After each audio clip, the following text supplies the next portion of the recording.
Hi, and welcome. We all know why you're here. You're here for part of the new series that I am calling Who the Fuck Did I Marry? I'm going to create this playlist series, and I'm going to tell the story of how I met, dated, married, and divorced a real pathological liar. Um, this is my introduction slash disclaimer video. First and foremost, I'm going to be truthful, even if it makes me look bad. I'm going to be honest, but I'm also not going to be disrespectful to anyone that was involved.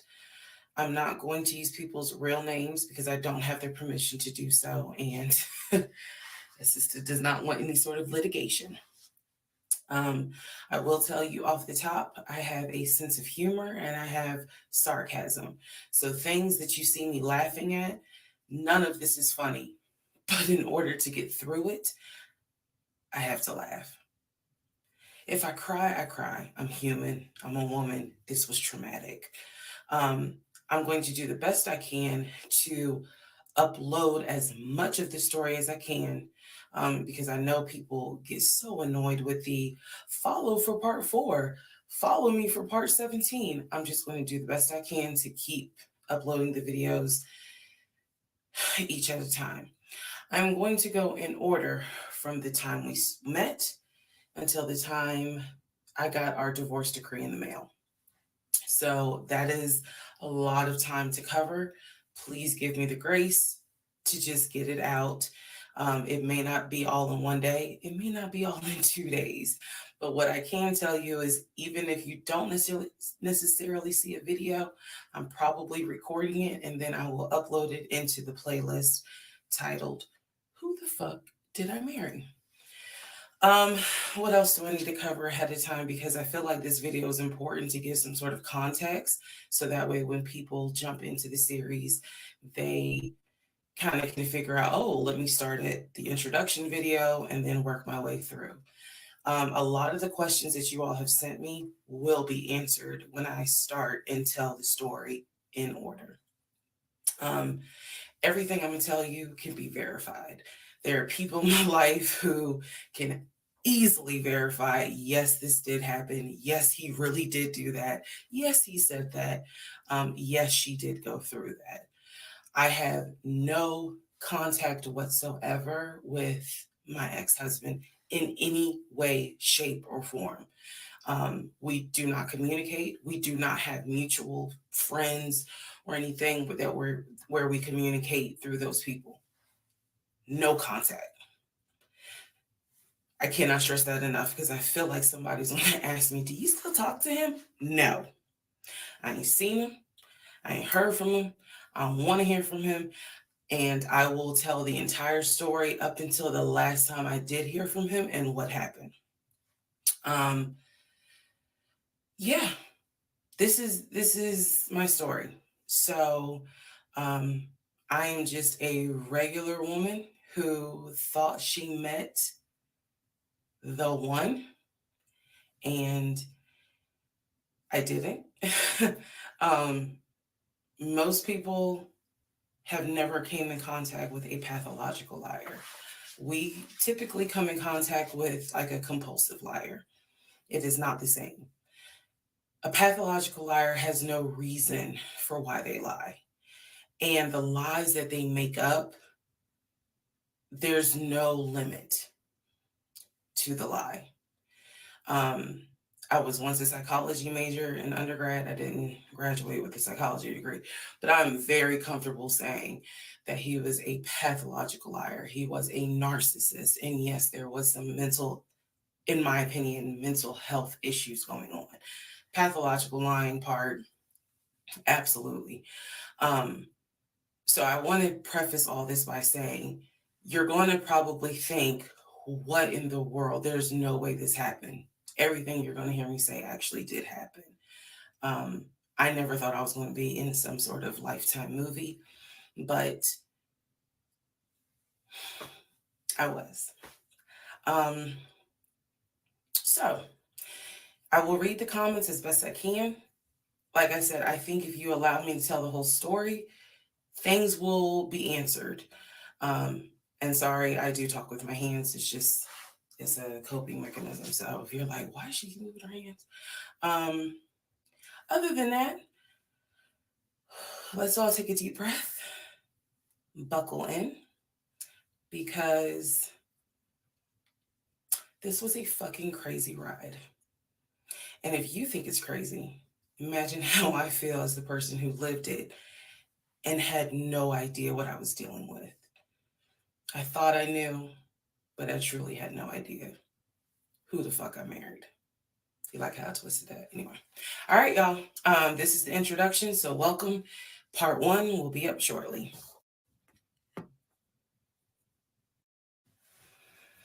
Hi, and welcome. Please excuse the hair, but here is part 1 of Who the Fuck Did I Marry? So I met my ex-husband around March 4th of 2020. We met on Facebook dating site, and we also matched on Hinge. I did not realize that he was on both under 2 different names. So one was his actual name, and the other one was a variation, like a nickname that he called himself. Different pictures. So it was a running joke between us. Oh, you ain't even recognize that you had matched with me on Hinge. No, I didn't. And also that should have been a red flag. By the way, you will notice in this story, I called it the United Nations of red flags. It is so many red flags that, I mean, you would have thought I was colorblind because I ignored all of them. So anyway, back to the story. We met around March 4th. We exchanged phone numbers. He called me and we talked on the phone for the first time. In the first phone call, he told me that he had just moved to Georgia from California, from San Diego. His job had transferred him because he was being transferred in as the new regional manager for a major condiment company that is based here in Georgia. I'm not going to say the name. And so we also talked about his childhood. He told me he grew up in Philly. He's from Philly. Both of his parents were deceased. This is the first phone call. Both of his parents were deceased. His father was a Philadelphia police officer. His mom was a teacher. He also told me he briefly lived in Augusta with his family. He had 2 brothers and 2 sisters. He also had 2 half-brothers on his dad's side. First phone call.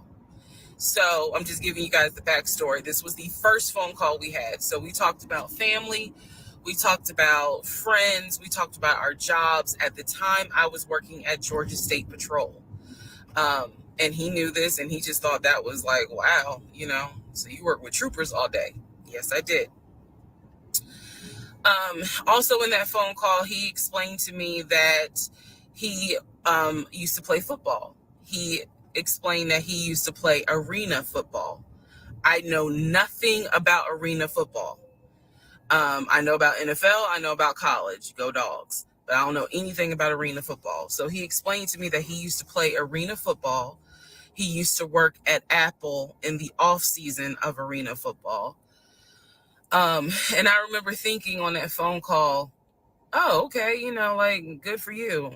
I don't know anything about arena football. And I believe I did tell him that I don't know anything about arena football. That'll come into play later on. So he told me, I just moved here. My job is paying for my housing and they are helping me to look for a house. He was like, right now I'm in Gwinnett County, but I'm trying to look for a house, ideally in Atlanta, like Brookhaven, Sandy Springs. He was like, I really would like to move out there. And so I thought, that's great. You're looking to get a house. You just moved here. He was like, I don't really know too many people here because I spend all my time at work and, this job is really demanding. So that was our first phone call. We talked more. He talked a lot, which Took me by surprise because I'm not really used to men talking more than me. He eventually asked me out on a date.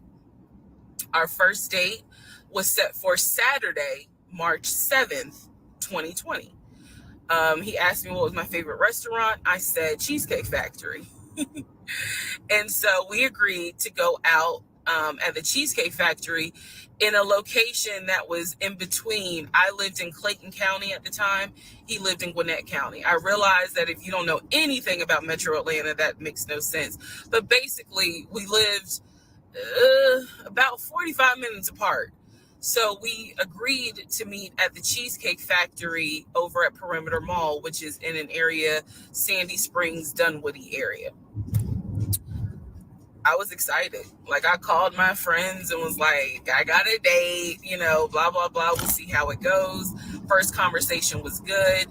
Hopefully he looks like his pictures, because, that's always an issue with online dating. Hopefully he looks like his pictures. So on my way to our date, I took 285, and literally right before I got to Boulder Crest, the exit for Boulder Crest, I heard a boom, and I lost control of my car. Thank God that not thank God, but I knew what to do. So I did not crash, but my tire blew out. So I called him and I said, hey, I'm so sorry, but my tire just blew on 285. I'm slowly making my way off the exit. I believe I pulled into a Chevron gas station. And I said, I got to get this fixed. I don't know what to do. Like, I'm a damsel in distress kind of thing.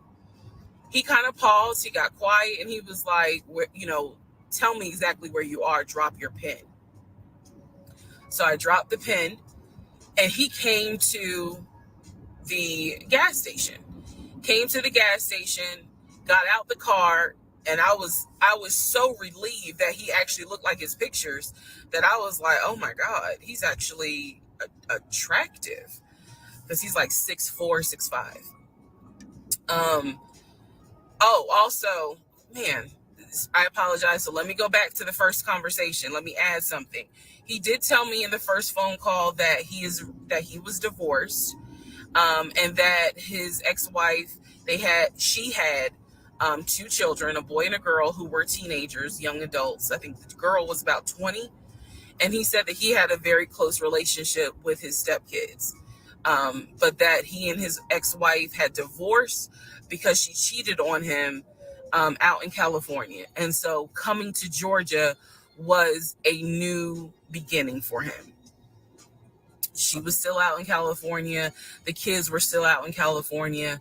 And so, he was like, I can't stand her, but I still want to be in the kids' lives. I have to put that in there because that will come back later. So this is just setting the stage. Again, that first conversation we talked about family, job, friends, how he ended up in Georgia, me being in Georgia, the things that, I would think people talk about in the first conversation. All right, now back to the tire blew out. So he shows up to the gas station. He changes my tire, which I just thought was the sexiest thing in the world. And then he proceeds to say, hey, I found a tire place around the corner. You need to get another tire. Like, you can't drive on this donut. So he followed me to the tire place, and then helped me get a tire, paid for it.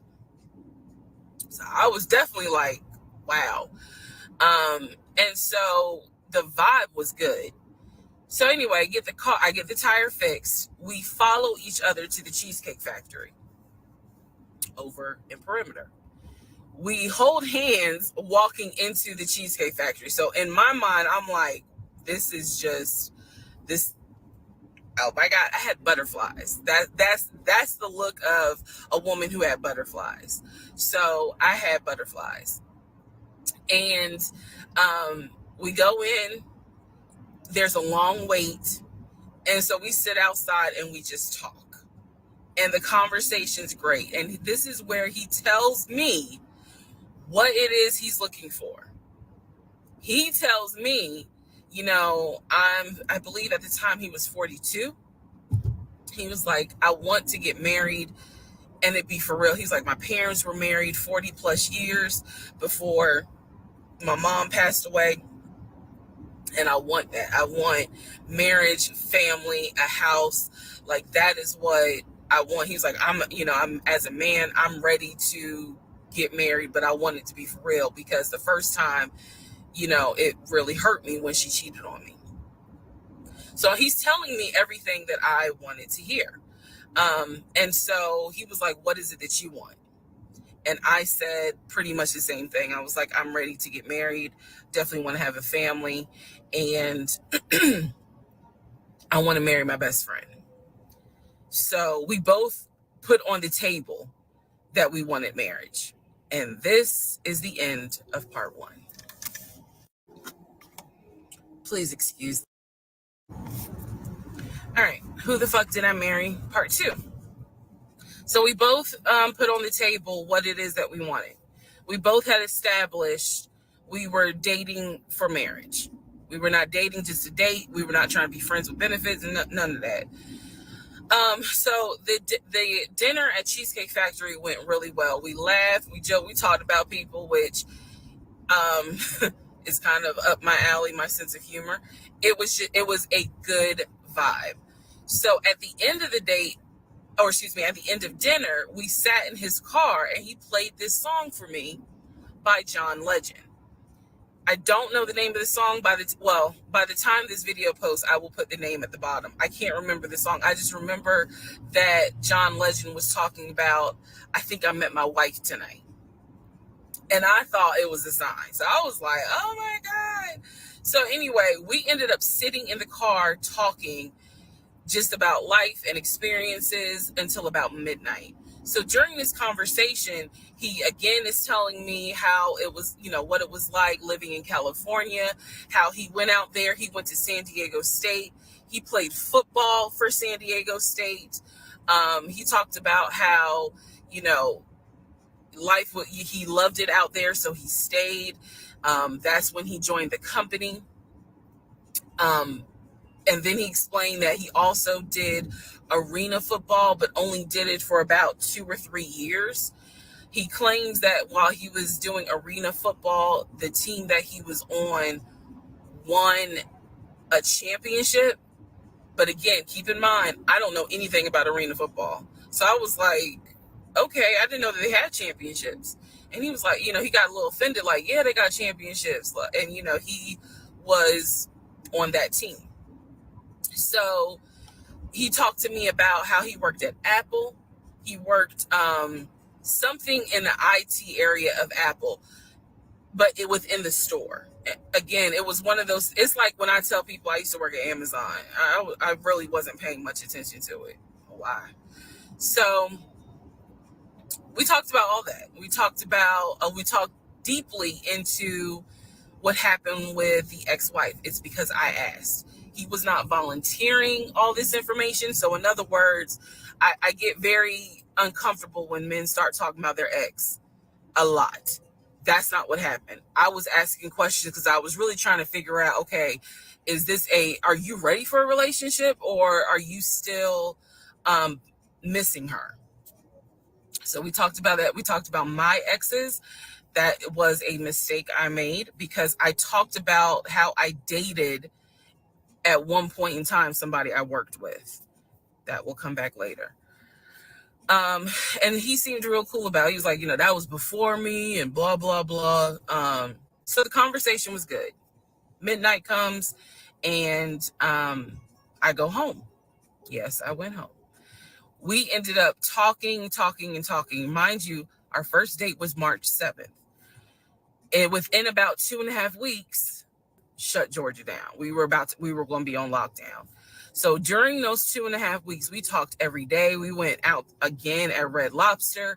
I remember Red Lobster. But everything was going great. The issue was, where are we going to quarantine? So the question was, are we going to quarantine at his place, which he had like a studio type of situation. Like, it clearly, where he was staying, I was like, It's like a studio apartment, but he kept telling me like this is temporary because I'm looking for a house. Like he showed me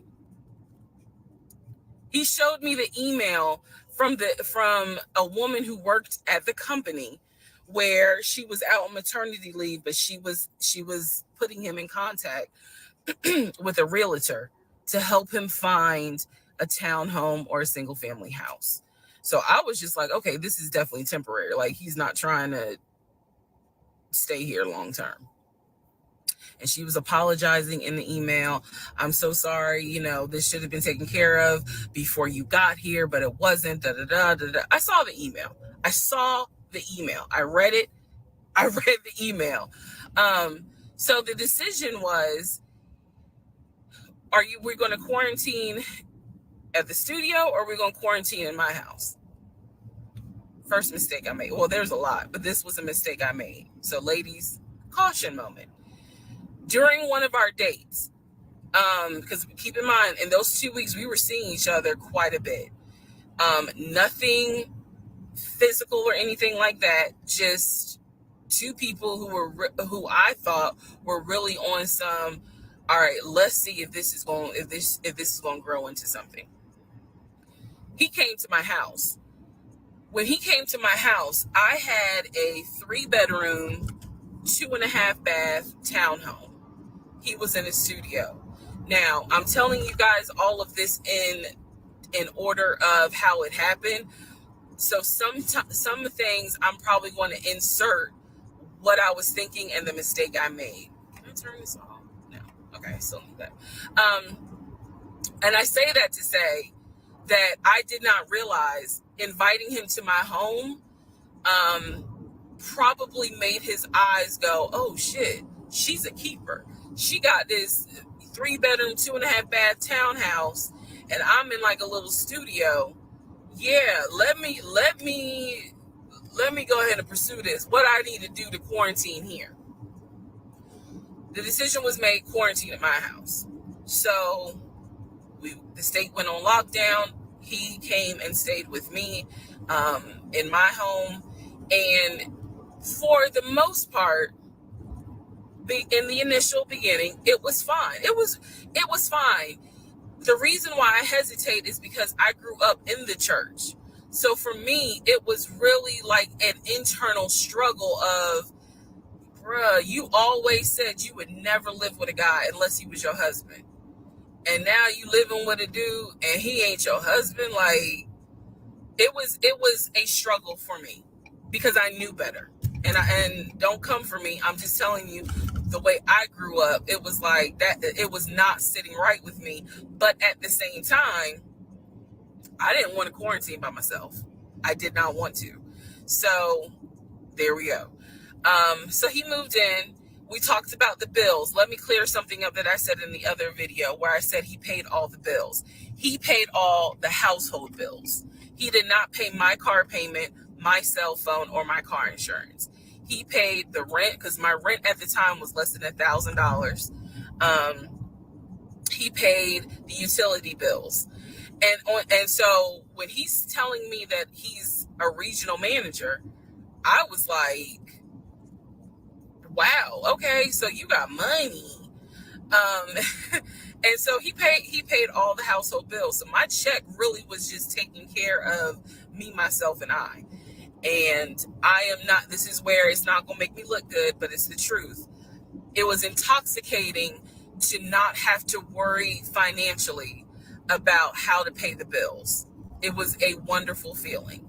And so I kind of pushed to the side the fact that, yeah, you shacking up, because it's like, but your page, you don't have to worry right now. Like he's taking care of all of April's bills before April even comes, because this was still March. So we're living together and I'm cooking, I'm cleaning, he's helping to cook and clean. And then we have a conversation about house. Is he still going to buy a house just for him? Or is he going to buy a house where it's for us? because we are going to try to make this thing work, be official, get married, have a family. So the question now on the table is, what are we going to do? Because I didn't want to stay in Riverdale, Georgia. I did not want to raise a family there. I refused to have a baby in Clayton County. So the decision was made. Let's start looking for a house for both of us. Remember, he was already looking for a house for him. But then he was like, you know what? We're together. I plan to marry you. Let's look for a family home for the two of us. He was like, this is how much I was approved for. That's when he showed me the Chase paperwork. It was a letter stating that and it had the Chase emblem at the top. He showed me a letter stating that he was approved for 700. All right, part 3. Who the fuck did I marry?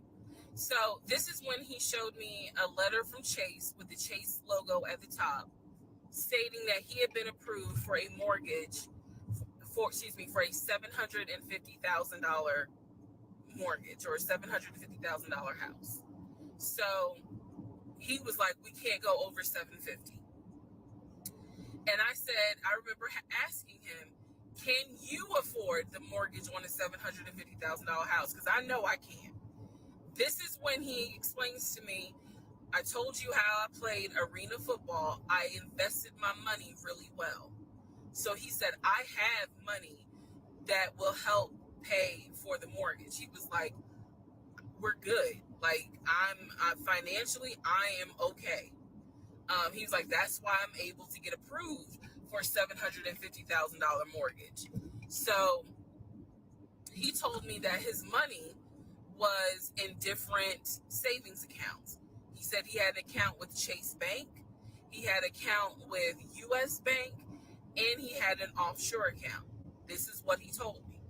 The offshore account, I was like, why? And he explained something about, the US, the US imposes taxes on money when you have a certain amount in US banks.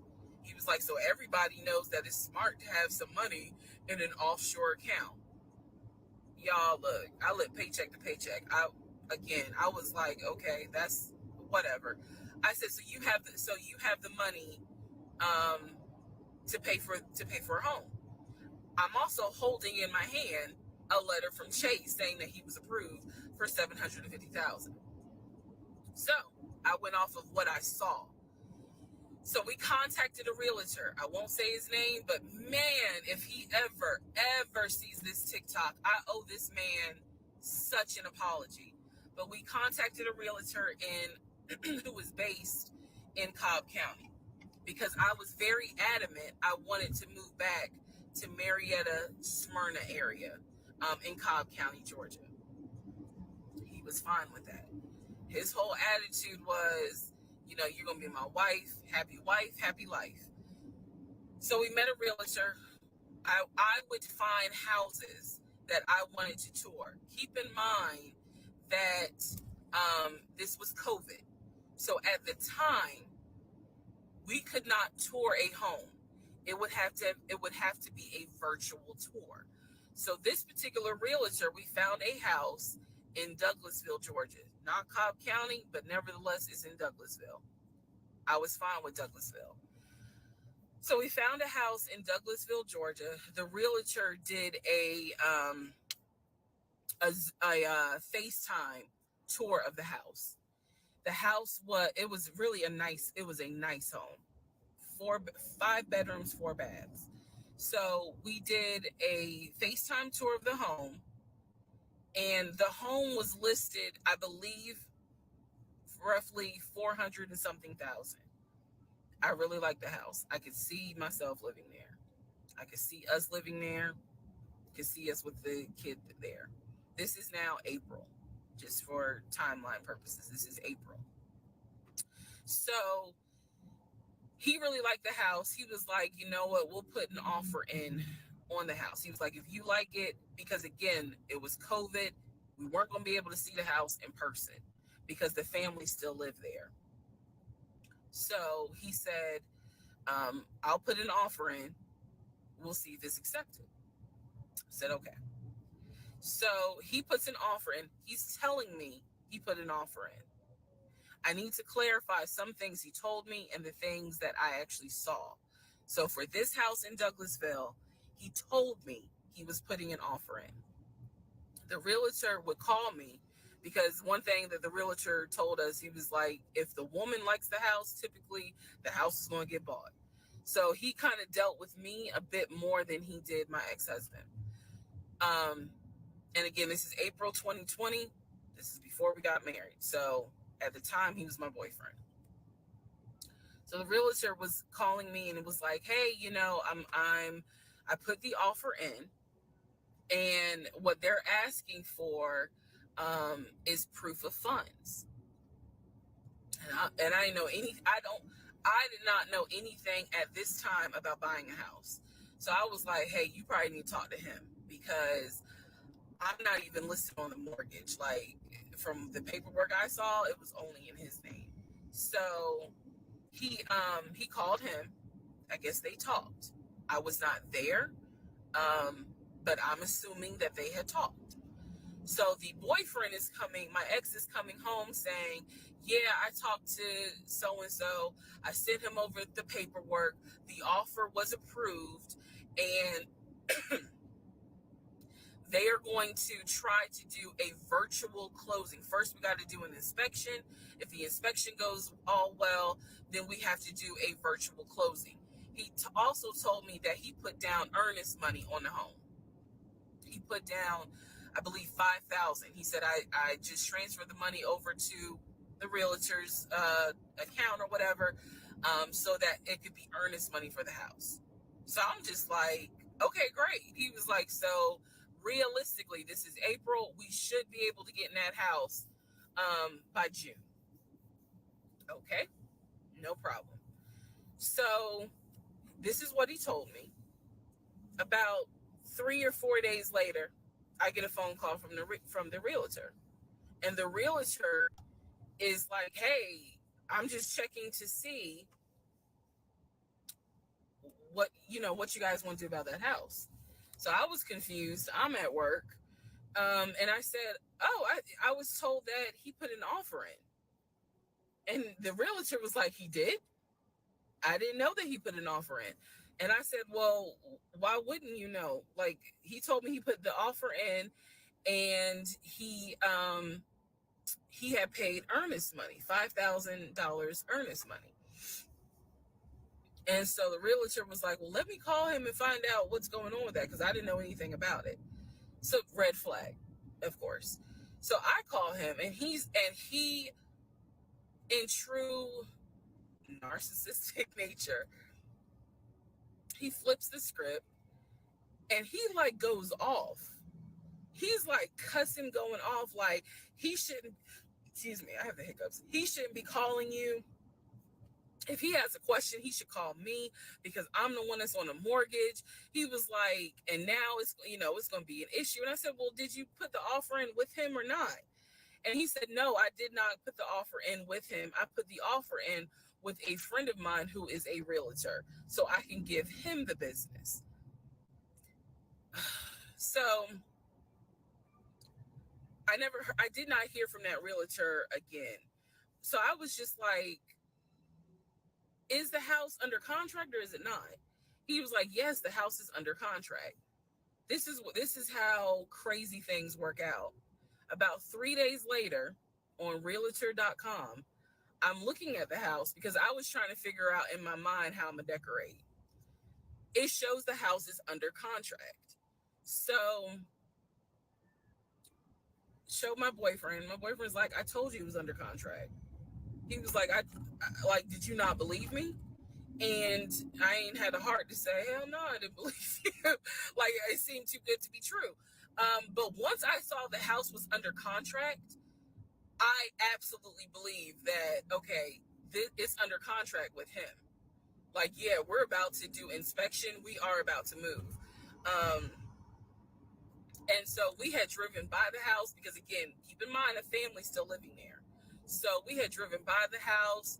At this point, he was like, I want us to start looking for furniture so that way we can go ahead and order it. So when it's time to move, the furniture is ready, because it takes like 6 to 8 weeks sometimes for furniture to be delivered if they don't have it in stock. Like he was very methodical and planning and saying this is what we need to do. So we started going to Home Depot, Lowe's, because we had a printout of what the sellers were going to take. They were going to take the appliances. He had a printout. Let me be clear. He had a printout. So it said on there that they were going to take the appliances. So we needed to get a new stove, new refrigerator, new microwave, all that stuff. So we went to Home Depot and Lowe's, and I went ham. I chose all these new appliances, and here's where we get into the shopping. All right, part 4. So we go to Home Depot, we go to Lowe's. I'm choosing all these appliances. He's taking pictures of the SKU number. We had representatives helping us, and he basically explained to them, "Hey, we're buying a house. We should be closing sometime in June. Can we order this stuff now? Can I put a hold on it? Like, what can we do? Because we're not ready for delivery." I stood there as the Home Depot rep said, "We can hold it in our warehouse. Like, you can buy something and we can hold it." People do it all the time, especially with COVID. So I watched him pay. I want to say it was about it was either $350 or $500. I watched him pay a deposit on a whole new set of appliances for them, and they were going to hold it until we were ready for delivery. I watched this. So I was like, okay, good deal. Like, we got the appliances. Next, let's go to Rooms to Go and Ashley Furniture and find actual furniture. So we went all around Rooms to Go. We went to Ashley Furniture. We went to American Signature. And I saw all these things that I wanted. Again, he's taking pictures of it. He was like, "I can go online and order it." I didn't think anything of it because, again, I just saw that we held the appliances. So I was like, okay, that's fine. So April turns into May. May 2020 comes. This is where things start to get a little interesting. May comes, and obviously we had not done inspection. And I'm asking him all the time, what's the deal with the house? He was like, "Oh, because of COVID, they're trying to get someone to do the inspection. But the guy that they had, it was always something. The guy they had caught COVID, so they're going to have to get somebody else. And he's like 15 houses backed up, so it'll be a while."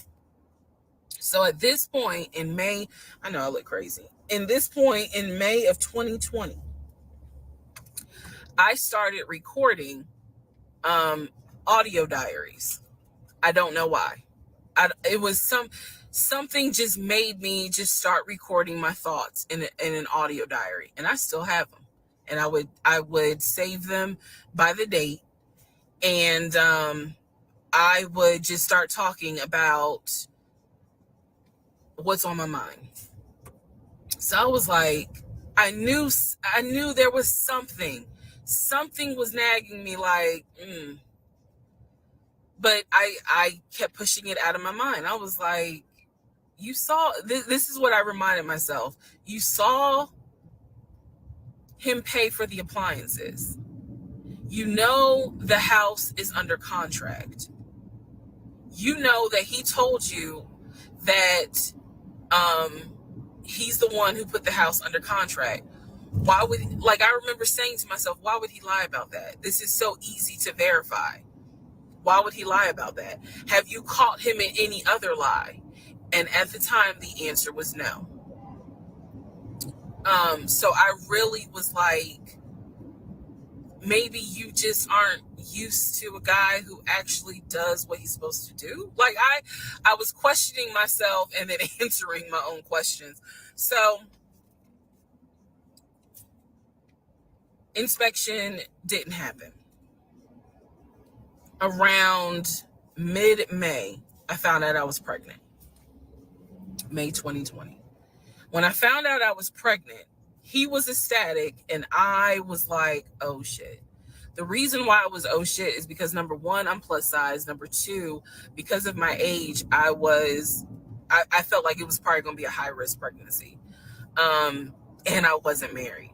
And that nagged. I cannot tell y'all how much it nagged me. There was a lot of internal struggle in between. My family didn't even know that he had moved in at this point. I told them, that I was pregnant, went to the doctor, everything looked good.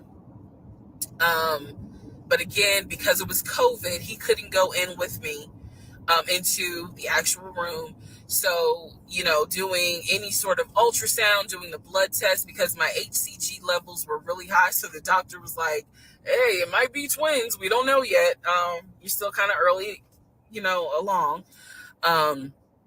They gave me a due date. Due date was January 26th of 2021. So, yeah. May, found out I was pregnant. So there was now more of a push into, we got to get a house. We got to get the fuck up out of here. I'm not having a baby in Riverdale. Okay, nothing against Riverdale, but I ain't having a baby in Riverdale. So we need to find out what's going on with this house. And so he was on top of it. He had an answer for everything. He was like, I'm gonna call and find out what's going on, blah, blah, blah. He then magically told me about a week later, oh, they're going to do inspection on the house like in 2 days. So I was just like, okay, keep in mind, I'm taking his word for it. I'm taking his word for all this. So he's like, they're going to do an inspection. Once we get the inspection report back, then we will know what we are going to be responsible for. What are we getting ourselves into? So, I guess they did an inspection. He showed me an inspection report. Only thing that they said that the roof had just recently been replaced, which I remember he was very happy about. And the issues that there were for the house were minor. It was not a bad, because we did have a discussion about it. He was like, it's nothing that we can't handle. Then he said that we were set to close the end of May. We were set to close the end of May. He told me it was going to be a virtual closing. You're probably like, what the hell is a virtual closing? Because again, he's saying because of COVID, people are not closing in the office. They're doing a virtual closing where you would need to electronically sign the paperwork. This is what he's telling me. And so he was like, we're set to close like just before Memorial Day. And so for some reason, again, there's still that nagging part. For some reason, I didn't start packing. Anyone that knows me will tell you I hate moving. I've done it enough in my life. I hate moving. But I did not start packing up that house at all. I was just like, I'm pregnant. My body was changing so fast that it was like I can barely keep my eyes open half the day. And so, no, I didn't start packing. And I remember I did record, again, I was recording audio diaries just about every day. When something didn't sit right, I would verbally record it in the audio diary because I was like, I don't know what it is, but there's something. That was the theme of our relationship. I don't know what it is, but I know there's something. And so I remember talking to myself in my little prayer closet, because that's where I would do my recordings. And I remember thinking, what if we don't get this house? Like, what if he's lying? But again, there goes that thought process of, why would he lie about this? Like, who makes up that they're buying a house when in fact they're not? And then he's showing you all this paperwork. Like, come on, you can't be that jaded that you don't even believe what's in front of you. All right. So now we're going to go into part 5. Okay, part 5. Who the fuck did I marry? So I'm questioning all this stuff in my head out loud on my audio diaries. And then once again, I'm like, but look at what he's giving you. Like, he's paying, it wasn't a question about money. It was just a question of, are we really about to move into this house? And keep in mind, he's paying all the household bills. He still is. So we were supposed to close before Memorial Day. We didn't. There was an excuse. There was always an excuse with him. Always an excuse. And I didn't know enough about the process to question stuff because I really wasn't involved the way I should have been. And it was giving me a lot of anxiety. So I'm pregnant with a lot of anxiety. And if I'm gonna be 100% honest with y'all, I was not expecting that I was probably going to have a healthy pregnancy because I was stressed. And what I was stressed about is I didn't know what was going on because I wasn't really involved the way that a normal relationship would be involved. Just being honest. So we did not close. We move now into June. This is now going into June. Around June 5th, I looked at the house again on Realtor.com. I don't know what made me do it other than, and I don't mean to sound super spiritual. I know that people are like, you may or may not believe in God, but I'm telling you, I believe with all my heart, probably the Holy Spirit was like, look at that house on Realtor.com. So I looked at the house on Realtor.com. This was around June 5th. It showed that the house was off the market.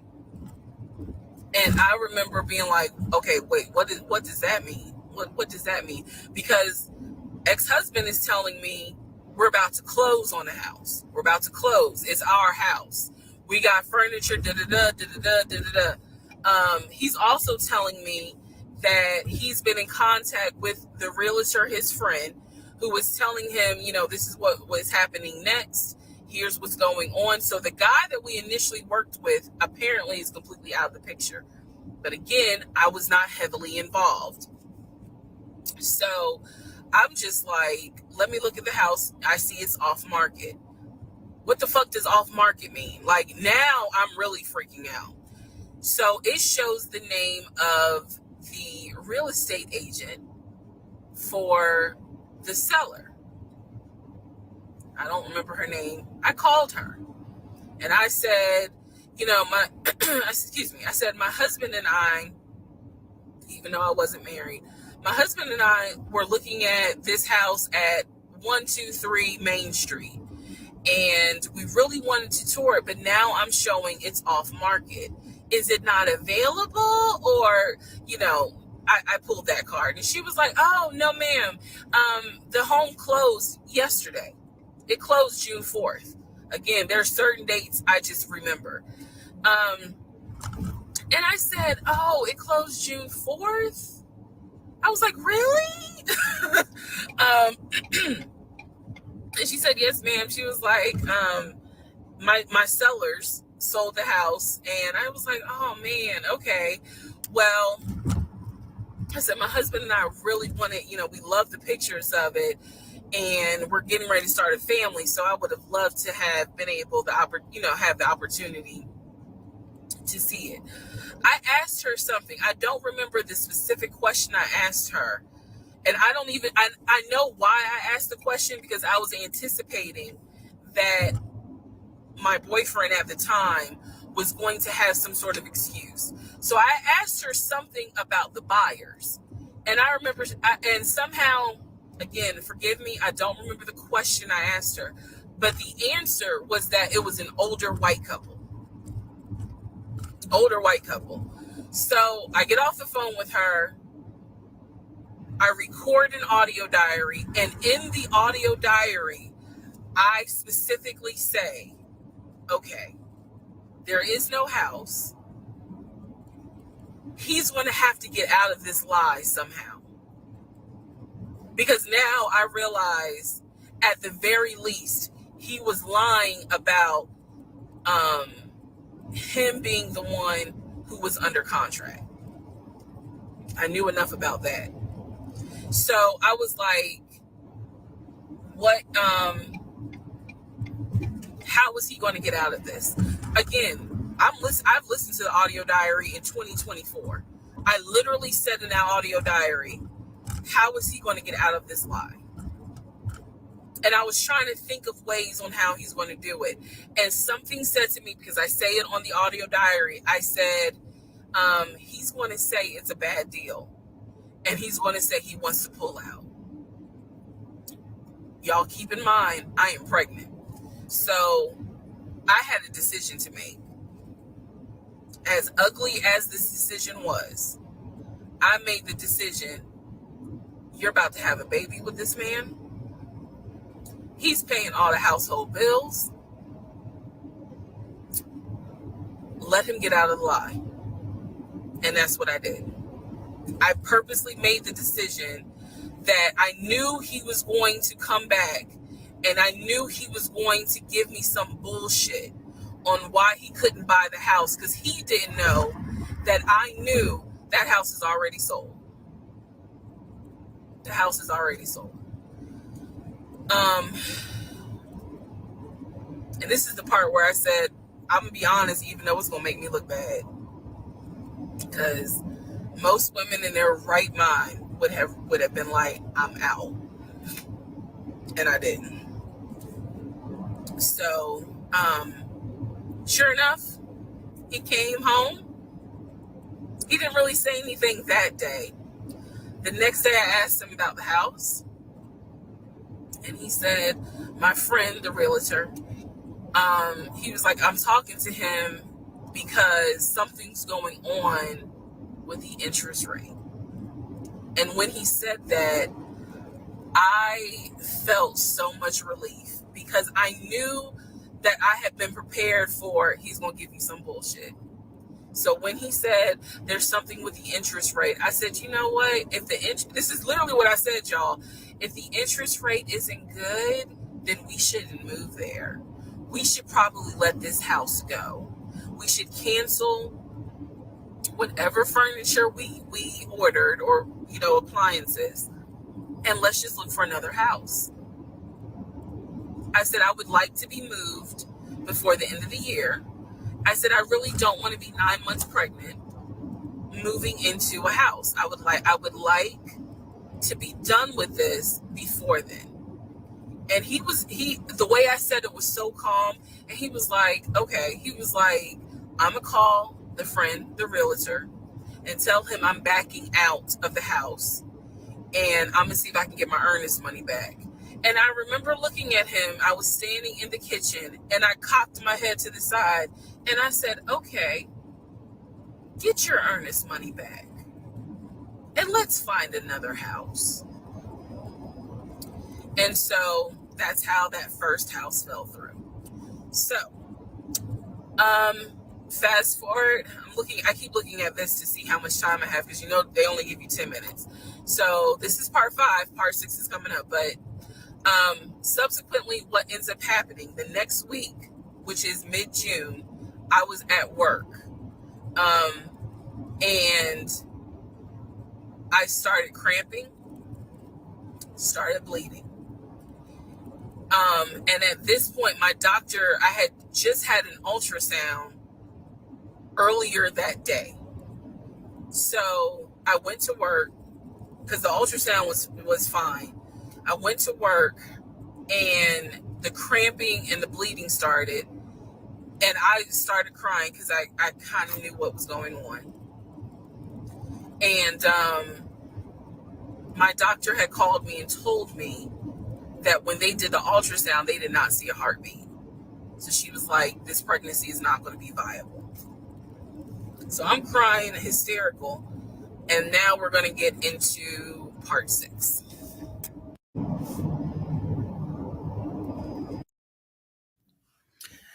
Okay, so this is part 6 of Who the Fuck Did I Marry? So, where we left off. So, obviously, my doctor had called and told me there was no heartbeat, the pregnancy was not viable at that point, and I was cramping and spotting at work. Went into my best friend's office and immediately started crying. She was like, "What's going on?" And I said, I told her what the doctor said. And she grabbed her keys, grabbed her purse, and was like, "Let's go. I'm taking you home." On my way home, I called my boyfriend and told him what the doctor said. And he was like, "I'll meet you at home." So he was coming from Duluth, went straight home. Um, and so about 24, 48 hours later, I had a doctor's appointment. And my doctor gave me 3 options. First option, let everything happen naturally. Your body will expel the fetus on its own. Second option, you can take a pill which will induce expelling the fetus at home. The pill basically will cause you to contract and expel. The third option was to go into the hospital and do a DNC.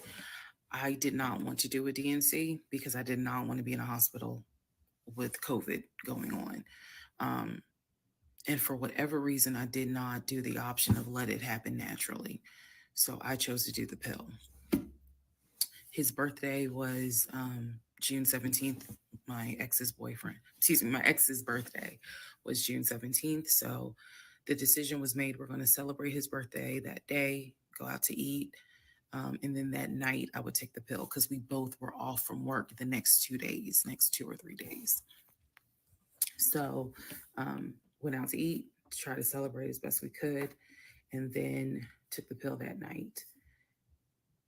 That night was the most traumatic, excruciating pain I've ever put my body through. I do not recommend any woman, if prayerfully you don't have to go through that, but I don't recommend taking that pill. If you don't have to, don't do it.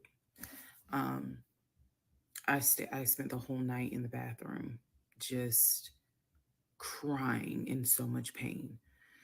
I couldn't take, they gave me a narcotic. I couldn't take it because I found out I was allergic to it. So it was causing me to like projectile vomiting. It was a mess. So, um, and he was right there. You know, he was scared that he needed to take me to the ER. But in the morning, the pain kind of subsided.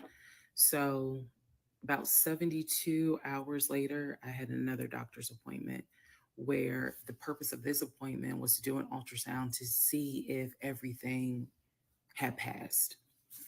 Everything did not pass. So, because of that, my doctor was like, we're going to have to do a DNC. Um, my DNC was scheduled for the first week of July. My boyfriend, my ex, was going to take me. That was always the plan.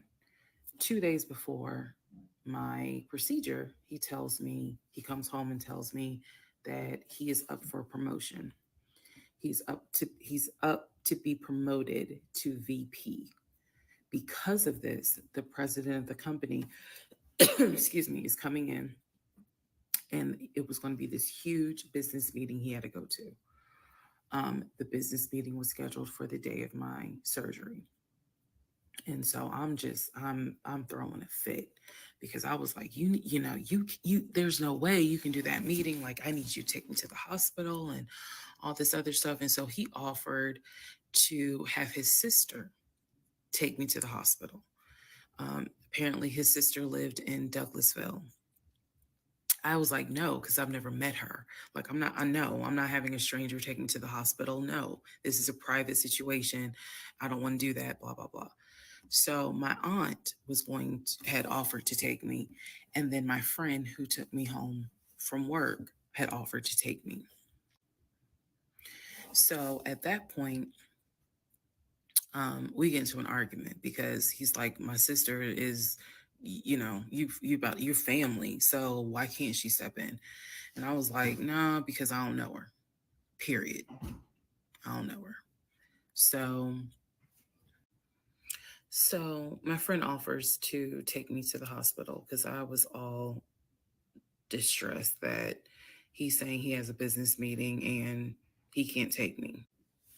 So I remember being on I-75 on the connector on the phone with her crying because I was so embarrassed that he wasn't going to be the one to take me and that I was needing to rely on someone else to take me to the hospital in order to get a DNC done.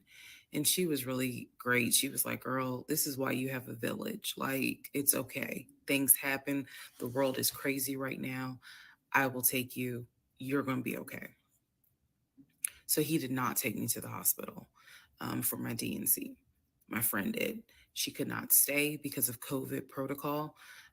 So when they wheeled me into pre-op after I got checked in, I texted him and was just letting him know, hey, here's the update. I'm about to, I'm in pre-op.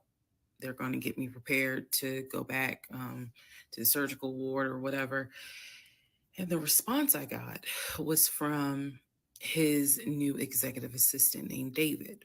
Now, when he told me he was up for the promotion, he did tell me that part of getting this new job would be that he would get an executive assistant named David.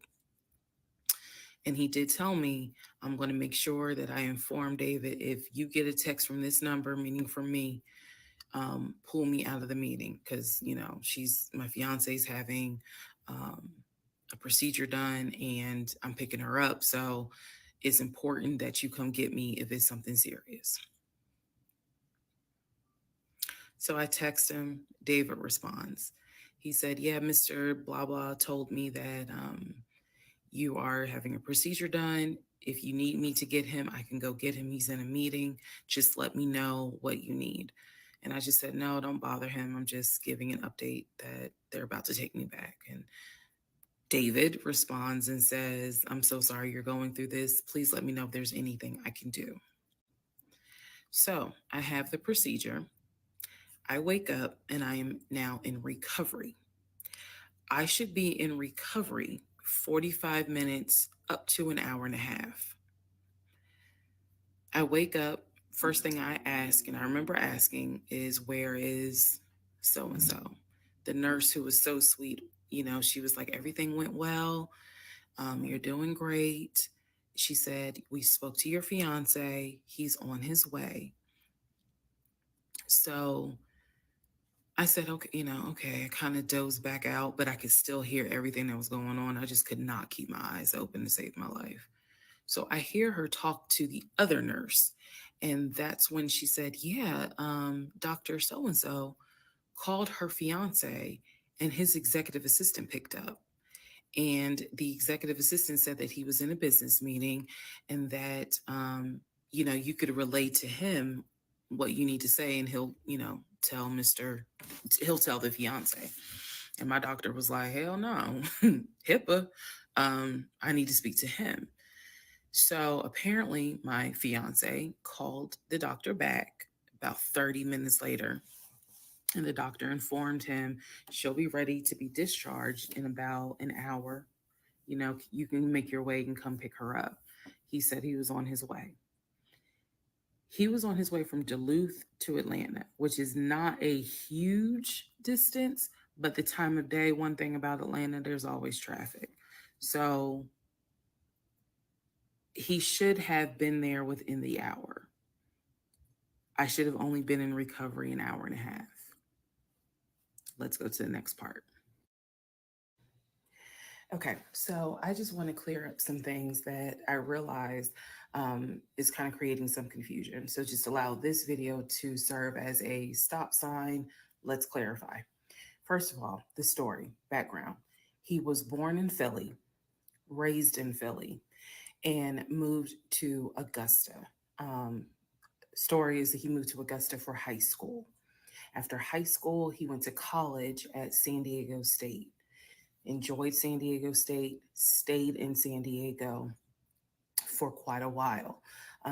Got married in out in California, had a house in California, played arena football out in California, but his family was back here in Augusta, Georgia.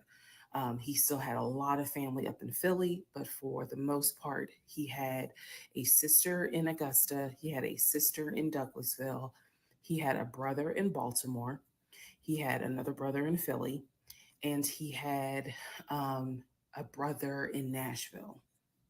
So I just want to clarify that in terms of um, not the demographics, but the geography. Born in Philly, came to Augusta for high school, went to San Diego State for college, played football, stayed in San Diego, stayed at San Diego, got married out there, but still had quite a bit of family here in Augusta, here in Georgia. He also had a sister, I think I said, who lived in Douglasville. I have physically met his aunt who lived in Augusta. I've met his brother who lives in Augusta. I have spoken on FaceTime with a brother who lives in Baltimore. And then I will demonstrate how he used to talk to the brother that lives in Philly. That's coming up. You haven't missed that. In terms of the proposal, you did not miss the story of the proposal. I simply didn't want to share it because it was embarrassing. Basically, he gave me three ring options. We went to a jeweler at the Mall of Georgia. He had me pick out three rings. I told him which one I liked the most because I knew it wasn't a romantic proposal at all. I knew which ring I liked the most. I told him which one. He basically said, "When I'm ready, I'll give you the ring and I'll propose." Fast forward about, I guess it was summer because I was actually pregnant when the ring came. We were sitting at the dinner table. He took the ring box out of his pocket, slammed it on the dinner table, and I was like, "What is this?" He was like, "Open it." I opened it. Inside was the ring that I had wanted, that I had chosen at the jeweler. And he was like, "All right, so this means that you're going to be my wife." I was pregnant. So, again, when I asked y'all to give me grace, it's because there's certain things that's just like, girl, what was you thinking? Trust me, there's no excuse. Um, so there was never a, will you marry me? It was more of a, we're living together, we're having a baby together. We need to get married because the backstory also was that his dad was a retired police officer, but at one point his father was a pastor. So he could quote the Bible like nobody's business, as we all know. So can Lucifer. But anyway, he could quote the Bible like no one's business. And so that's how we ended up engaged. And I was wearing a ring. I will find a picture and I will try to post it. But I was wearing the ring.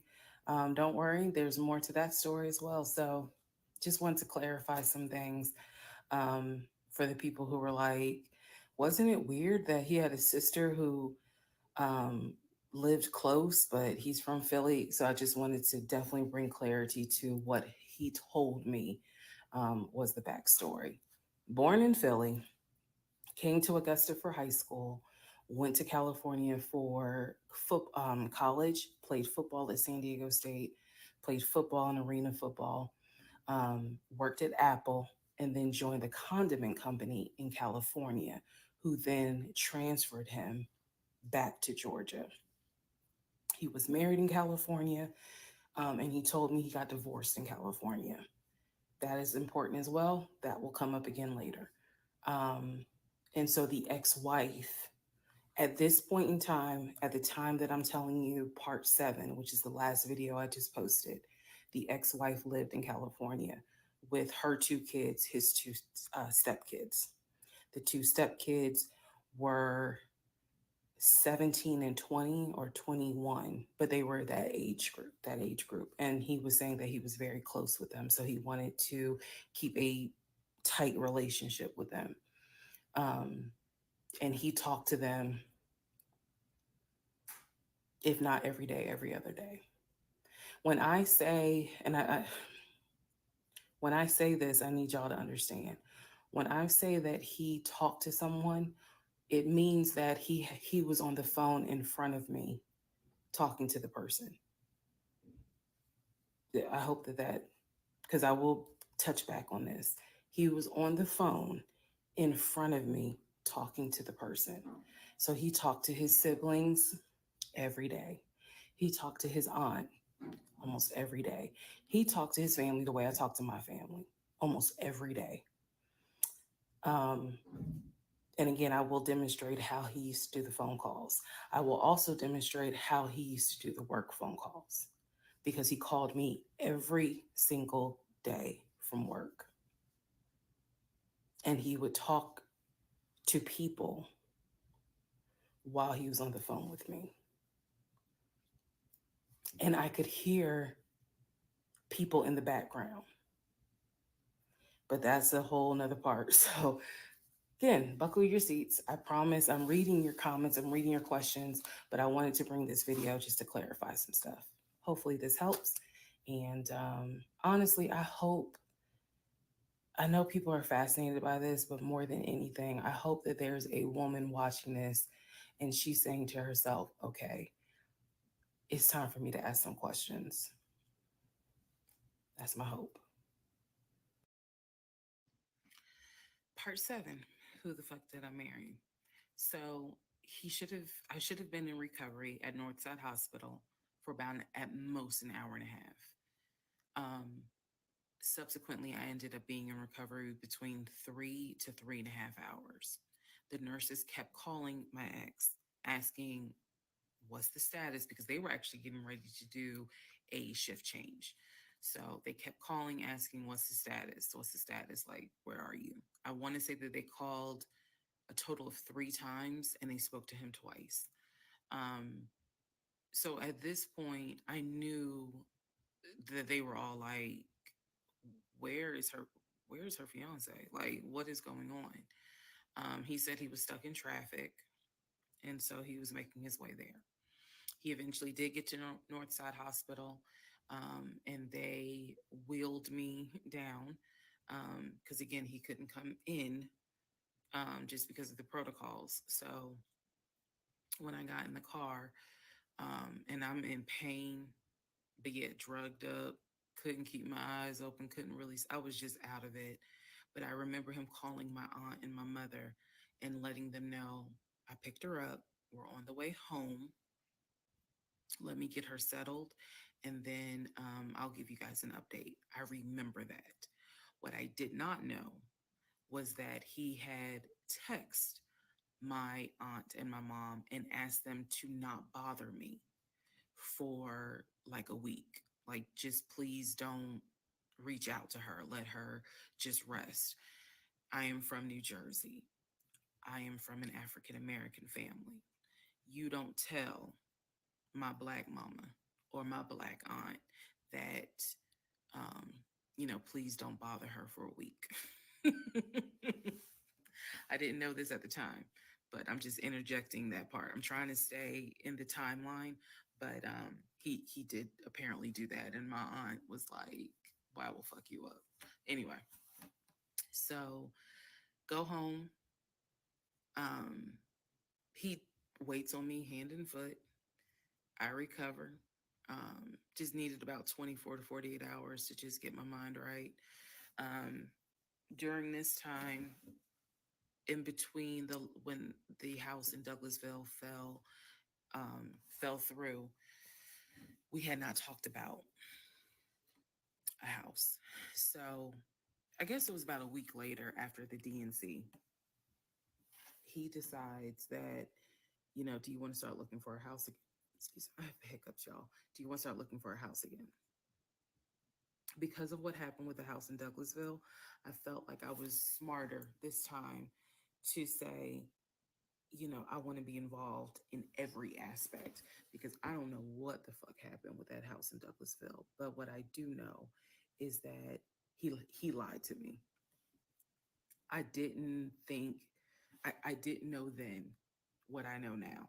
I just knew he lied about putting in, or excuse me, I knew he lied about being under contract. So I told him, I said, I don't want to work with your friend who I've never met, never talked to. I know that he has talked to him because he's talked to him in front of me. And I'm going to demonstrate on one of the videos how he used to do his phone calls. Don't worry, it's coming. So we found a new real estate agent, really nice guy. His name was Scott. I am using his real name. Really nice guy. Um, and we told him what the budget was. And Scott was like, okay, when you guys are ready, we can start looking at houses. Try to look for houses that are empty because you can actually tour those. If it's a house where someone's already living in there, chances are it's going to be a virtual tour because of COVID. So I found a house um, that I absolutely, in total, we must have looked at about 15 houses. Um, but I found a house in Smyrna that I absolutely loved. We toured the house. Everything about this house was perfect. The house was listed for 699,000. It was a brand new construction build. The only issue was that the basement was not finished, and he wanted the basement to be his man cave. Um, Again, I went with him to tour this house. So this was already feeling very different than the situation in Douglasville because we did not actually tour the Douglasville house. We only did a FaceTime virtual tour. This house in Smyrna, we toured. We toured this house more than once. Um, and it was gorgeous, fucking gorgeous.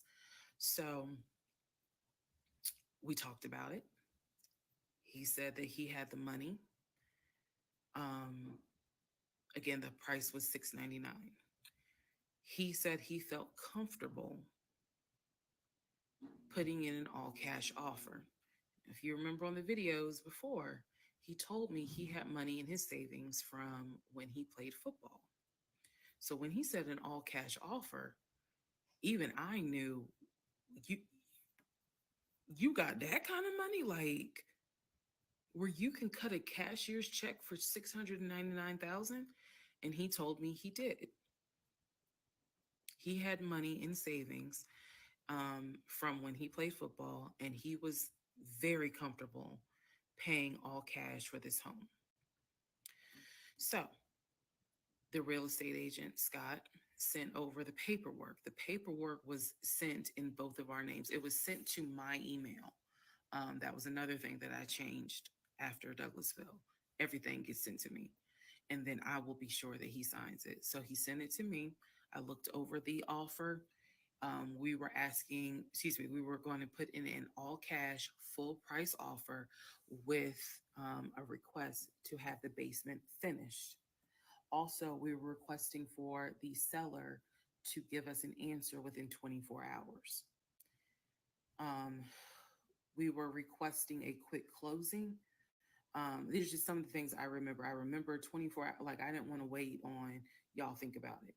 24 hours, let us know if you're accepting the offer or not. And then also a quick closing because it was a new construction.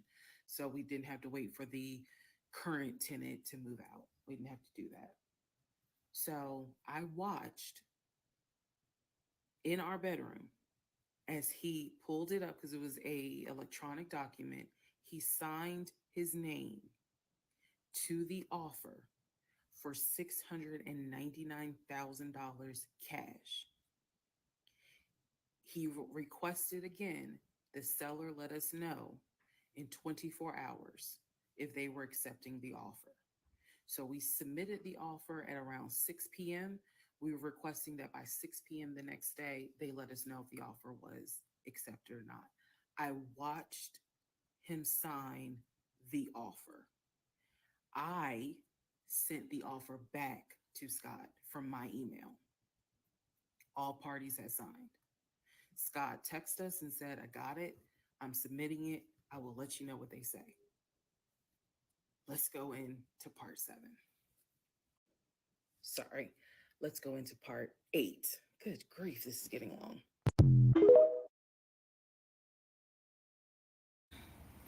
All right, part 8 of Who the Fuck Did I Marry? So we submitted an offer on the house in Smyrna. I sent it over to Scott, our realtor, and next day comes, Scott asks if we can take a phone call. So he calls us and tells us that the offer was not accepted and the builder did not do a counter offer. We don't exactly know why. Um, we don't exactly know why he didn't accept it, but the bottom line is that we figured out later on that he didn't want to finish the basement. So the offer was not accepted. The house fell through. I was okay with that because, again, I knew he had put in an offer. So we continued looking at other houses. We found another house in Smyrna that he really liked. I thought that it was way too big for just the two of us. Um, and so the price of this home was much higher than the 750,000 that Chase had approved for the mortgage. So, what he explained to me was that he was willing to do the $750,000 mortgage, and he was also willing to put a significant amount of the money in savings on the house, which meant that he was now comfortable going from 750,000 up to about 900,000. Again, his whole explanation was, I have the money where I can put down a substantial down payment, bring down the price of the home, and then basically mortgage the rest of it. So that was now the plan. I was not comfortable with a home over $900,000. But again, keep in mind, I saw the Chase paperwork. So I was like, I just feel more comfortable sticking at the 750,000 mark. That's what you're approved for. Let's go with that. By this point, this is now fall of 2020. Um, we have been talking about marriage. I had my ring. He had made VP at the company. And again, he was calling me every day from work. Um, the I need to kind of explain how the company was ran because when you think VP, you would think he would be in an office. It was a condiment company, so they actually were producing the condiments, and I'm not saying the name of the company on purpose, but they were producing the condiments in this particular plant location. So a lot of times he would simply tell me that he walked the floor, um, checking in with his subordinates, basically. Now, how did he go to work? For the most part, at this point, he left before I woke up. However, pretty much he wore dress pants, kind of like a dark navy blue cargo pant, and he had a polo shirt with the company logo on it. What I saw a lot of times is that he would not wear the polo shirt to work. He would wear like a company t shirt. He would wear rubber sole shoes and the navy blue cargo pants.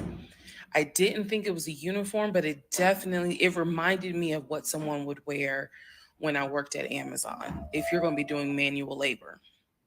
He didn't go to work sloppy looking at all, but it definitely was not suit and tie. Nowhere near suit and tie. It is fair to note that outside of work, he was a man who he loved to dress. He loved to wear the latest Jordans. He loved to collect watches. He collected a lot of Invicta watches. Um, he he loved to collect hats. He wore hats, baseball caps everywhere because he didn't like the shape of his head. Um, so in terms of how he dressed casually, the man he could dress. In terms of how he dressed for work, yeah, he didn't dress like a VP. But his excuse was, I'm constantly walking the production floor, and I can't be in a suit and tie walking the production floor where they're creating the condiments that we're selling. So by this point, again, this is fall. We're still looking at houses. We're still touring houses as much as we can because it is COVID. We had found another house that we really liked and a house that I really truly wanted to put an offer in on. This was now going to be the second house that we put an offer on. He put in the asking price, I believe, was about 700,000. He put in under asking an offer for about 650,000. I'm guessing, but I'll try to find the house and put it on the story. The reason that house fell through, we found out that the home was sitting on a septic tank. We found out that the septic tank had an issue, and it would have taken about $15,000 to $20,000 to fix the septic tank. The sellers were not willing to fix the septic tank. Personally, I didn't really care for the house that much. I'm the one who was like, I don't really want it. So even though we put an offer in, we had 24 hours where we could pull our offer back. And so we did. Once we found out, I believe it was in the disclosure. And if you're a realtor, please feel free to tell me if I'm using the wrong terminology, but I believe it was in the disclosure that they told us the septic tank needs to be replaced. That's when I was like, nah, I don't want that house. So we pulled out. The house fell through. And so I was fine with it because, again, I was heavily involved. I saw him sign the offer. I knew every step of what was going on. Our real estate agent, Scott, was amazing, but you will see when I get to it where he made a mistake as a real estate agent. So house number 2 fell through. We then moved on, saw a few more houses, and then we get to house number 3. I'm going to pause talking about the houses because now I need to introduce what happened with the cars. Stay tuned. All right. Part 9 of Who the Fuck Did I Marry? So we're pausing on the house stuff. Let me tell you about the car. So when I met my ex-husband, I was driving a 2012 Nissan Rogue, fully loaded. It had quite a few miles on it, but it got me from A to B. It was in good condition, but I was upside down in the car. He was driving a 2018 Ford Taurus, sport mode. I know he had a sport mode on the car, and I love driving that car. When he told me how he was a regional manager, he told me that one of the perks that came with the job was that he would be getting a company car. And so we spent time going to Range Rover of South Atlanta. We spent time going to Jaguar.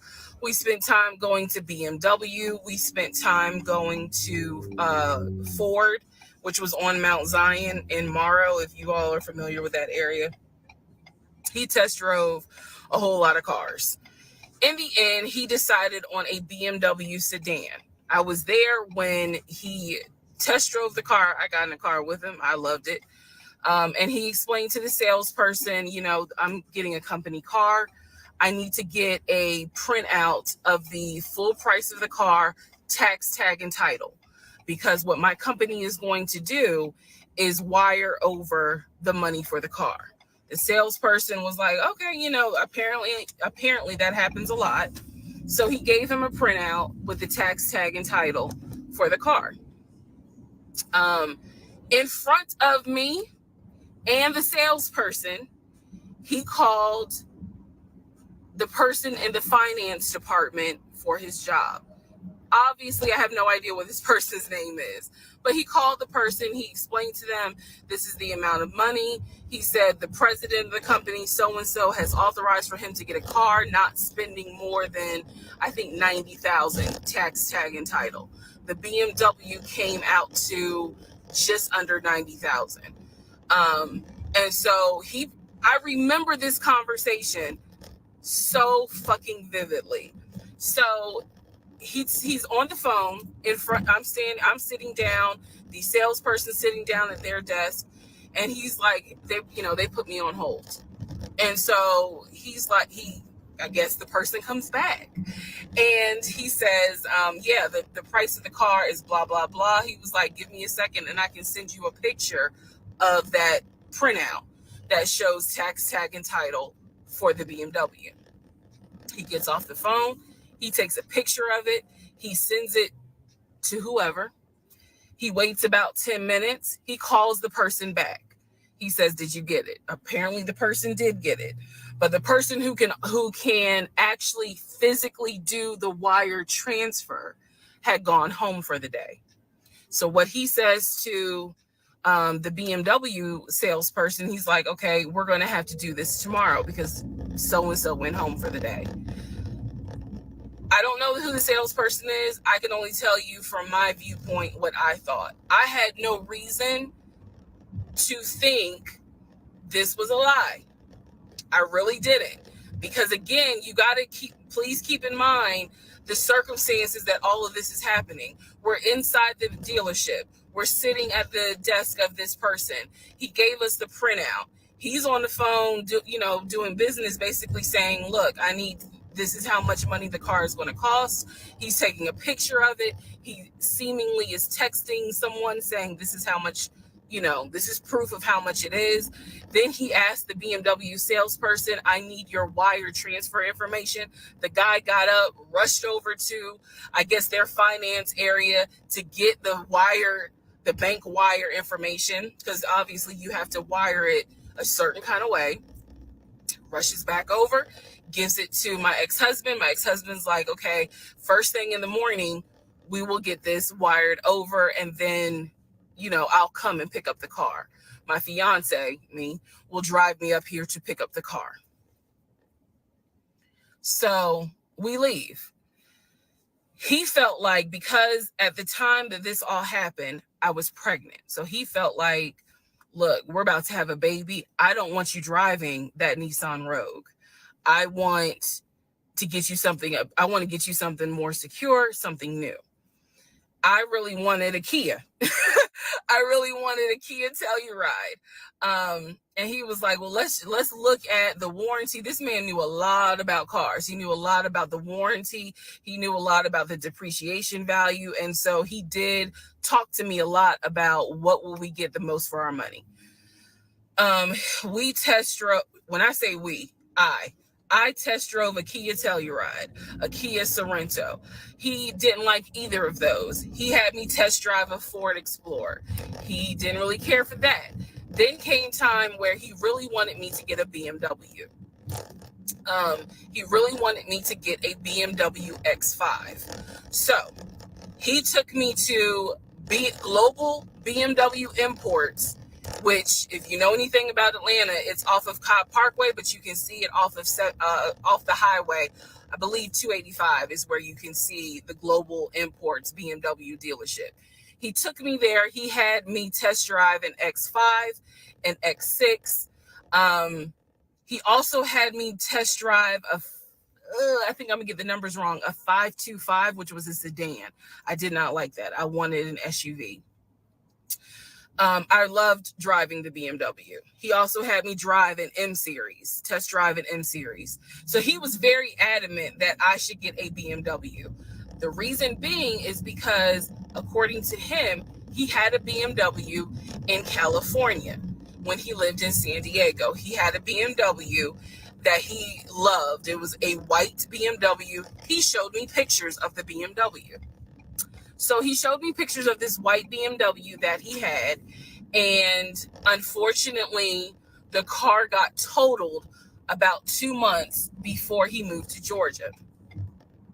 So he had received money, not a lot, but some money to get another car, and he used it to get the Ford Taurus because he was like, I just need a car that's going to get me from A to B until I get into a house and I'm much more settled. For him, he was like, I'm really giving myself 60 days to get settled here in Georgia after moving from California.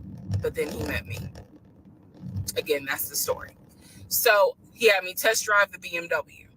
So much so, I loved the BMW. Loved it. I wanted a dark blue BMW with cognac interior. I wanted an X5 and I wanted an M Series. So I can clearly tell y'all that's exactly the car I wanted. We were online looking for that particular car because not every dealership had it. I was okay with a black BMW if needed. But I really wanted dark blue and I really wanted that cognac colored interior. So he felt like, I want you to consider all of a sudden an Audi Q8. Let's just see how you like it. If you don't really like it, then we will go back to the BMW. I cannot tell you why he switched up. I can't. But I can tell you he took me to an Audi dealership on Peachtree Industrial. He test drove an Audi and I test drove an Audi Q8. I loved the Q8. Loved it. But I was tired of test driving cars. By this point, I had test driven so many cars. Our weekends were spent either looking at a house or test driving cars. And I was picky, I will admit that. So he had me test drive the Q8. I really liked it. I finally just told him, look, I'm good with either the BMW or the Audi because I'm tired of test driving cars. He told my family he was buying me a new car because keep in mind, let me let y'all know. He had met my family initially on Zoom because, again, we were locked down. He had met my family. He also had met my family in person because at this point, it was like, look, if you're not showing any symptoms, maybe we can do family dinner. And so we had. So he had met my family in person. And now we will go ahead and move towards part 10 of this series. Okay, part 10. Who the fuck did I marry? Okay, had to sneeze. All right, so at this point, I had test driven all these cars. Kias, hell, he even had me test drive a Nissan Murano, but the main two were BMW and an Audi. He had told my grandfather he was getting me a car. He had told my aunt he was getting me a car, that he was going to, he was like, she's going to be my wife. I want her to be in something secure. So my family was really like, wow, who knew that he had this kind of money? And so I hated the fact that he did that because anytime he got around my family, here's another red flag to put in the United Nations of red flags. He would always talk about money and he would always brag. I never realized it in real time. I didn't realize it until I was out of the situation. He always bragged about the fact that he could fight, the fact that he had money, and the fact that he played football. Those are the three things he always bragged about. Back to the cars. So I told him, I was like, pick one between the BMW and the Audi because you said you buying it. So pick one.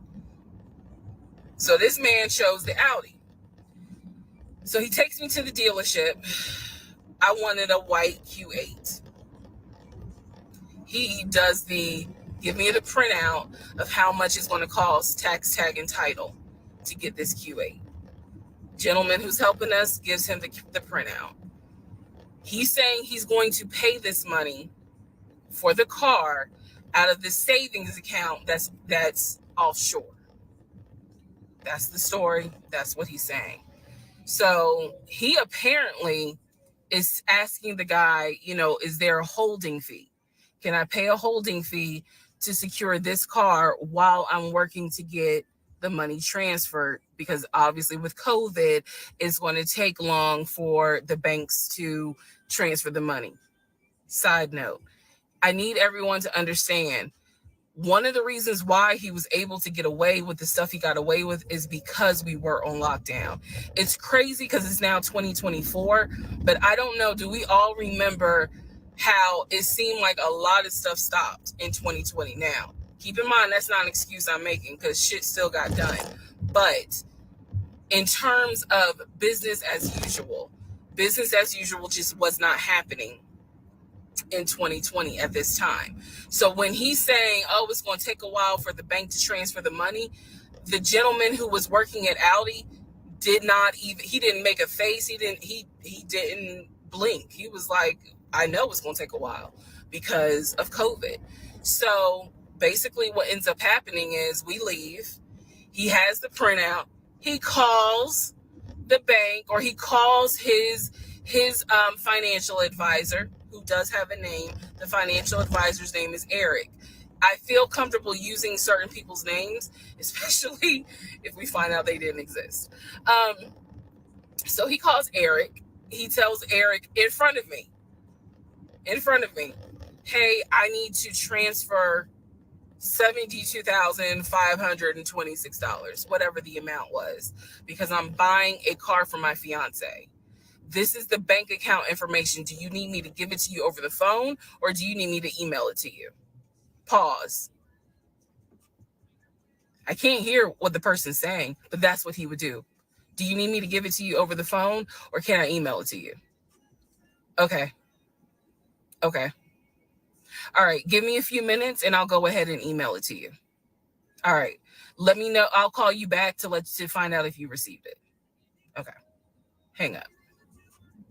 So I'm hearing this because, again, I'm not paying attention to, did I hear anybody on the other phone? Did I hear anybody on the other end?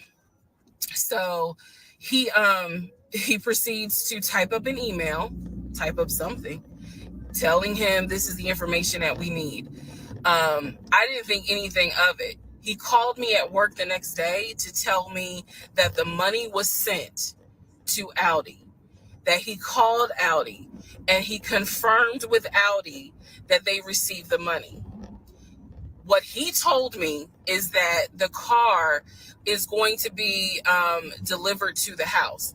Y'all, it's not that I lived in the hood, because I didn't, but I did not live in an area of Clayton County where you would have a brand new Audi delivered to your house. So I remember saying to him, I don't want that car delivered to the house, not yet, because I need to put that car in the garage. And my Nissan I only had a 1-car garage, so my Nissan was in the garage. So he said, okay, well, let me call them back and change the delivery date. Can you be home, or can you do a half day? So he's asking me, can you work a half day so that they can deliver the car and you will be home for it? I said, yes, that's fine. Because again, it's COVID. I'm working from home anyway. I only had to go in the office 2 days a week. So I'm at home the next day. He told me the car would be delivered between the hours of 1 and 3. Obviously, between 1 and 3, nothing happened. So 3 o'clock, I called him. He's at work. He sends me the voicemail. He calls me back. I said, it's 3 o'clock. No one ever came with the car. What's going on? And then I remember I was like, well, do I need to call Audi myself? Because I thought that you handled it. But if you didn't handle it, do I need to call them? And so whenever I would suggest I will handle it, he would get very, very defensive. Red flag number 472. So he was like, no, I will call Audi. Don't do anything. I'll call Audi and find out what's going on. Okay. So I'm at home chilling, cooking dinner, normal night. He calls me back and says, yeah, the car was stuck on the truck in Spartanburg, because apparently that's where their deliveries come from. So when he told me this, I was in the kitchen laughing, because by this point, I will be honest, and I told y'all I'll be honest even when it makes me look bad. I was guilty of, on one hand, I believed him, and on the other hand, I was like, let me see what lie he come up with. Let me just see.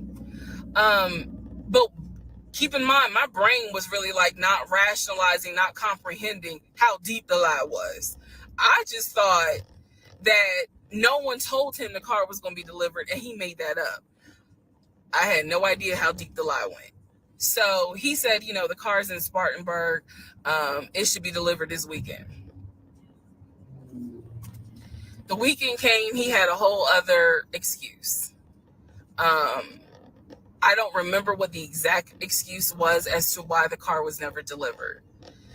I do remember we got into an argument and I was like, don't even worry about it. I'm going to get a new car my damn self. I don't even need your help. Which is probably one of the worst things you can tell a narcissist, because they love to be the hero. You know, it's all about them. But I was like, don't even worry about it. I'll get, when I have the money to get a car myself, I'll do it. I don't want to hear anything else about a new car. I don't want to hear shit else about a car. Because at this point, I was spending way too much time trying to figure out, are we getting a car? Are we getting a house? Like, what the fuck is going on? Always there was an excuse. So when I told him I don't want to hear anything else about a car, and I am not going to a dealership to test drive another car, that ended that whole discussion right there. So this is where I'm going to interject what I believe was happening. I believe that my ex-husband is the type of person, he gets off, nut. He gets off on you being excited about something that he knows you will never get. So I believe that he enjoyed going to car dealerships. He enjoyed watching me test drive a car and get excited about it, knowing I was not going to get it. It is the level of cruelty. And again, I'm telling y'all stuff that I found out way later on. It is the level of cruelty that I still cannot comprehend. So the whole issue about the BMW and the Audi, I think he just enjoyed seeing me get excited and then pull it away. Part 11 coming up. All right, part 11. So for this part, I'm just going to give you some backstory on the family. Pause all the stuff about the house. Pause the stuff about the car. This is backstory on his family, my ex-husband's family. All right, follow me. My ex-husband's parents, mom and dad, are both deceased. Mom passed away from cancer. Dad passed away shortly after her. I'm not sure what he passed away from. So he has a number of siblings. He has two, with his parents, he has two brothers. One is older, lives in Philly. One is younger by 2 years, lives in Nashville. He has two sisters. One, Shantae, is older, lives in Douglasville with her husband and two kids, a boy and a girl. Younger sister, Kim, is the baby, lives in Augusta with her husband, worked at, I think he told me, Procter & Gamble. That was the story. He had two half brothers that were through his dad. One brother lived in Baltimore. The other brother lived in Augusta. The brother that lived in Augusta, I have physically met in person, shook hands, hugged, all that. The brother that lived in Baltimore, I have FaceTimed with, talked to him. The brother that lived in Philly, the older brother that he looked up to, I have never talked to him on the phone. I would always talk to him through my ex-husband. So the conversation would be like, hey babe, brother so-and-so said, hey. He didn't call him brother so-and-so. We'll call him John. John said, hey John. I would be in the bathroom doing my hair, brushing my teeth. Hey John. And he'd be like, did you hear? He said, how you doing? I was like, I'm good. How's he doing? Because that's just me. And so he would relay back and forth. He talked to John every day from starting around July after the grandmother passed away. He would talk to John every morning. We both would be getting ready for work and he would be on the phone with John. They would be talking for 30, 40 minutes, talking about football, talking about other siblings. They would be talking about cars. It was really like not a big deal. They would talk about the brother in Baltimore. They would talk about the brother in Augusta. And then they would reminisce. This is the conversations I could hear. Let me explain. When I say I can hear a conversation, what that means is I am physically standing near him or next to him where I could hear him with the phone up to his ear talking to someone, because it wasn't me. Okay. I may not hear the other person because the phone call may not be on speakerphone. But what I hear is, for example, I hear, "Hey man, what y'all doing? Oh, for real? Y'all barbecuing this weekend? What y'all making? Oh, that's what's up. Nah, I think me and her gonna stay in this weekend because, you know, these numbers is looking crazy with COVID." Yeah, she over here. She's sitting right here. She watched the TV. Okay, hold on. John said, "Hey." Hey, John. You heard her? Okay. All right, bro. I just wanted to check in on you. That's the type of conversation I'm explaining.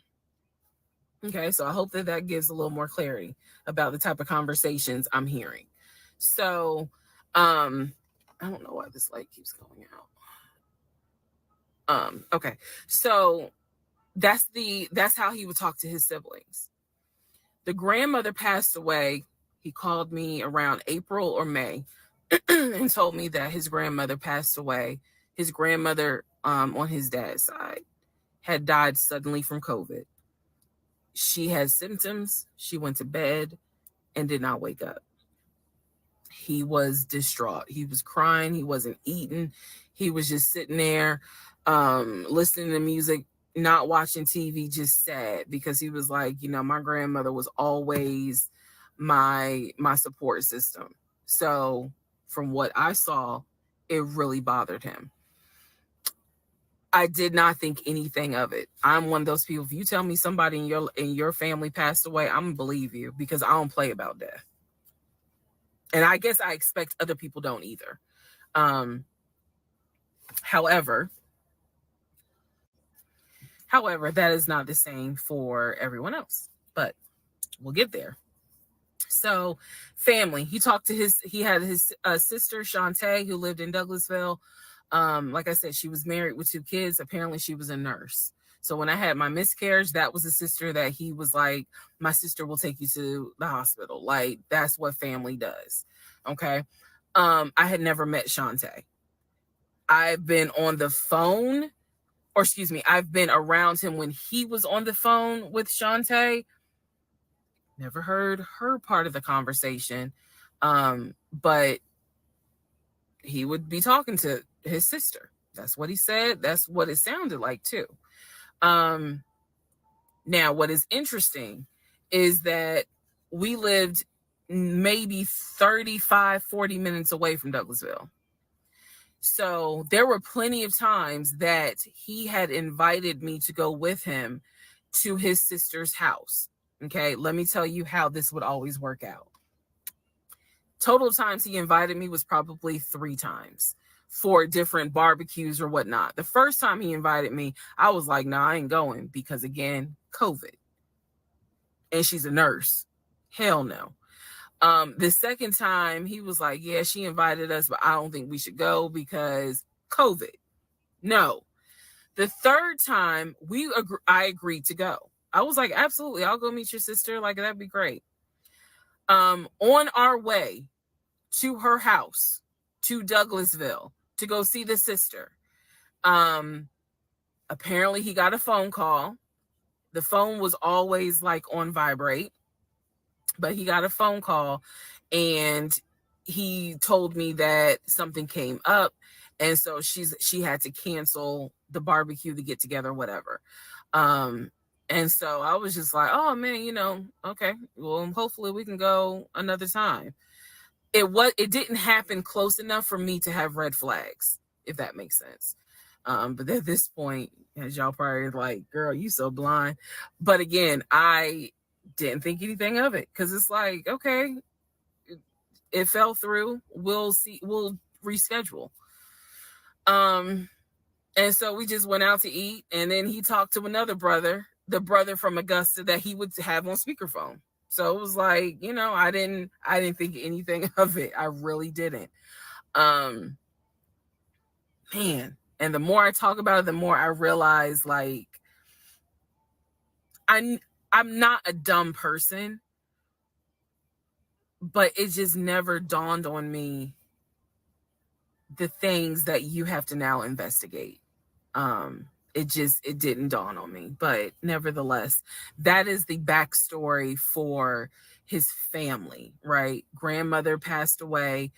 3 weeks later, he called me and told me his uncle had passed away from COVID. The uncle had tested positive, had to go into the hospital, and he died. It was a bit of a red flag. It was a bit of a red flag, but like I said, I don't play about death.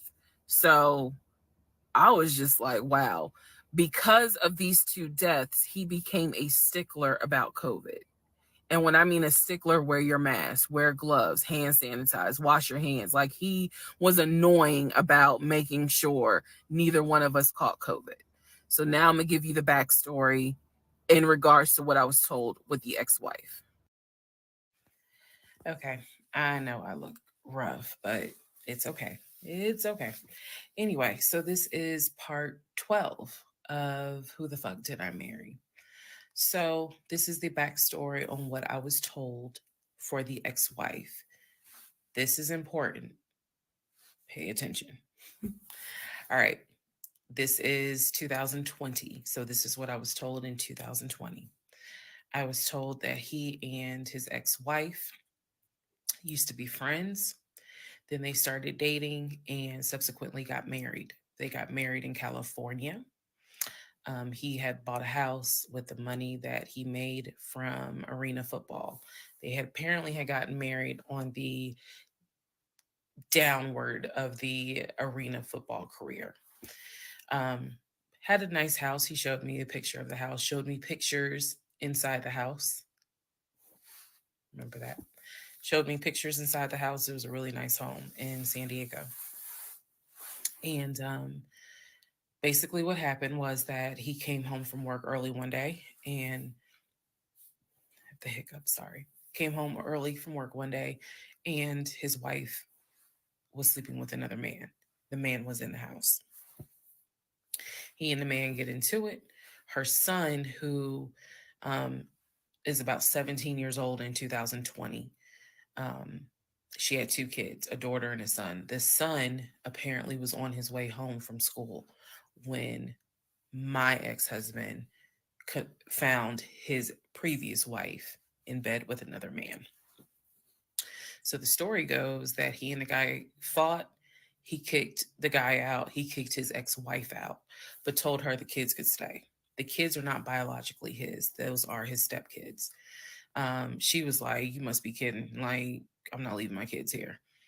The kids are old enough to where they were like, we don't want to go because you fucked up. We don't want to leave. So apparently she leaves. The kids stay with him for a few weeks. And then she gets her own place. The kids move out, move in with their mom. He files for divorce in California. He files for divorce in California, and it was an ugly divorce. She was asking for spousal support, all kinds of stuff, and then it turned into, w- you know, I'll help you with the kids, not child support, but just I will give you some money for the kids because apparently he was very close to the kids, and he wanted to keep a relationship with the kids. Their biological fathers, apparently there were two fathers. Their biological fathers were not in the picture. So um, the divorce starts out contested and ugly, eventually becomes amicable. Eventually they become cordial with each other. So my ex-husband moved. This is all before he ever met me. So I'm telling you the story of what I was told in 2020. So eventually, about 2 years later, is when his job approached him about an opportunity to transfer to Georgia. And so he took it. New beginning, fresh start. He has family in Georgia. He took it. He told me this story pretty much the second or third conversation we had. So it was always from the beginning that she had cheated. He caught her, and he had filed for divorce, but he was still close to the kids. They still had a great relationship. I've heard him I've heard him on the phone with the kids, just encouraging them, helping the 17-year-old like with homework. The kids really apparently wanted to meet me, and I was fine with that. Um, he would apparently he would send them money, if they needed something, because he loved the kids as if they were his own. I'm telling you the story as I was told it in 2020.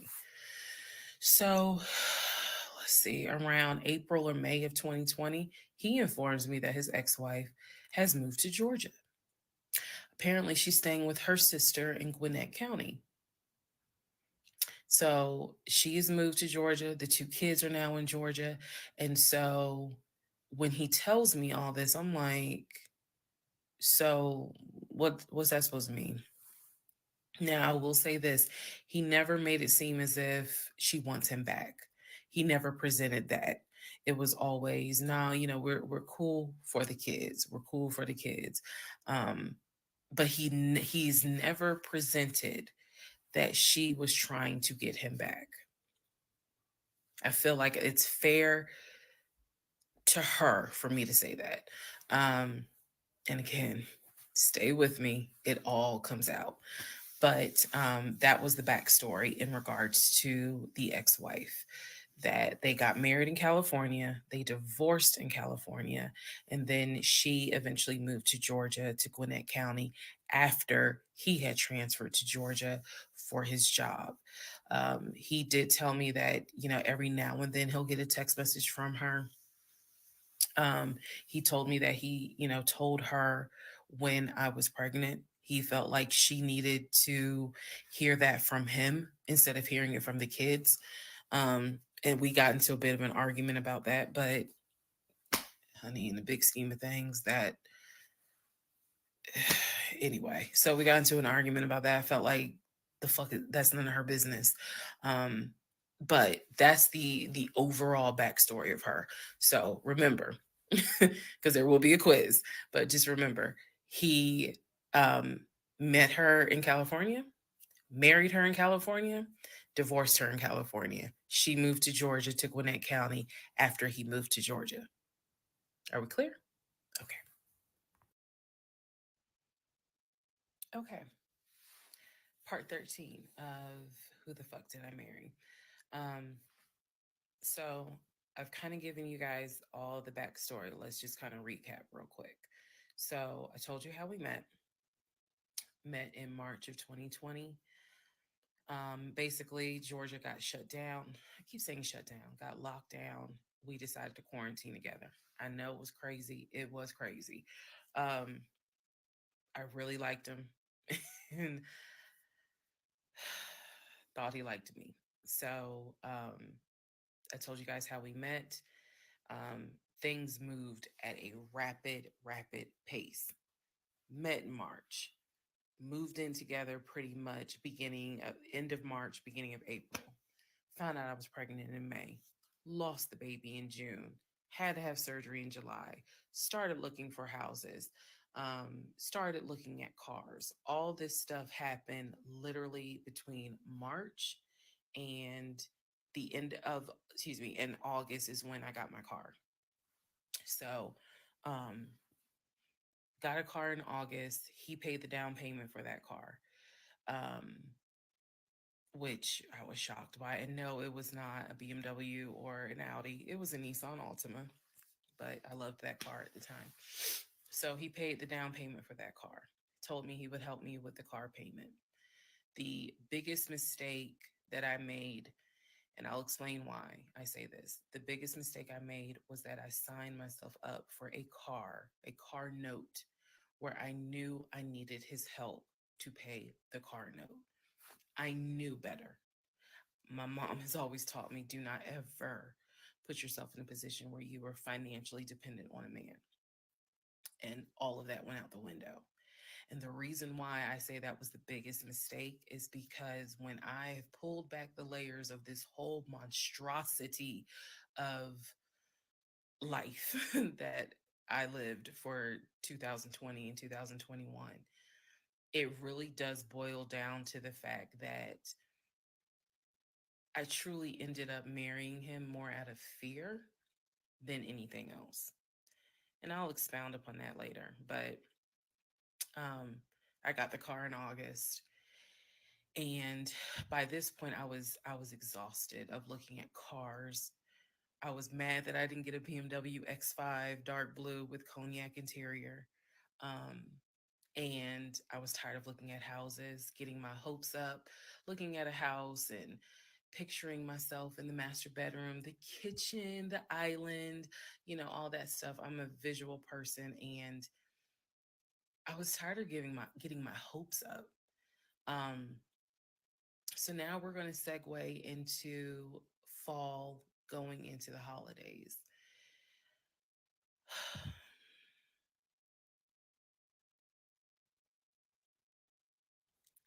Here's what happened. In October, we looked at another house. This house was in Marietta. Absolutely gorgeous. Um, it was gorgeous. I want to say that the house was about $700,000. I really liked the house. I could see myself living there, could see myself cooking there. Um, and so subsequently, my ex husband put in an all cash offer on that house. I watched him put an all cash offer in on the house. Our real estate agent, Scott, called us about 24 hours later, and he said, the sellers love your offer.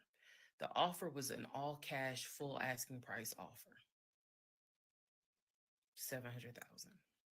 Let that sink in for a moment. He said the sellers love the offer. They are asking that you show proof of funds so that they can accept the offer.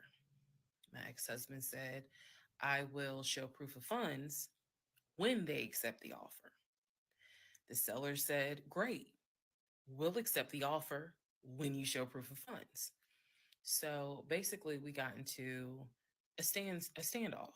Um, and if you're a real estate agent or you work in real estate, I would love to know your thoughts on this. I had asked people in my personal life, like, have you ever heard of this before? And I've had plenty of people who said I sided with the ex-husband. I would not show my bank statements until they accepted the offer. And then I had other people who were like, I wouldn't accept an all cash offer unless I verified that the person can pay. So I'm just curious what your thoughts are. Okay. So our real estate agent called us and was like, guys, the sellers are giving you 2 days to show proof of funds. I had the letter that he showed me from Chase. I sent that to Scott, but that was for a mortgage. The offer was for all cash. So he needed to show proof of funds that he had the cash to pay $700,000. He didn't show it. He refused to budge on showing them proof of funds until they accepted the offer because he was afraid that they were going to create a bidding war. So, what ended up happening was Scott called us and said, I apologize because I didn't do my due diligence as a realtor. He said, before I ever started showing you guys a house, I should have collected your pre approval letter and proof of funds. He said, so at this point, my broker has informed me that I cannot show you guys another house until you show at least us, meaning the real estate firm, until you show us proof of funds.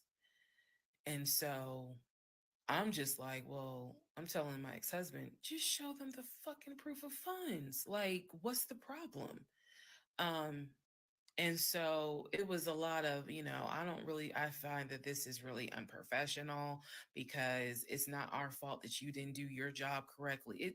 It got a little ugly and it got uncomfortable because I'm like, I don't understand why you don't show them proof of funds when you clearly just signed a document stating that you're putting an offer in at full asking price.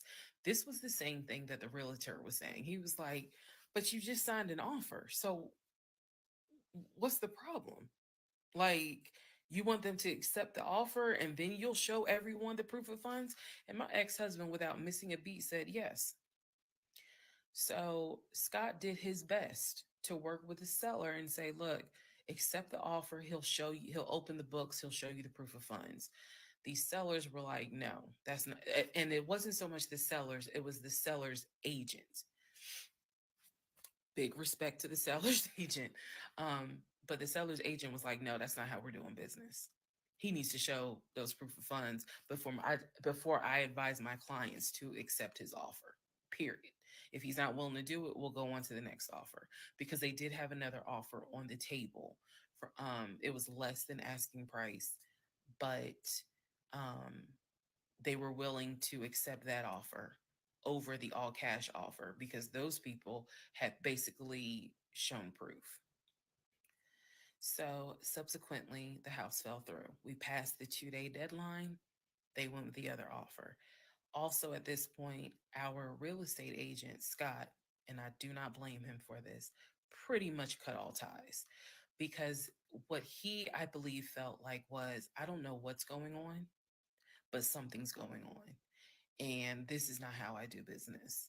So until you guys are ready to show the proof of funds needed to buy a house, you need to get yourself another agent because we were already about 20 to 25 houses deep by this point. We had already put in 2 other offers, they fell through. And now here we are with this house. And once again, it fell through.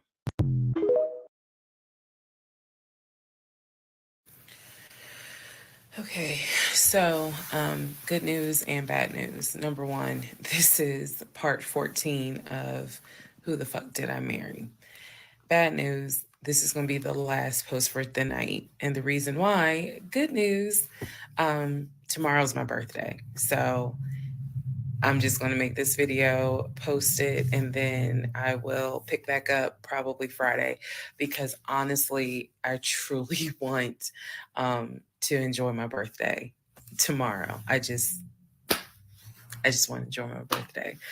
All right, so y'all don't be upset. Just if anything, watch parts 1 through 14, then we'll be ready for part 15. So the house fell through in October 2020. And what I told him was, I said, I don't want to look at another house. I don't want to talk about cars. I want to get through the holidays because it was going to be a holiday season where I could not celebrate my family because of COVID. So I said, I just want to get through the holidays. I want to get through the end of the year. Um, and we'll revisit stuff in January. I was very calm when I said it. No argument, nothing like that. Um, and he said he understood. I just, a lot of what fueled me staying in this situation really was the fact that number one, I didn't want to be alone. Number two, I didn't want to look stupid by having the relationship end so quickly for everyone to be like, we told you something was up. Um, and number three, I was ready to get married.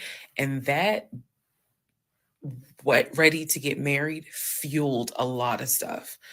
Um, and again, I was still making my audio diaries. So listening back to it, I knew something was wrong. I admit that. I knew something was wrong. But what I thought it was, truthfully, was like, why does it seem like there's always something? Like, why can't we just go ahead and get the house? Um, Why is it always something? Why can't I just get the BMW?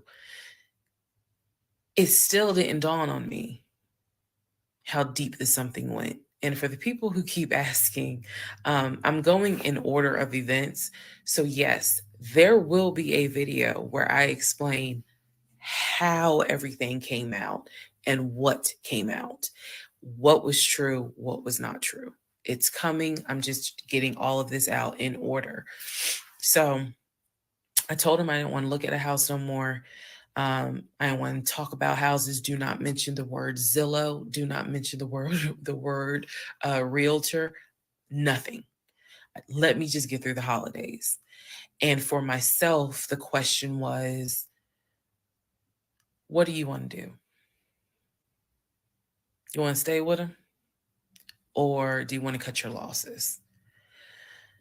And the part that kept me constantly second guessing myself was, what if he's not lying? What if he's not lying? Literally, the conversation I had with myself was, there's no way he is lying about having money. You saw the paper from Chase.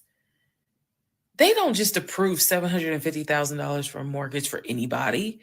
Um, I've seen his checking account. You see how much money's in his available checking. Like I don't think he's lying. I don't think he's lying about that. But what is it? Is it that he doesn't trust me? Like, I second guess myself so much. Is it that he doesn't trust me? Is it that maybe he doesn't really want to get married? Like, what is it? Because I know what I saw. I know what I heard. I know that he's having conversations about move the money from this account to that account. Um, I know he's paying my car note and all these bills. Like, clearly, this man is making money. I know that I saw the letter from HR that states his new salary is 200 and something thousand. Um, and I remember thinking, like, God, what what am I missing? I'm missing something. But what is it? Because I know what I've seen. I know what I have touched. I have physically touched these papers. Like, I know how to read. So what is it that I am missing? He's close to his family. He talks to them all the time. He's just a regular guy that just likes to watch NFL football. He leaves me alone when I want to watch Georgia football. Um, he's paying the bills, groceries. I haven't had to worry financially since I've met him. And as a woman who had lived on her own, paying her own bills, my God, that is the most intoxicating feeling when you meet a guy who just takes your stress and your worry away financially. But the downside is he took away the stress and the worry financially away and instead brought a mental fuck job I've never in my life had experienced. And I could not put my finger on it. I couldn't really talk to anybody about it because I'm a big believer in what happens at home stays at home.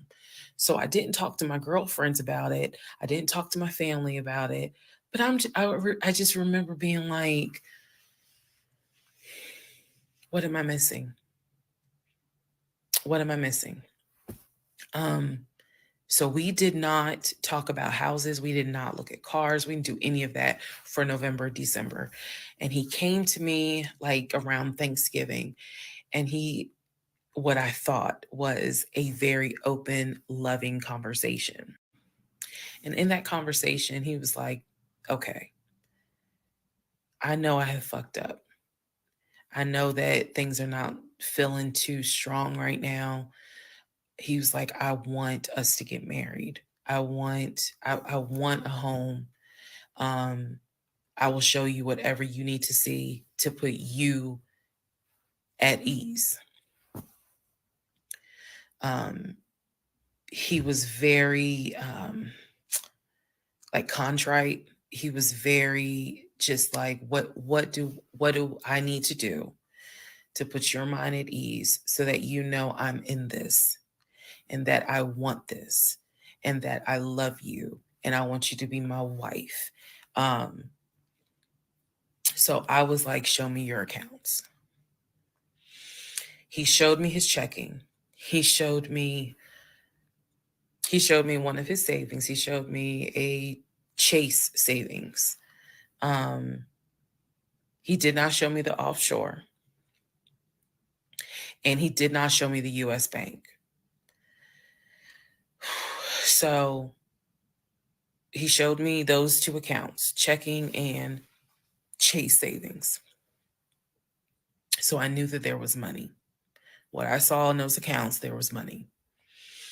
I told him, I was like, if we're going to buy a house, I want it to be through the mortgage on Chase. I don't want to deal with this proof of funds shit no more. I said, I do not want to look at another house until the beginning of the new year. He said, okay. That is when we then had a conversation. So I guess I lied because we are going to have a part 15 or 16 tonight. But that is when we then had the discussion about marriage. And that is where religion came into play. Yeah, I'll give y'all the other part tonight. Stand by. Okay, part 15. Who the fuck did I marry? So in December of 2020, around beginning of December, we had a conversation, kind of a come to Jesus heart to heart conversation. And both of us had grown up in the church, and the fact that we were not married but living together, the fact that almost had a baby together, bothered both of us. Both of our families, my family and his family, were very adamant. Like, okay, y'all either need to get married or y'all need to separate. Um, And so I'm walking around with a ring on, which I'll post a picture of the ring because, God, there's so much to unpack. But anyway, walking around with the ring. And so he said to me, whatever I need to do my part to make this work, I'm willing to do. At the same time, it wasn't that I did not trust him as much as it was I felt like I wasn't trusting myself. Because again, like I said in the previous video, I know what I saw, I know what I read, I know what I've heard, but fuck, something was not sitting right with me. And every time I would question it in my head, the other side of me was like, okay, you know he ain't lying about the money because you saw it. So you know he ain't lying. Girl, are you that, like, I remember saying to myself, are you that jaded that you don't even know what it's like to have a decent man? Yes, I really had the audacity to have that thought. So we agreed at the beginning of December, like, we wanted to be together. I believe I loved him. I believed he loved me. So the decision was made that we were going to get married. It's still COVID, so we had to follow certain protocol. So we filed our marriage license in Fayette County, Georgia, because you could not get an appointment in Clayton County to save your life. So we filed the marriage license in Fayette County. On our marriage license, it asked the number of previous marriages. He said one, I had zero. It asked for our social security numbers. He put his social security number down. I put my social security number down. I mentally wrote down his social security number and I did a background check. I did a background check after I had filed a marriage license. Yes, I know, but I did. The background check, nothing came back. It was like no results found. I did a criminal background check, nothing came back. So I thought one of two things. Either I had the wrong social, meaning I wrote down the wrong social, or my paranoia was unfounded. There's nothing wrong with him because he has been always throughout the relationship a big stickler about law enforcement, following the law, because his dad was a retired police officer. So this is someone who's been this is a guy who would check to make sure my tail lights were working, make sure my signals were working, make sure my oil was good, make sure I had enough gas in the car. So when the criminal history came back with no results, I was like, well, of course there isn't, because the man probably hasn't had so much as a speeding ticket. So we filed the marriage license, and then we made an appointment to get married, and waiting for the judge to come out of chambers so that she could marry us. And the reason why I'm pausing is because, my God, if I could go back and see that young woman sitting in that lobby.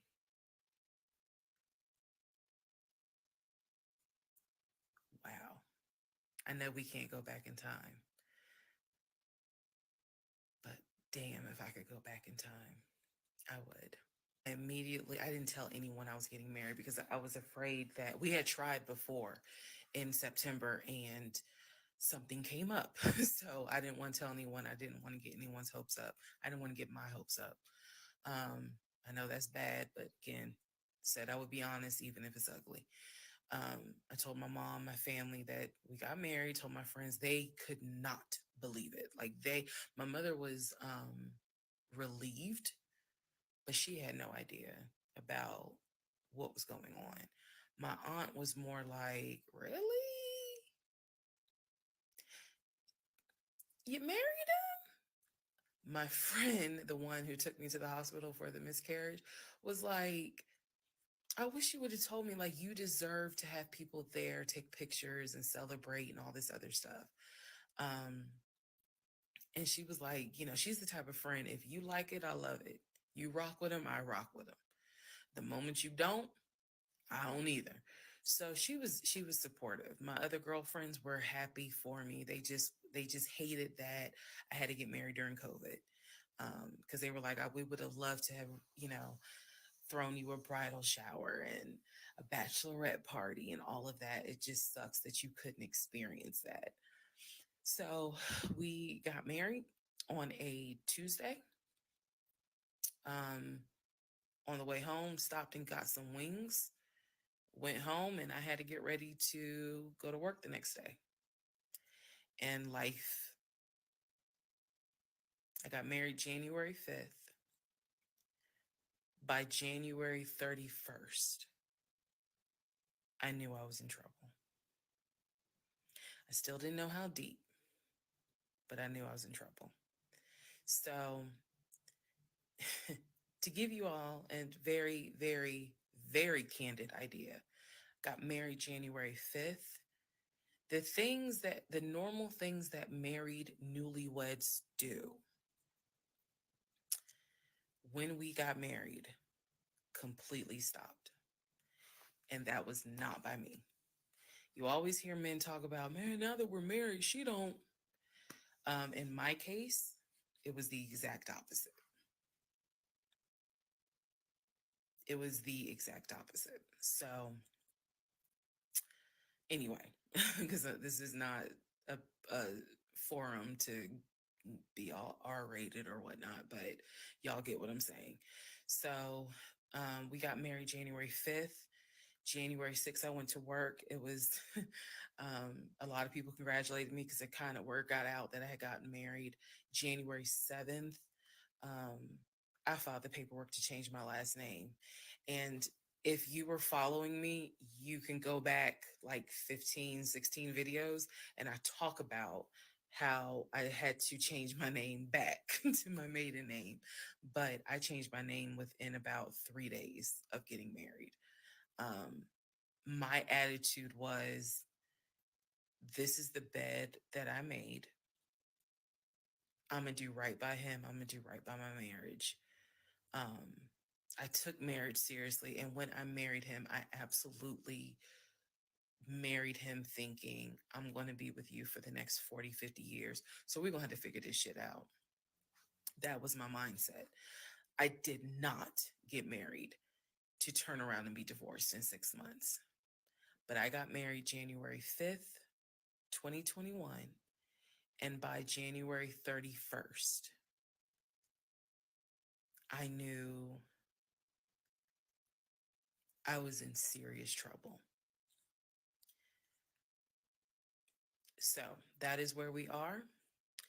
The next set of videos, the next set of all this will be me talking about how things went downhill before it crashed and I found everything out. In the meantime, tomorrow is my birthday. So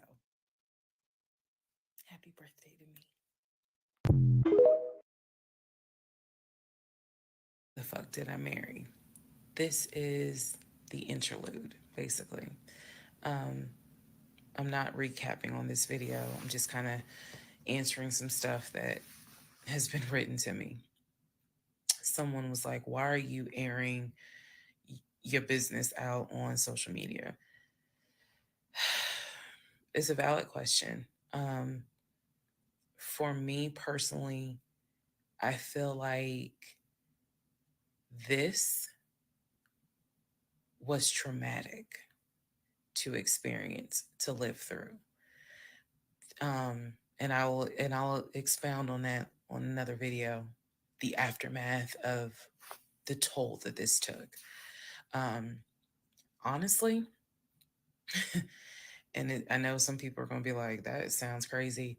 It is kind of cathartic to get this out because I cannot tell you how much of this has been internalized since 2020.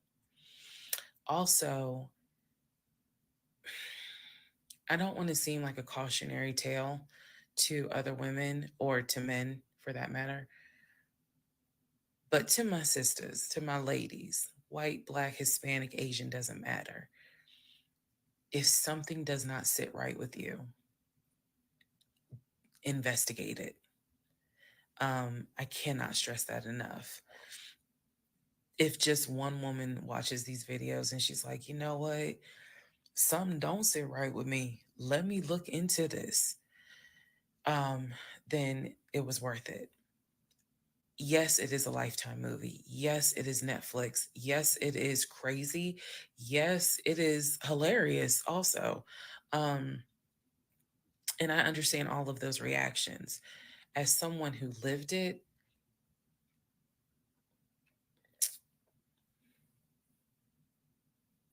um,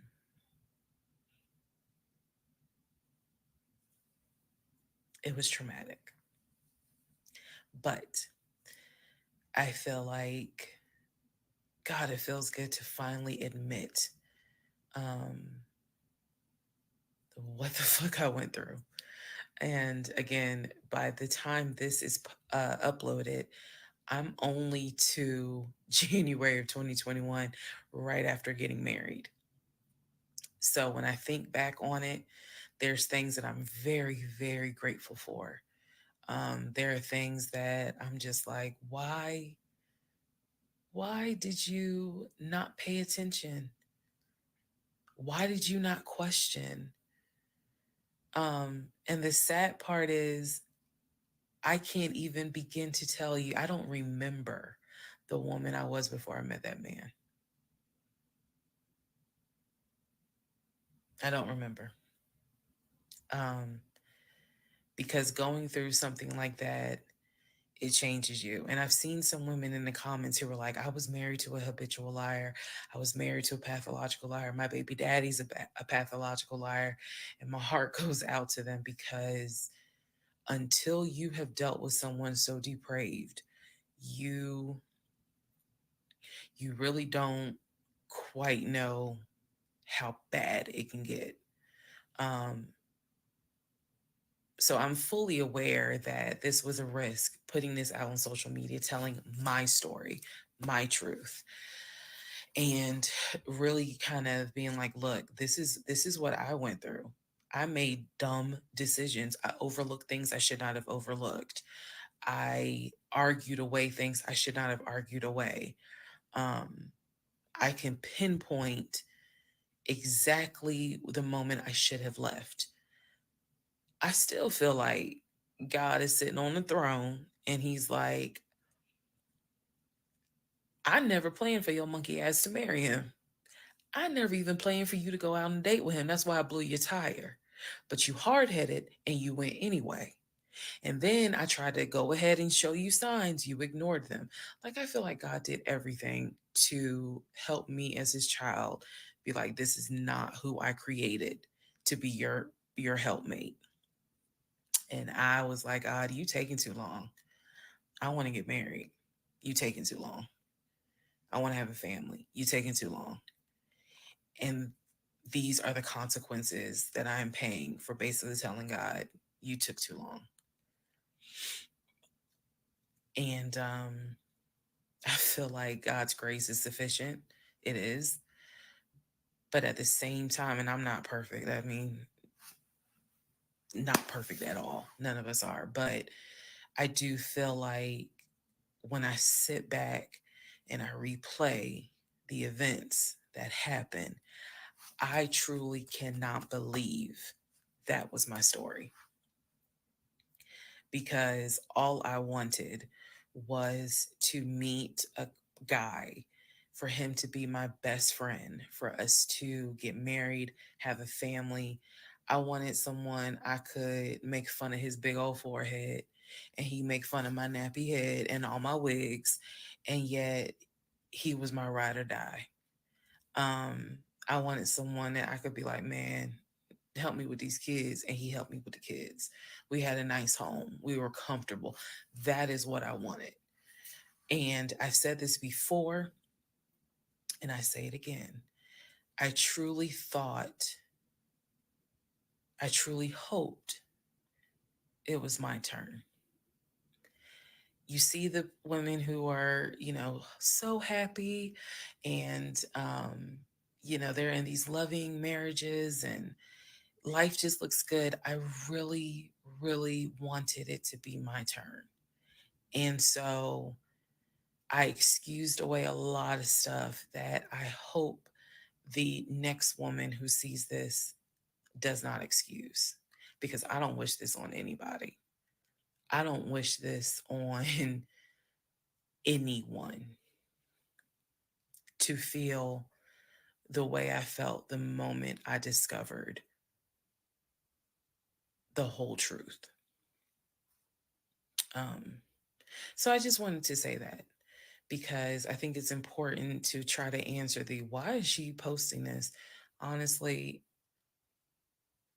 I was tired of holding it in. I was tired of holding it in. Um, and I hope it helps somebody. Okay, let's all take a deep breath. Whew. Let's all get some sleep. If you don't have anything to do and you just want to wish me a happy birthday, wish me a happy birthday tomorrow, February 15th. Shout out to Team Aquarius. Good night, y'all.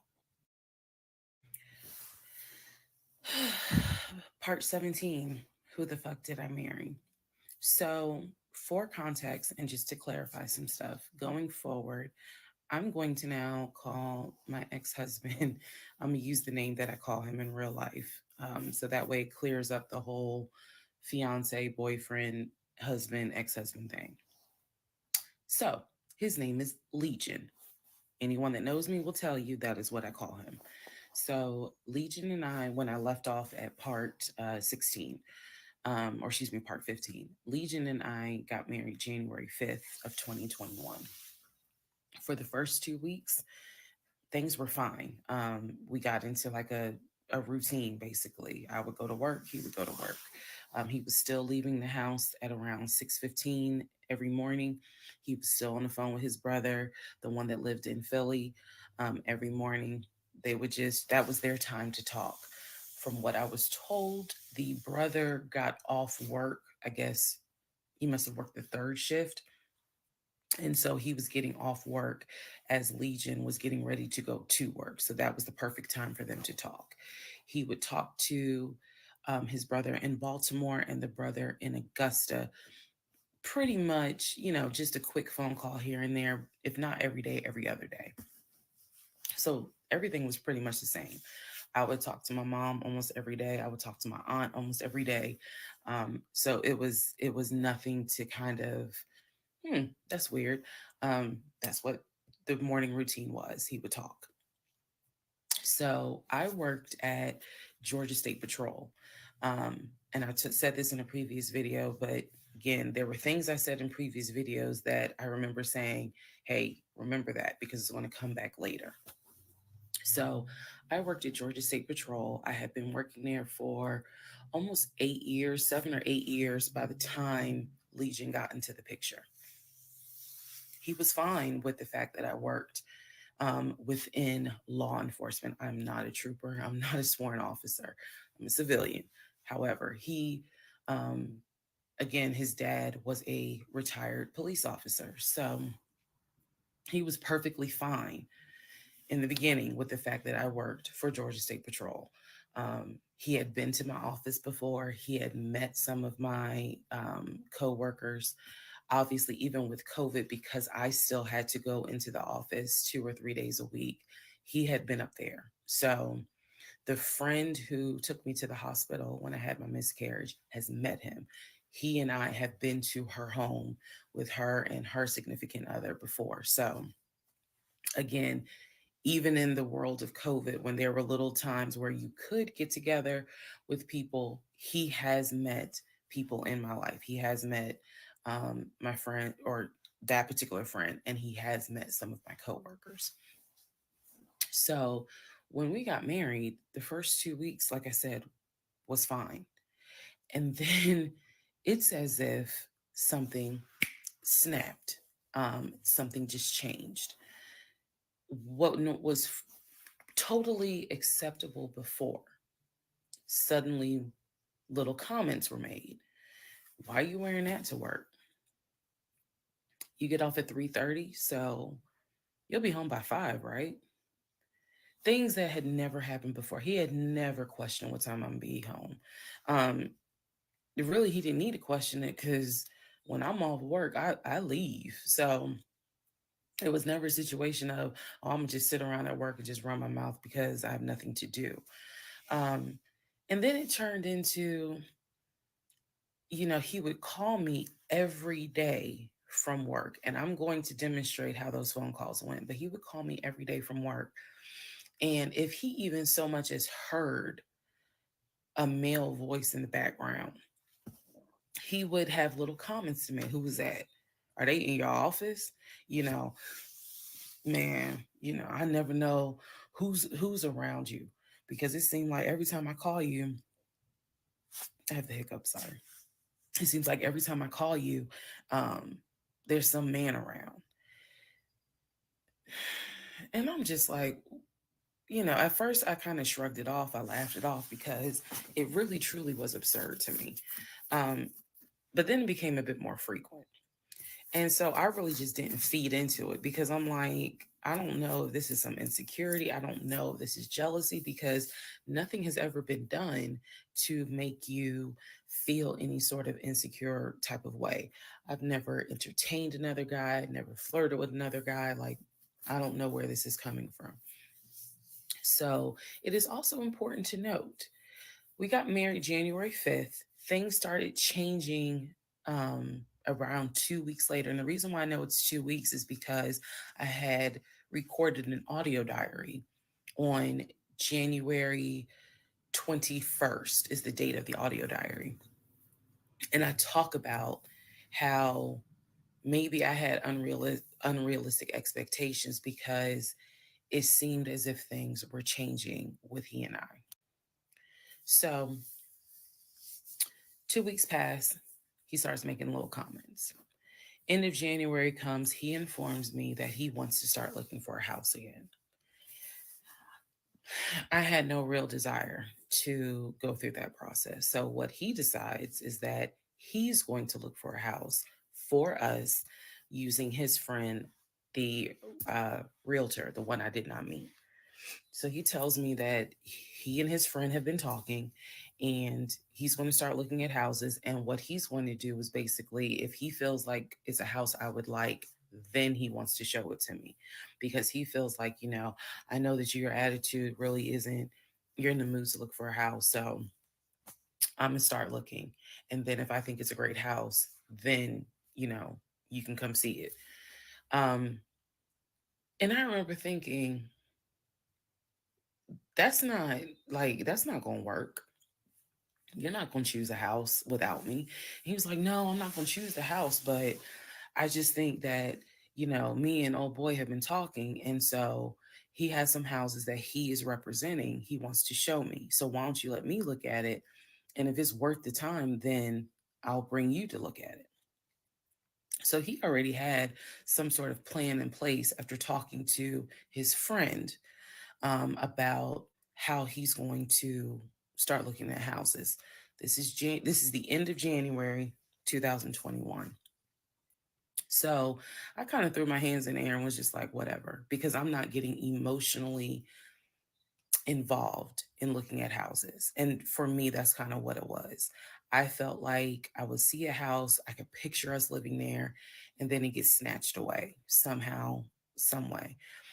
I didn't want to go through that.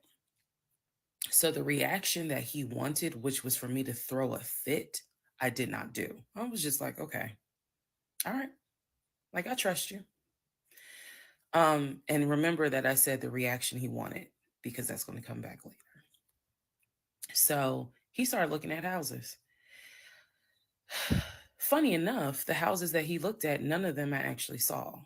But he would call me and say, I'm at this house in Sandy Springs with the realtor friend. Apparently his realtor friend's name was Scott, not to be confused with the other Scott, the one that was actually helping us that dropped us as clients. I want to make that clear. There were two Scotts. One is the realtor who was representing us, who said, hey, I need proof of funds. If you don't have those proof of funds, I cannot show you any more houses. The other Scott is his friend who he had talked to on the phone at least 50 to 100 times in front of me. That's the Scott that he said is going to show me this house in Sandy Springs. Apparently the house was like $800,000. So he was like, I think that if I like the house, then I'm gonna bring you out here so you can see it. All right. Now let's go into part 18. Okay, part 18. Who the fuck did I marry? So he starts looking at houses in Sandy Springs, Alpharetta area with his friend Scott. Um, I did not see any of these houses. I did not go. I didn't want to go. Um, so what was starting to change is, remember I said before, he would leave the house every day at around 6:15. He would be home every day between 3:30 and 4 o'clock without fail. It was so, I shouldn't say it was annoying, but I could set my clock by the fact that I would hear that garage door open between 3:30 and 4 o'clock every day that he went to work. Even during lockdown, he still had to go to work. His job was only locked down for maybe a week. For me, I was allowed to work from home, but unfortunately, I did not handle it well. And so I would fall asleep and not check email. So my boss was like, yeah, you're going to have to come back to the office because you're not trustworthy. And I wasn't. I mean, I would watch Netflix and not even be on my computer. So I had to start going back to work every day, 5 days a week. Um, and I was, me and another lady were the only two in there because we were the only two who did not handle work from home properly. Anyway, that's another story. So Legion would, he started to not come home by 4 o'clock. He started to come home 5, 5:30, 6:30, sometimes 7 o'clock, because he was saying that he was looking at houses after work with his friend Scott. So it definitely was noticed that things are changing. Um, and I just, at this point, kind of emotionally and mentally, I was just like, I don't know what to do. This is the end of January. Remember, I told you in part 15, I got married January 5th. By January 31st, I kind of knew I was in trouble. And by the end of January, sure enough, I knew things were changing in a way that I was like, I hate to sound redundant, but what the fuck is going on?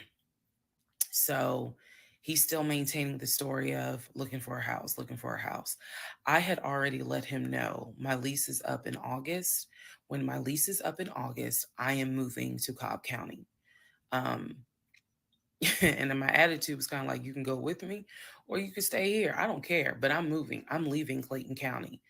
The reason why I was so adamant to move was not because of Clayton County. It was not because of the house that I was in. It was because Legion had started to create this narrative that he was beefing with my female neighbor.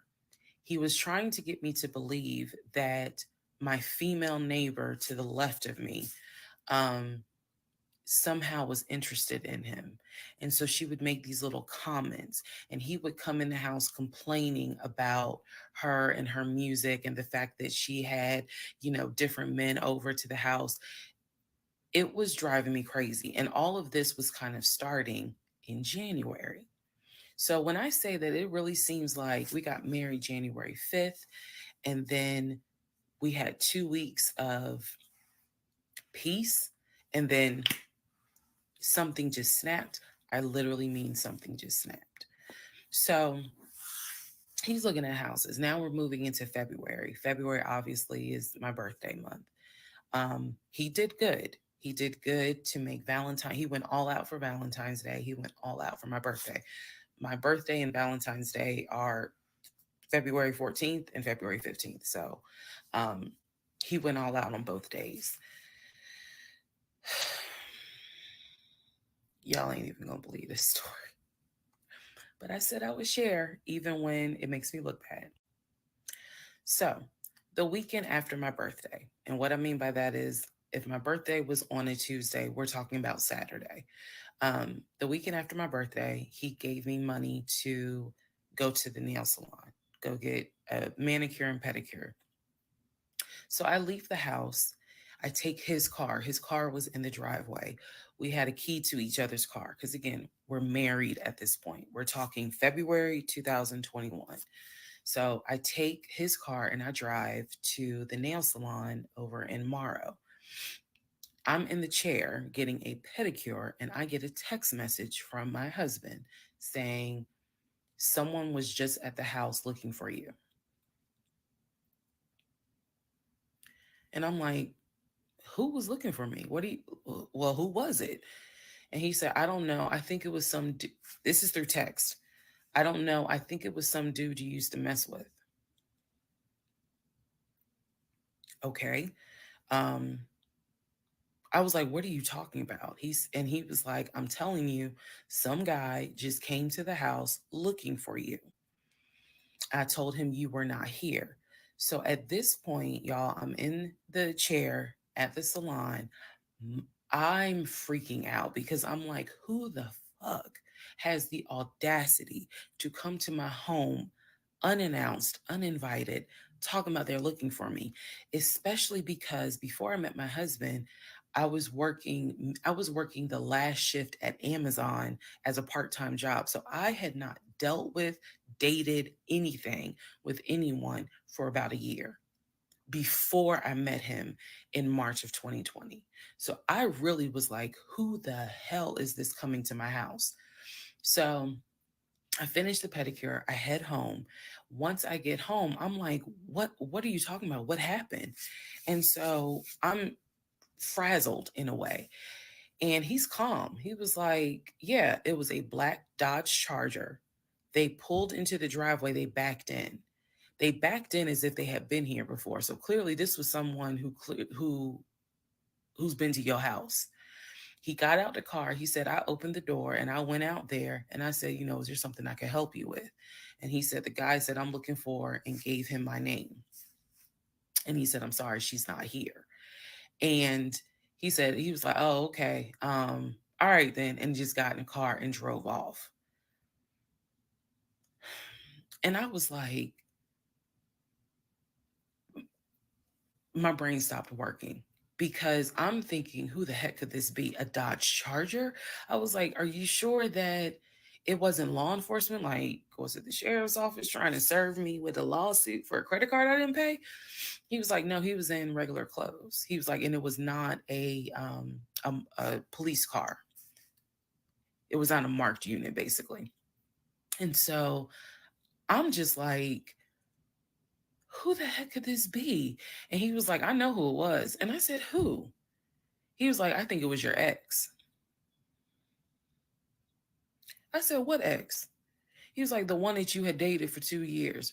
Remember back in like part 3, part 4, I told y'all he told me about his ex. I told him about mine. I thought we were being honest with each other.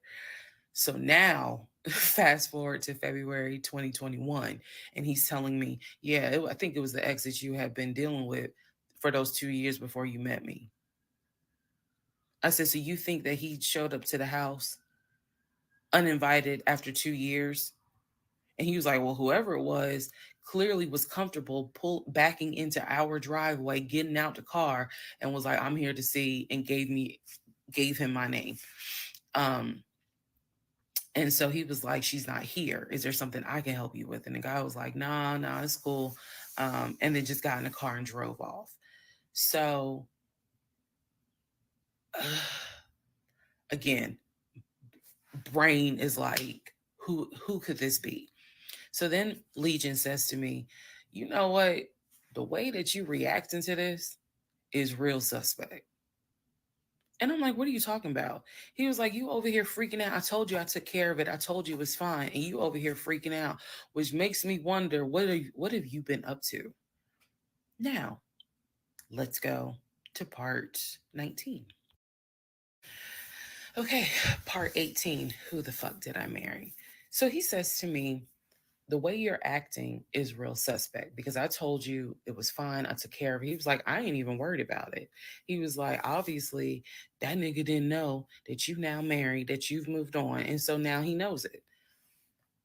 But for me, it was the fact that I don't do pop-ups. Don't come to my house unannounced. So if someone has done that, for me, it automatically feels like a violation and it feels like it needs to be addressed.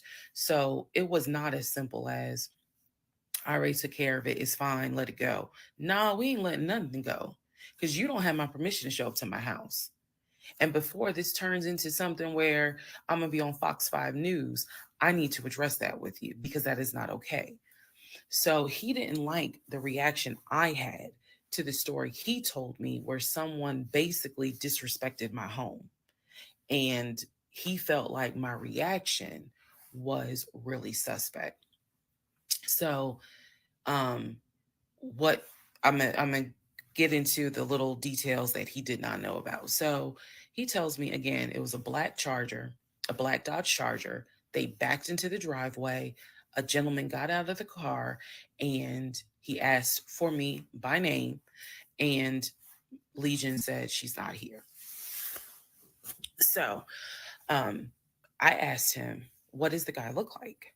And he said, he was like, why does it matter? I said, what the fuck does he look like? So Legion proceeds to give me the most generic description you can give. He was like, well, he was shorter than me. Ex-husband is about 6'3", 6'4". He was shorter than me. He was brown skinned. I said, did he have a hat on his head? Mind you, I understand that before marriage, I was a damn fool. I understand that.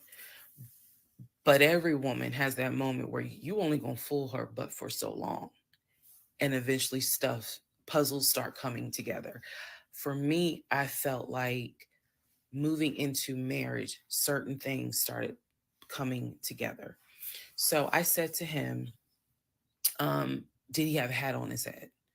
He was like, nah, he ain't wear a hat. So in my mind, I am mentally going down a list of every possible man it could be. Um, and it was only like four men. I had been in that house about 3 or 4 years at this point. So I knew all of the people, and I'm talking about from maintenance down to ex boyfriends. It was a total of like four men. So when he said that it was a black charger, I immediately was like, okay, I know that crosses out one. He said he was shorter than him. All of them were shorter than him. I said, did he have a hat on his head? He said, no, that crossed out one because one in particular was a maintenance guy who always wore a hat on his head because he had like a bruise or something and he was just self-conscious about it. So he always wore a hat. That leaves two. So I said, was he muscular or was he skinny? So Legion's getting all frustrated. I said, just answer the question. He was like, well, he was kind of in between. And I said, okay. Um, he was in between. I said, so was he light skin or was he dark skin? He was like, I told you he was brown skin. I said, was he my complexion? He said, no, he was brown skin. That eliminates one. So now there's one left. And yes, the one left would have been the ex that I had dated for 2 years. And so he was like, I know it was your ex. I know it was your ex. And I was like, that don't make no sense because the ex that in my mind, I'm saying this, the ex that I had dated, he and I had no contact with each other. And he was not the type to just pop up at your house. That ain't his style. Not to mention, and I ain't tell Legion this, that man would not be caught dead driving a Dodge Charger. He hated Chargers because he drove it as a patrol car. So I didn't say anything. I just was like, that's weird. So what Legion didn't know is that at the time I had a security system. So I had a security system where anytime the front door, the garage door, or the back door was open, basically any entry point, anytime it was open or closed, it would send me a text message notification. So when he's telling me all this, I'm looking at my phone and I see a notification where the front door was opened and it was shut all within the same minute. So, for example, if it says front door open at 1 p.m., front door closed at 1 p.m. So, whatever he did was within those 60 seconds. He's telling me the story of the guy got out the car. He opened the door. He went out there. Can I help you? And the guy said, I'm looking for, and Legion said, no, she's not here. And so he said the guy kind of was like, okay. And he was like, all right, thank you. And got in the car and drove off. Legion has also told me that he watched him drive out of the neighborhood, which means because of the way the house was set up, the townhouse, he would have still been outside watching this. I could be wrong, but something in me was like, that would take more than 60 seconds. So for the door to have been open and shut within the same 60 seconds, I was like, mm, mm. Okay. So also what he didn't know, we didn't have a Ring door camera, but my neighbor did. And her Ring door camera caught my driveway. The view of the camera could see my driveway as well as her driveway. And so whoever was coming in the door, our driveways were right next to each other. And then on the other side of it was the grass. So it was a perfect view of my driveway. So I text her and I said, hey, were you home? I think I texted her the next day because I said, were you home on Saturday? Da, da, da, da. And she said, no, I wasn't. What's up? Everything good? And I said, can you look at your security system and see if there was a car that came to my house at such and such time? And I know I did not tell her the reason I was asking, but I was like, is there any way that your security camera caught if someone came to my house at this time on Saturday? She's like, yeah, sure, I'll look. And so maybe about a couple of hours later, she texted me back and said, hey, I looked at the camera, but I didn't see anything. And I said, okay, by any chance, did it catch if someone maybe walked up the driveway? Like maybe it wasn't a car in the driveway, but someone walked up. She said, I didn't see anything with your driveway yesterday. So I said, okay. And I knew that something in me again was like, nobody came to the house. So now here we are, a month and a half married. And now is when I'm like, why the fuck did he make that up? Because no one came to the house. No black Charger came to the house, pulled backed into the driveway. Nobody got out the car and asked for me. Nobody was looking for me. So now I was sitting in the bedroom thinking through all this, and I'm like, why the fuck did he make that up? Because that's what happened. I'm looking at the text messages on my phone where he's telling me someone just came to the house looking for you, but no one came. So what was the purpose of that? And then something said to me, something in me said, he wanted to see your reaction. He just wanted to see the reaction. You had been too calm, and so he wanted to see a reaction. So this man gaslit me like I was Georgia Natural Gas just to get a reaction. Welcome, ladies and gentlemen, to part 20 of Who the Fuck Did I Marry? All right, part 20 of Who the Fuck Did I Marry? So after the black Dodge Charger incident, things were quiet. Legion was fine. Legion slept just fine. Me, that shit played over in my head for days and days and days. On one hand, I was like, I know nobody came. My head knew nobody came to the house. My heart was like, but maybe he didn't make it up. So the head and the heart were absolutely playing a tug of war because, again, I really couldn't fathom that he was making it up. But nevertheless, I filed it in the back of my mind in my little filing cabinet, my mental filing cabinet. So a few weeks later, we go out to eat at this restaurant in Atlanta. It's a burger place, and I'm going to do my best by the time I post this to put the name of the burger place on the screen. So we go to the burger place, eat dinner. Everything was fine.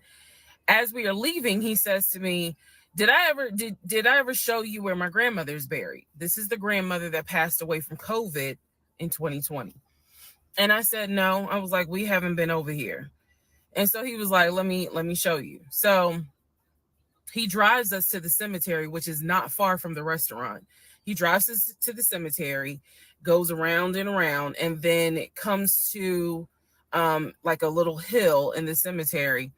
And he was like, you see the headstone. The headstone had like the family name on it.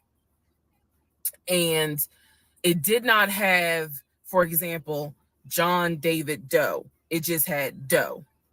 Okay. So there were no dates on it. So it reminded me of just a headstone where it was probably multiple family members buried underneath it. That's what it reminded me of.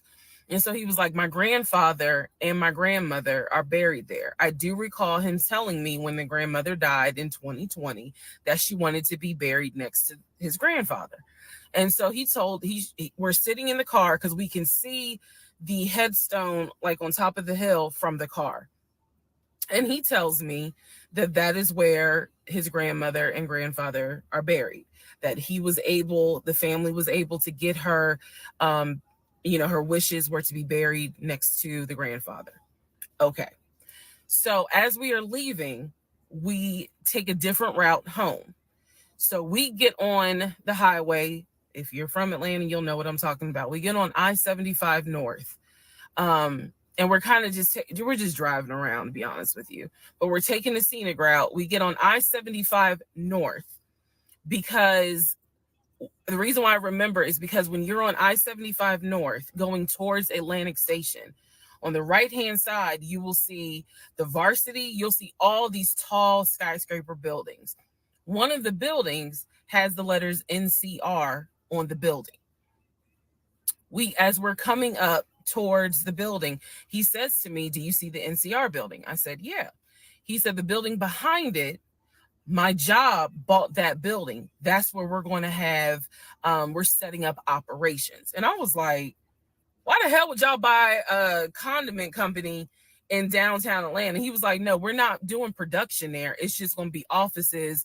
And that's where we're going to handle like the business portion. The production is still being done in Gwinnett County out in Duluth." And so I was like, "Oh, okay." He was like, "That's where I keep the company car."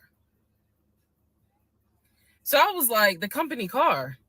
I said, "Aren't you supposed to be bringing the company car home?" And he was like, "I don't want to bring the company car home because it's Clayton County and it's a $90,000 car. And I don't want no problems." So he's telling me that he keeps the company car at the building downtown Atlanta that's behind the NCR building. I barely could see what building he's talking about, but he was like, "It's the building right behind it." And so he's telling me that that's where his office is. So I said to him, "Take me to your office. I know it's a Saturday, but shit, you one of the VPs, right? So take me to your office." No, I had not been to his office simply because, again, COVID. So I was like, "Take me to your office." And he was like, "I can." He was like, "That's no problem." So do I have the other phone? I do. So y'all are in luck. So I can maybe reenact how this goes. So he gets off the exit and starts driving towards the NCR building. While he's driving towards the NCR building, he always has kept his phone in his left pocket. This is my left hand. So he pulls his phone out and he starts calling. He tells me he's calling Willie. Willie is supposed to be the head of security. So he's saying, "Let me call Willie real quick to make sure that the building's open." So he proceeds. This is another phone, but he proceeds to go ahead and call Willie. We're still driving, by the way. We're still driving. I'm on the phone, scrolling through Facebook, trying to figure out some random shit. But he's driving with the phone up to it. So driving with the phone, next thing I hear, "Hey, Willie, it's Legion. Hey, how's it going?" "I'm good." "Hey, is the building open?" "No, I just want to take my wife up there so she can see it and see my office." "Are you up there right now?" "You're not?" "Okay, is Mr. Justin working?" "Okay. So is there anybody up there that can physically open the building? Because I don't think my badge is going to get me at least in the front door because of it's on the weekend lock." "Okay. Okay. All right. Let me know." "All right. Thank you, Willie. Bye." Y'all see how I did that? He's having this whole conversation while I'm sitting in the passenger seat. So then he gets off the phone and he says to me, "Willie is not working and Justin apparently called out sick. So the building is locked and my badge won't get us in the front door." He was like, "Willie's going to see if there's someone else that can open the front door so we can actually get in." He's like, "My badge will get us on the floor, but it will not get us in the front door." No one ever called. So when he's getting off the highway, he basically turns onto Spring Street. Again, there's all kinds of shit I distinctly remember. He turns onto Spring Street so that he can then get on 75 South so we can go home. Never saw the office that day. But again, this is where he's saying that he keeps the company car. So when we get to part 21, I'll kind of go into detail about the whole company car a little bit more. Part 21, who the fuck did I marry? So the company car apparently was a charcoal gray BMW. I believe it was a 5 Series. It was a 5 Series. I don't know much about the sedans. Y'all know I wanted the X5 dark blue with the cognac interior. He got the BMW 5 Series charcoal gray. He sent me a picture of the car. So I did see a picture of the car. After this whole NCR building, take me to your office, that is what he's claiming, is that he leaves the company car at that location. He's saying that he drives from Riverdale to Midtown, switches out cars, and then drives from Midtown to Duluth. Those that don't know how Metro Atlanta is, basically Midtown would be in between where we live and Duluth. I only know that he left the house every day at 6:15. I know that I never physically saw the company car come to our home. Saw a pictures, plural. So when he told me that he got a BMW 5 Series, keep in mind, this is after I had been promised a dark blue X5. So I was a bit salty. I don't care if it is a company car. I was a bit salty. I will admit that. Because I felt like you get to drive the car that you know I really want, which is a BMW. And so he would call me from the car.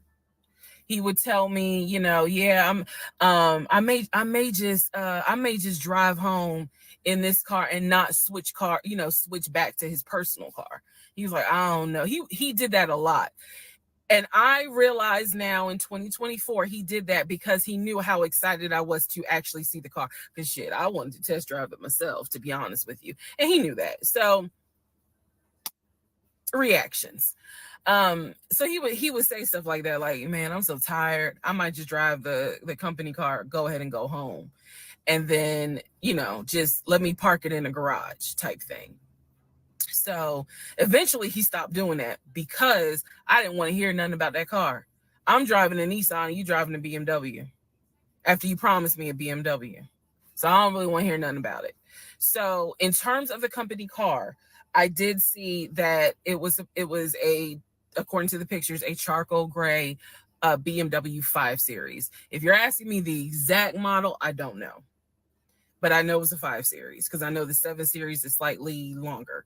So it's a 5 Series sedan. So after the whole situation with the cemetery to see his grandmother and grandfather's headstone, then there was the NCR, the office is open. Oh, it's not open. Justin ain't working. Willie ain't working. Willie is supposed to be head of security, but he ain't working. Okay. So at this point, I'm already numb. It is important for me to point out how numb I became dealing with him.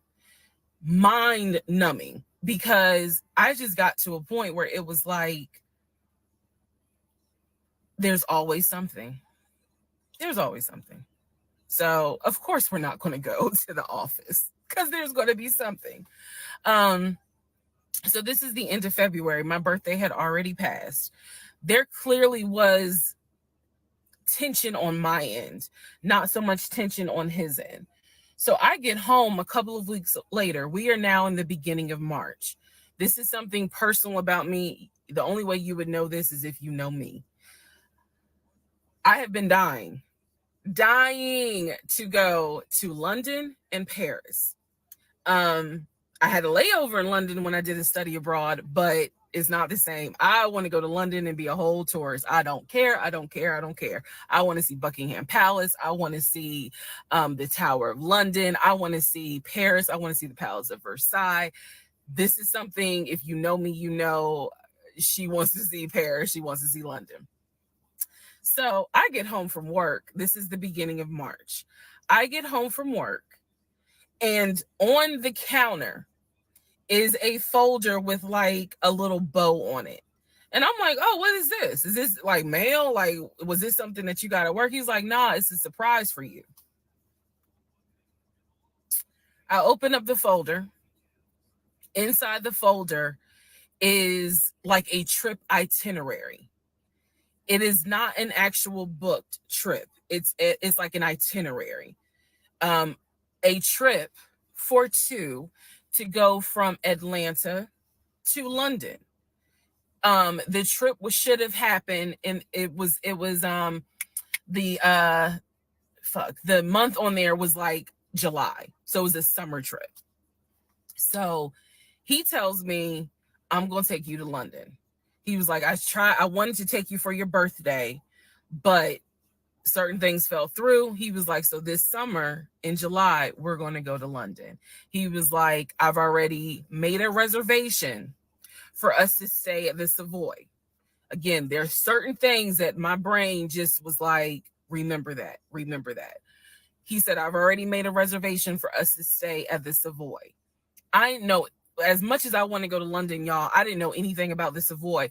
And so I remember going to look it up because I was like, what is the Savoy? Well, apparently the Savoy is bougie, very bougie. So I was so excited. I cannot tell y'all how fucking excited I was when I saw that he had printed out British Airways. Like, he was speaking my language. I am one of those people, I'm a planner. So when he's saying, I'm going to take you to London, and he took the time to research flights and print it out and research the Savoy and print it out. And there were different, not excursions, but there were different things that you could do. You could go see the Tower of London. You could go see Buckingham Palace, changing of the guard. We could go have high tea at certain places. He was like, I don't really want to go, but I know you're dying to go. So he was like, you know, I love you and I would do anything for you. Blah, blah, black sheep, have you any wool? And so he was like, I'm going to take you to London in July. The trip did not include Paris. That's fine. But I was so excited. So excited. And so this is the beginning of March. I was like, this is great. Hopefully this happens. I knew I needed to renew my passport. And he was saying that he had to renew his passport as well because his passport had expired.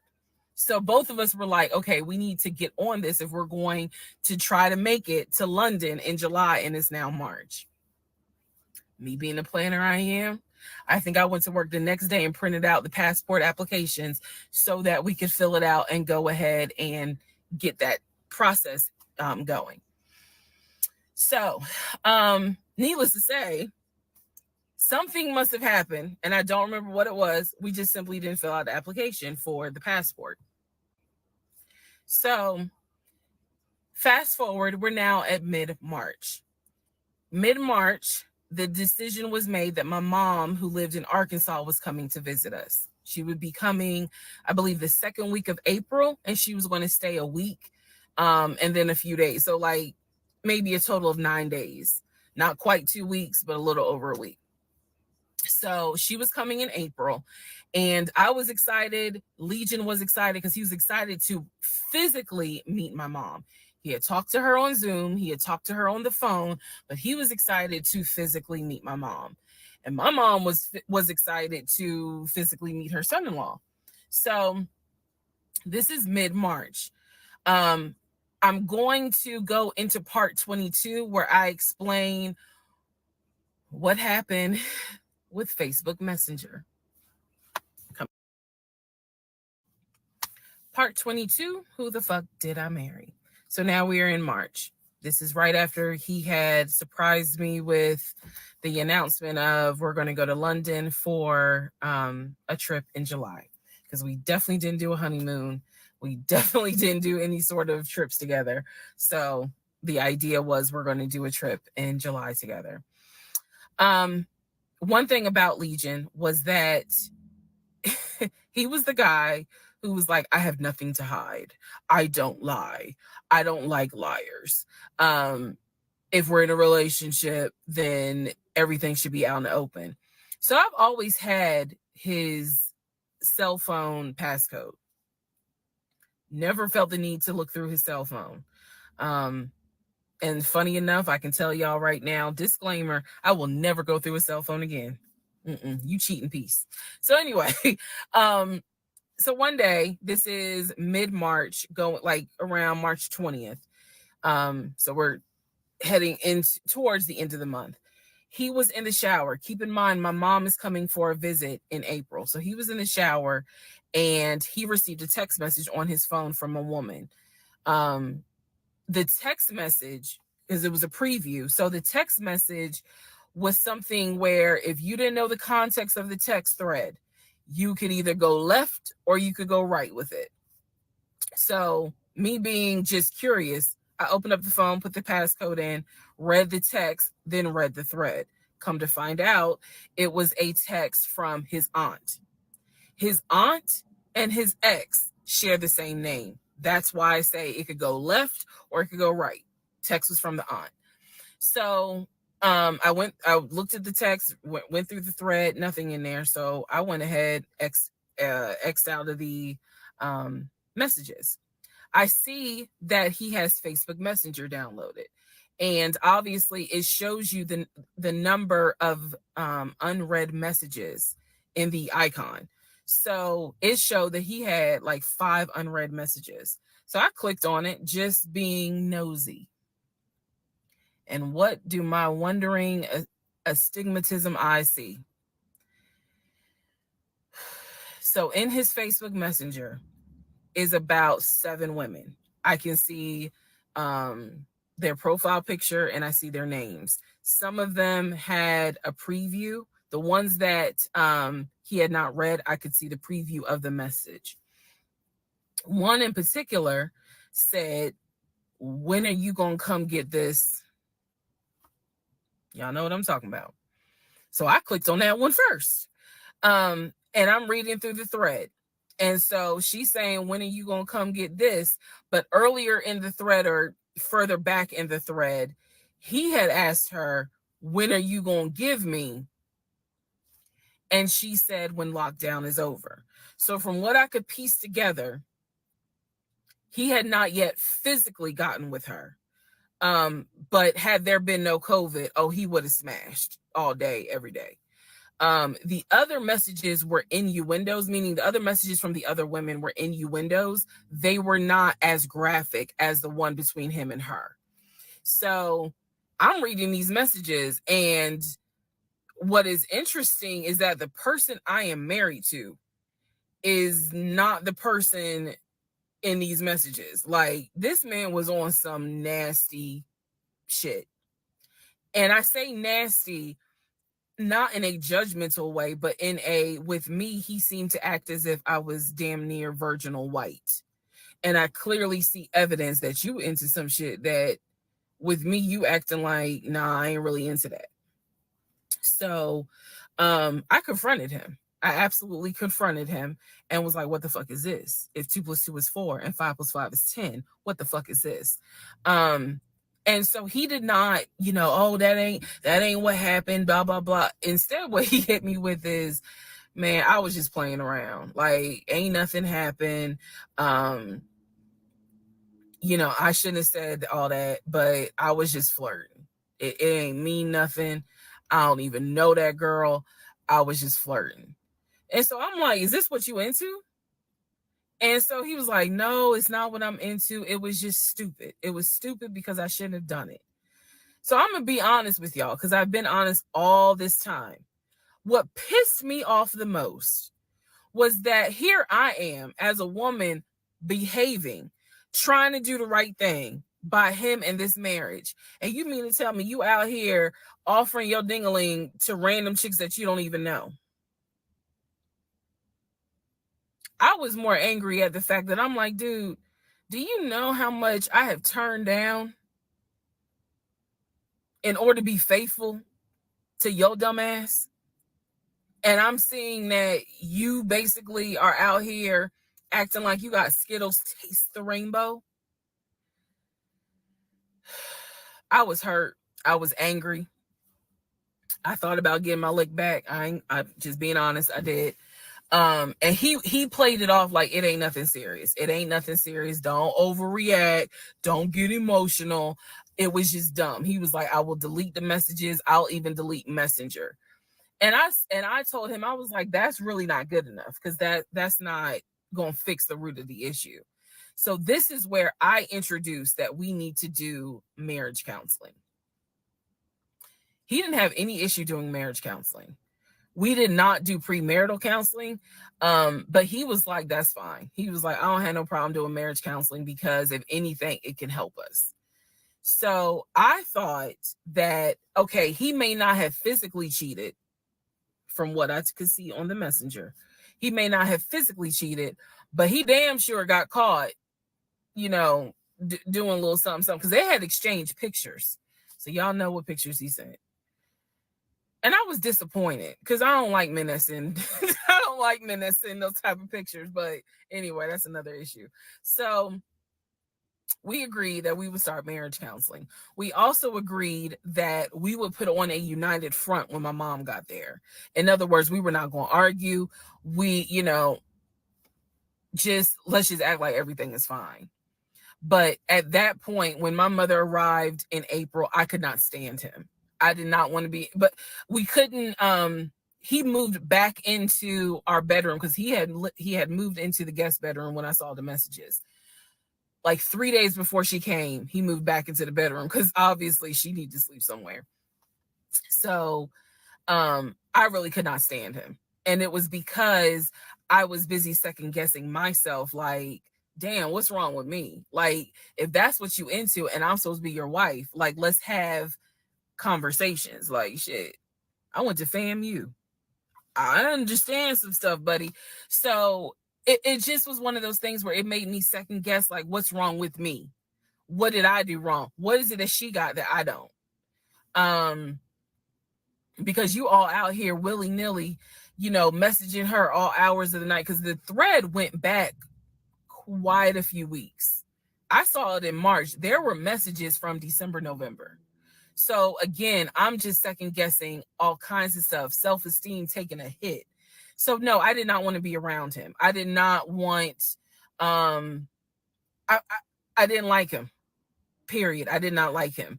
I left and I would just go for a drive because driving clears my mind. I called my aunt, told her what happened. I don't recommend that. I don't recommend calling family to tell them what's going on in your marriage. But I called my aunt, and my aunt lovingly was like, what do you want me to say? You married him. He ain't your boyfriend. Y'all can't just break up. That's the hard part about marriage, is like, I mean, yeah, I guess you could leave him, but at the same time, you married him. So, honey, you're going to have to go back home. And y'all are going to have to figure this out. She was like, I can't give you advice on what you should do. I'm sorry that this happened, but you married him. So even though it was just one drive, I went back home, and that's when the discussion was, we need to do marriage counseling. Part 23, who the fuck did I marry? So we agreed to do marriage counseling. I had found a pastor and his wife who agreed to do our counseling, basically. Our counseling was going to be on Zoom, and it was going to be every other week, every other Tuesday. Initially, Legion was participating in it. His body language seemed to be that he was open and receptive to the marriage counseling.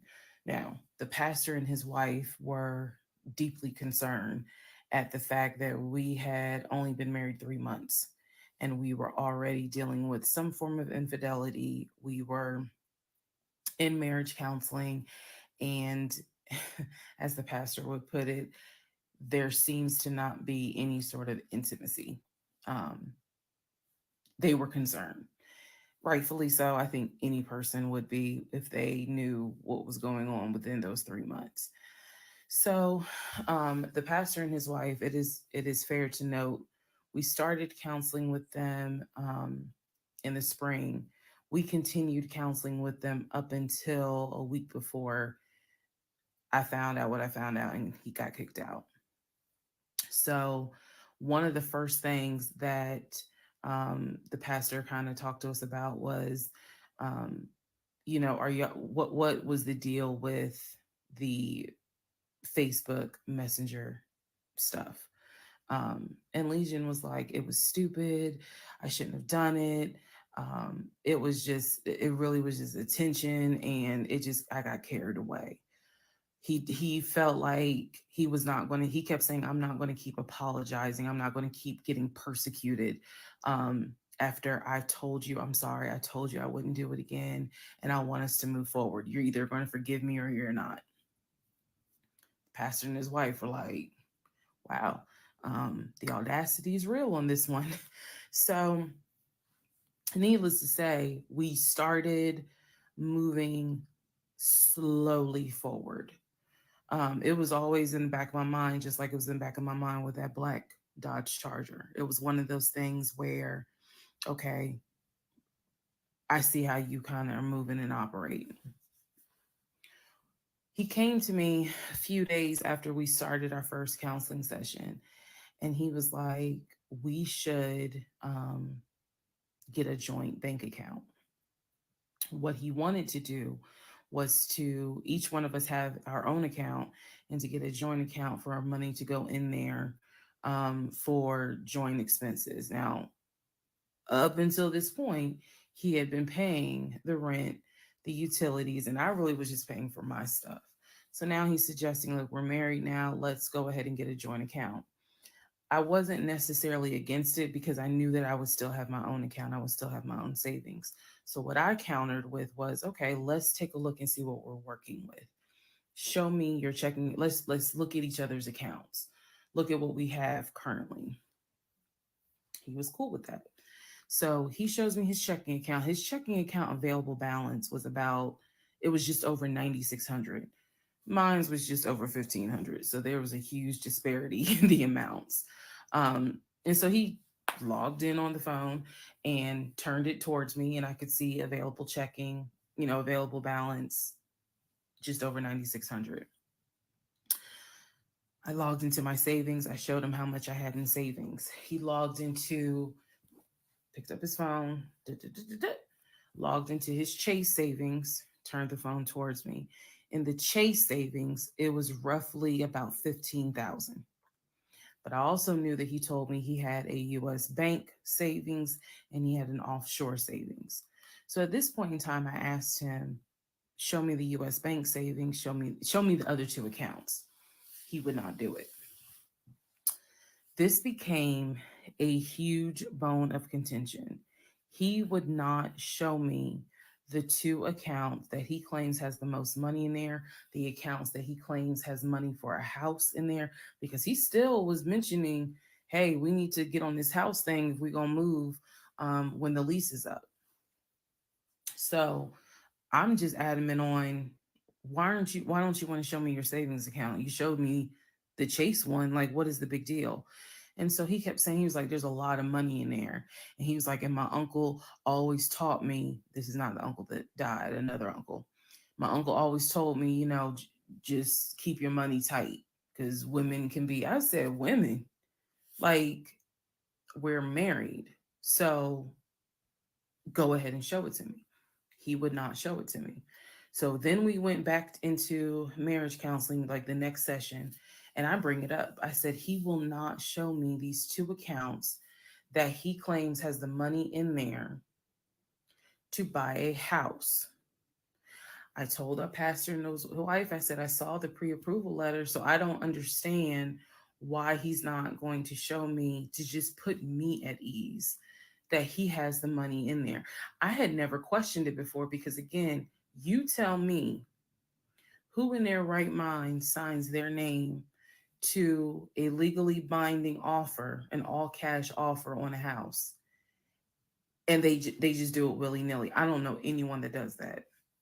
So I actually never questioned what was in the savings because I clearly saw him sign his name to a $699,000 all cash offer on a house. If you don't know what I'm talking about, please go back to the parts in this playlist where I talk about what he did when we were looking for a house. So the pastor and his wife were like, Legion, that's not his name, y'all, that's a nickname. Legion, why would you not show your wife your savings account? Like, what's going on here? And so he made up some bullshit. And I remember the pastor's wife was like, something ain't right. And so at this point, Legion kind of shuts down. He's just like, look, y'all are not gonna tell me when and where I open up my accounts to show anybody the money I earned. I earned that money. I earned that money by playing football, blood, sweat, and tears. He went to this whole Denzel Washington monologue about how he earned that money, and no one, no woman, no one is going to come in and tell him that he needs to open up the account. So then he starts talking about the ex-wife and how she tried to get money from him in the divorce back when they were in California. So now the pastor and his wife, their red flags are just like, whoa. So much so that the pastor's wife said, and I will never forget this, she said, I don't think you all are going to make it to January. What she was talking about is, I don't think y'all are going to make it a year. And I really, truly was like, we're going to make it. Like, of course we're going to make it. And she was just like, I don't have a good feeling about it. And so Legion's all defensive. He at this point he's folding his arms and because remember we're on Zoom. He's folding his arms and he's just like, I'm done with this. Like, I'm not gonna get attacked because I'm not comfortable showing you the amount of money that I have. Money changes people. And I'm not comfortable. So he's playing that victim card. Um, and so the pastor and his wife were like, we're still gonna help y'all as much as we can, but so he was like, I'm not comfortable. And basically, the pastor and his wife were like, look, we'll help y'all as much as we can, but there's some deep issues here. And this is what they advised us. Had the two of you came to us for premarital counseling, we would have told you, do not get married. Y'all should not even be together. That is what our that is what the pastor and his wife told us in marriage counseling. If you two had come to us for premarital counseling, we would have told you, y'all should not even be together, let alone get married. But here we are. So we will help you guys as much as we can. But the pastor's wife was like, I don't have a good feeling that y'all are going to make it a year. Part 24, who the fuck did I marry? So remember, we're in April. We're now moving towards the end of April. And he still did not show me his savings account. Saw the checking, saw the Chase savings. So he decides that we should start looking for a house again because my lease was up in August. And I made it very clear that when the lease is up, I am moving. I wanted to move to Cobb County. So he was like, we need to get the ball rolling. I didn't want any parts of it. Didn't want any parts of it. He found a realtor. This time it was a woman. It was a woman. And I believe her name was Amber. I think her name was Amber.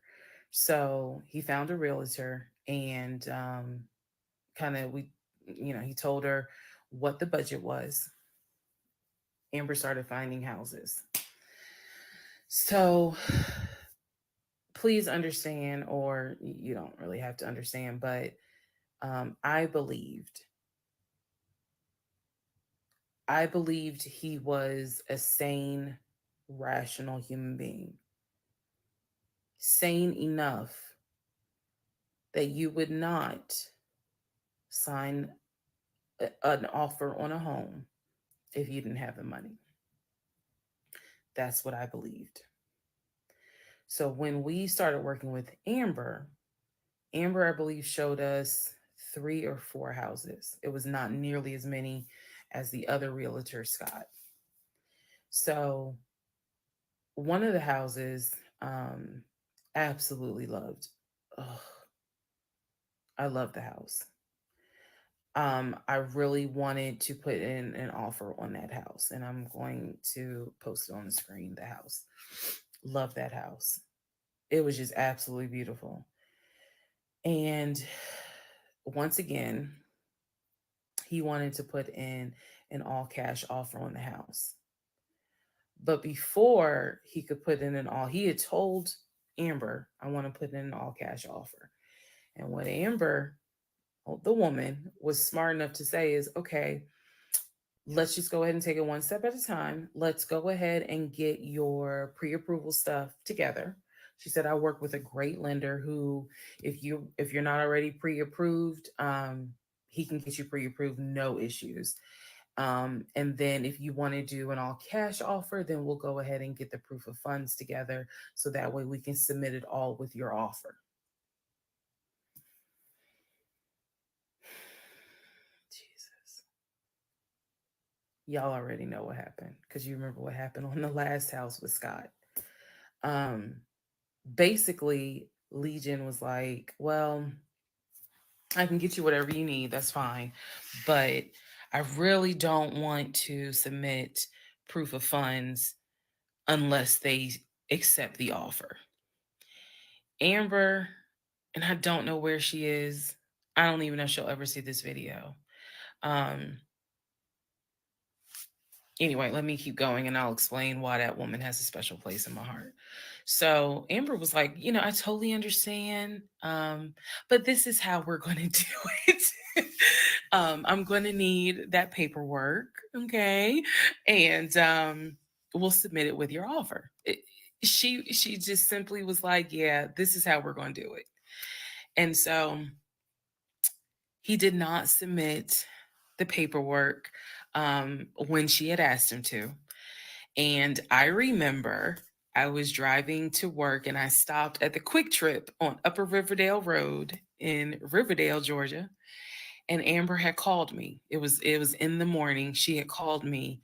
Um, and I believe with all my heart that Amber knew something was up, but she also knew I did not know what was up. So she called me and she was like, I just don't understand. Like, if he has the paperwork, like you can submit the paperwork. But the issue was the Chase paperwork that I had was from a year prior. So my understanding was that it pretty much was no good at this point. Um, so she said all he has to do is just email it to me or take a picture of. She's like, I just need to know that he's able to back up his offer. And I said, I totally get it. And she was explaining some stuff to me. She was like, he needs to do X, Y, and Z. And so I said to her, I remember I said, I don't know what's going on. I said, I'm going to get down to the bottom of it, but I don't know what's going on. And so let's put a pause on this whole thing. Let's put a pause on looking at houses.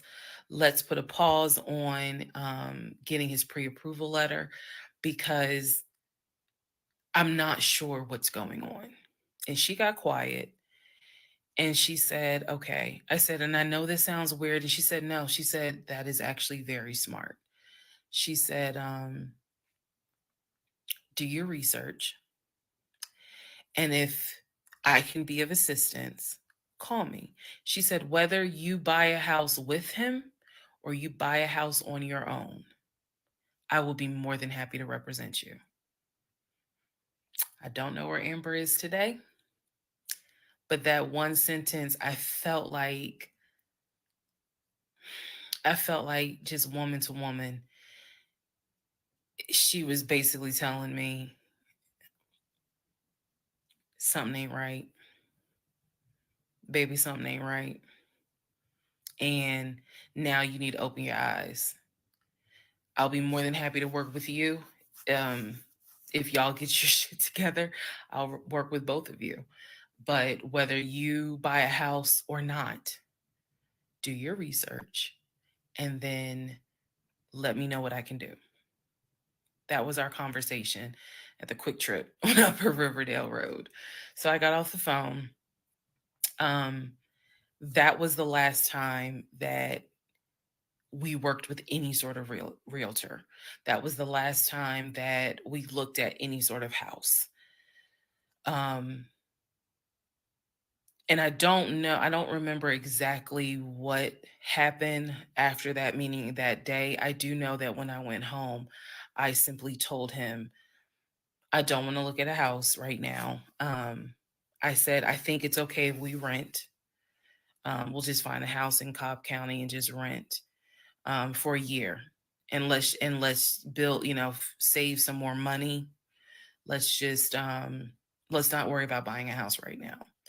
And basically what I was trying to do was save face, because that was the first time with Amber that I actually was embarrassed at the fact that we, he and I, because I felt like I was complicit in the fact that I'm going to look at houses with him.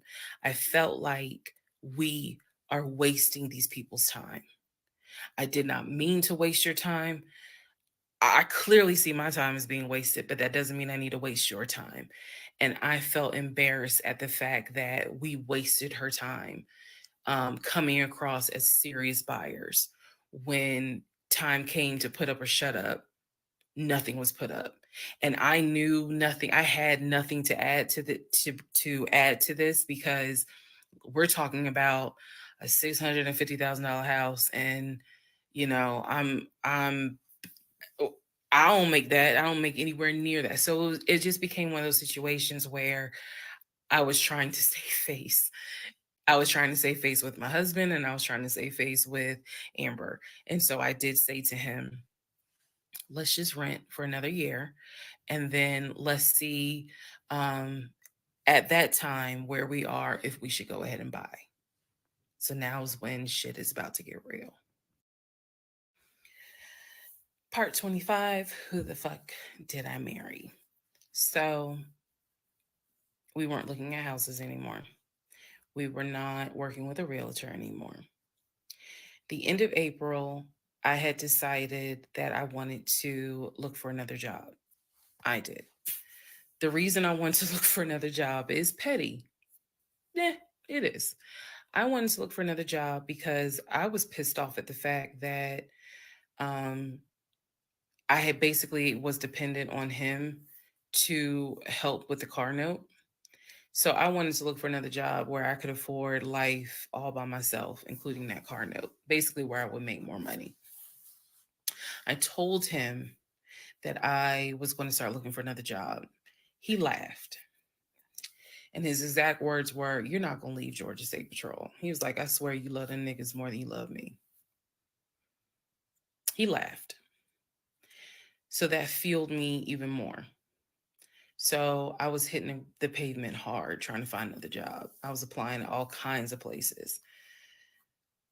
Got a phone call from my current job. So this is how I ended up in my current job. Got a phone call. They had sent me an email with a background packet. The background packet was long and extensive, but in the background packet, it asked for my spouse's full name, my spouse's date of birth, and my spouse's social security number. So I showed it to Legion and I was like, I need your social because, I'm applying for this job. It's a great job. It's way more money.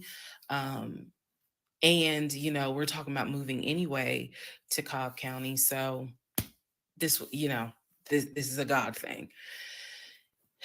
He did not want to give me his social. I explained, I showed him the paperwork where I was like, look, because we are married, I can't lie on here.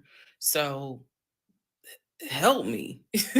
um, so he writes down his social security number on the background packet. And I eventually turned it in. I had scanned it, saved it in my email, and sent it in. And I looked at it one day, just going through it, just making sure I didn't really miss anything. All T's were crossed, all I's were dotted. And I looked at his social, and something about the social seemed different Then the social security number that I remember seeing when we did our marriage license. And so, for those who you remember in the previous part, I said I had ran his social security number from the marriage license. Nothing came back. So I thought that I had written it down wrong. Basically, what it is that the first three numbers were different on the background packet than what was on the marriage license. If you don't know this, here's a little trivia. Your social security number, the first three numbers, pretty much are dictated by the state you were born in and the state that issued your birth certificate. So he was born in Pennsylvania. So the first three letters, excuse me, the first three numbers of his social security number should be attributed to Pennsylvania. Pennsylvania, shit, they probably got like 5, 6 different numbers, 3-digit numbers that your social security number can start with. So the social that was on the marriage license, for example, was probably 1, 2, 3. What was on the background was 4, 5, 6. Both of those social security 3-digit prefixes are issued through the state of Pennsylvania. Again, this is an example so I can make it clear. So when I saw his social on my background, I immediately knew that was a different social than what I saw on the marriage license. Um, and when I compared, because I had found a copy of the marriage license that we turned in because I had filled it out on the computer. So sure enough, the first three numbers were different. The rest of the numbers were the same. So one of two things, either when I ran his background, I did in fact put in the wrong number, or the number on the marriage certificate or the background packet is wrong. So I decided that I was going to roll the dice and take the social from the background packet. Again, this is the background packet that I had to fill out to get my current job. I was trying to get a new job. Okay, so I took that social and I ran a background check on it. What came back on this particular background was all the addresses that the social security number, I guess, had been attached to. So all of the addresses, the states were Georgia, Rhode Island, Pennsylvania. What I did not see was California. So I thought that was weird. I thought, okay, maybe this is not a complete background because clearly he went to San Diego State. It's on his resume.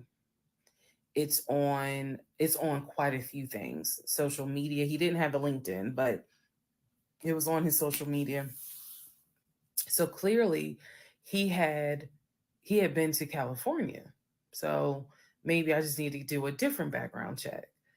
Also to note, during this time, I think I told you guys he had hit his leg at work. So what was happening was it was getting more and more difficult for him to walk, like put pressure on that leg, on that knee. Um, he was still able to go to work. He was still leaving at 6:15 in the morning. He was still coming back between 3:30 and 4 o'clock. But I clearly could see where he was in pain. He would elevate the knee, ice the knee. It was getting worse. And I was constantly like, go to the doctor, let me take you to urgent care so that they can look at this knee because you shouldn't still be limping and having a hard time putting weight on that knee. And every single time he was like, oh, it's fine, I have a doctor's appointment on Wednesday. The doctor just told me to ice it and to elevate it. This is an old football injury. It happens all the time. It used to happen a lot when I was out in California. So I'm mentioning this knee issue for a reason. But back to the background. So once again, when I ran the background the second time with the second social, it showed me states of Georgia, Pennsylvania, and Rhode Island. And that's all that I saw in terms of addresses. I didn't see anything for California. So by this point, we're moving into May of 2021. Things are starting to reopen. One of the things that reopened was San Diego State. So I called San Diego State. I called the registrar's office. Someone did answer, and there was instructions on how to request a transcript. I was able to try to request it online. You needed the student's name, and I believe you also need their social. And when I typed it in, it said no results found. I believe that I sent an email asking, this person is saying that they were a student there. Can you verify it? The response I got was there were no records found with that social security number. So I'm like, okay. I asked him about it. And in part 26, I'll tell you exactly what his response was. Part 26, who the fuck did I marry? So I asked Legion, what's the deal about San Diego State? He was like, what are you talking about? And I said, why is there no records of you there? Just came right out and said it. Without missing a beat, this man said, well, I was a private citizen. What the fuck does that mean? And what he said is that when he started at San Diego State, his father paid money so that, okay, it's important I say this with a straight face. His father paid money so that his name and social would not be publicized and he would be considered a private student, a private citizen. He said that he had a card where all he had to do was show the card. He does not have to give his name. He does not have to give any information because he had that card. He said so San Diego State would not have any record of him, but he was in fact a student there. I said, and you claim that you played football. He was like, I did play football. I said, so you're saying that the school did not publish your name anywhere and they were in violation of NCAA rules? And he was like, why are you asking all these questions? And I said, I'm just curious. I'm just curious. You're saying that you were a private citizen, but yet how were you in compliance with NCAA if you were a private citizen and they did not publish your name on any roster? So that was his excuse. He was like, all I can tell you is that I was a private citizen. My dad paid for it. Okay. So now I know that San Diego State has no record of him. Now I know that his social security number, at least the one that's on my background packet, only shows that he only shows that he lived in Georgia, Rhode Island, and Pennsylvania. Okay. So at this point, the pain in his knee is getting worse. It's getting to the point where when he would come home from work, he would take a shower and immediately get in bed, elevate his knee. He was not even eating the way that he used to eat. It was getting to the point where at times, if you remember when I told you all about the miscarriage, they gave me pain meds because I had taken that pill. But the pain meds I was allergic to, so I couldn't take them, but I still had them. So the pain in his knee was getting to the point where he would take one of those pain meds just to get through the night. He was constantly in agony, constantly kind of tossing and turning, so much so that in May he moved into the guest bedroom because I couldn't deal with the tossing and turning thing. And he just said he was more comfortable there. So what at first was a oh, I hit my knee at work, turned into, no, it was an old football injury. This has happened before. Turned into, it's painful for me to walk on it. Turned into, it's actually hard for me to work on it. But he was still going to work at 6:15 every morning and coming home between 3:30 and 4. So it is, again, I'm just giving you guys the chronological order of how all this happened. So at this point, we're not looking for a house. I still have not seen the two savings account. I'm pretty sure there's no money in those savings accounts. But again, he was going to put in an all cash offer with Amber, the realtor. So I really didn't know what to believe, but I believed what I saw, which is I saw that that background is not showing where he went to California. So at one point in May, it was close to mid May, he calls me from work. He calls me from work, calls me while I'm at work, and tells me that he got a phone call from his stepson.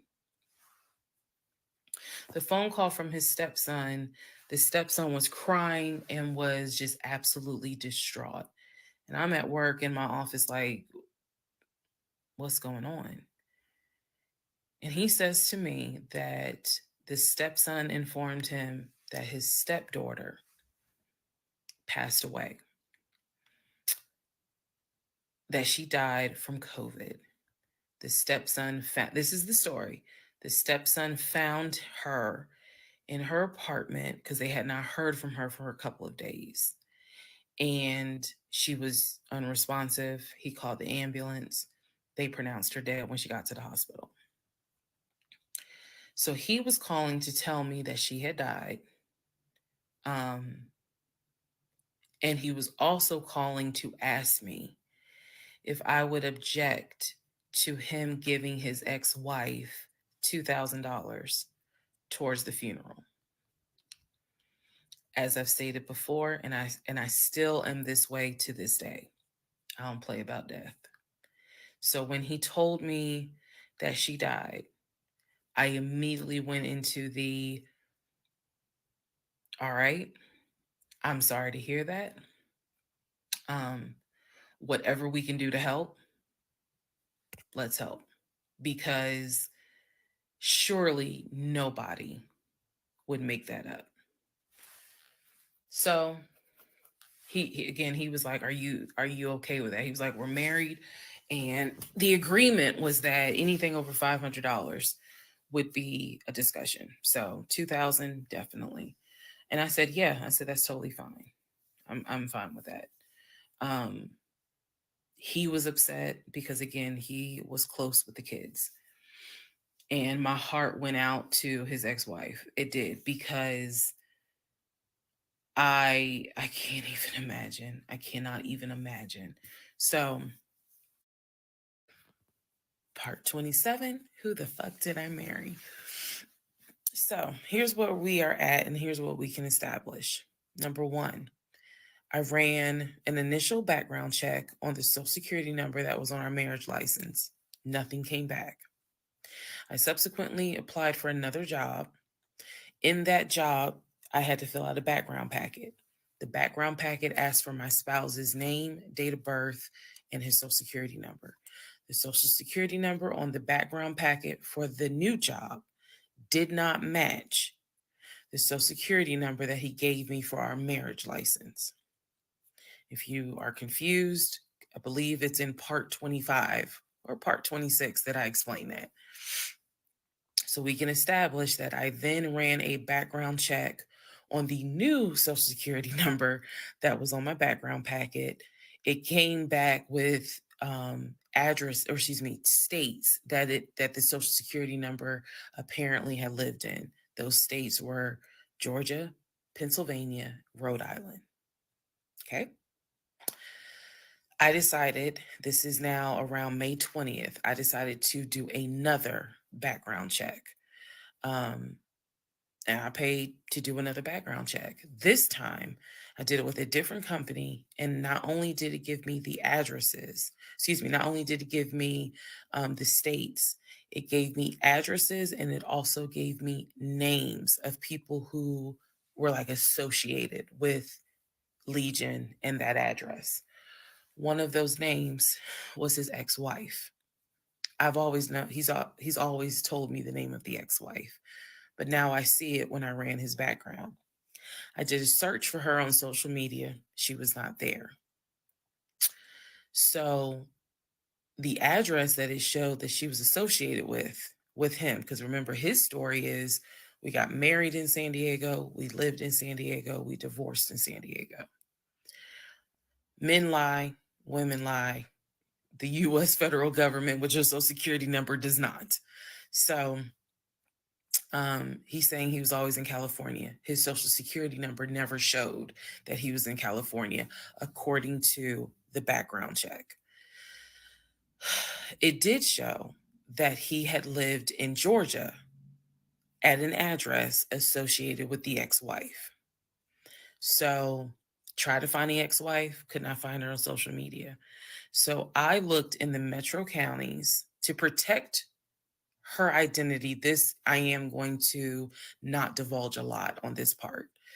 I looked in the metro counties in the open record courts. So typically, you can look in like Superior Court or Magistrate Court or Probate Court. So I looked in open records for the different counties, metro Atlanta counties. Let me be clear, metro Atlanta counties.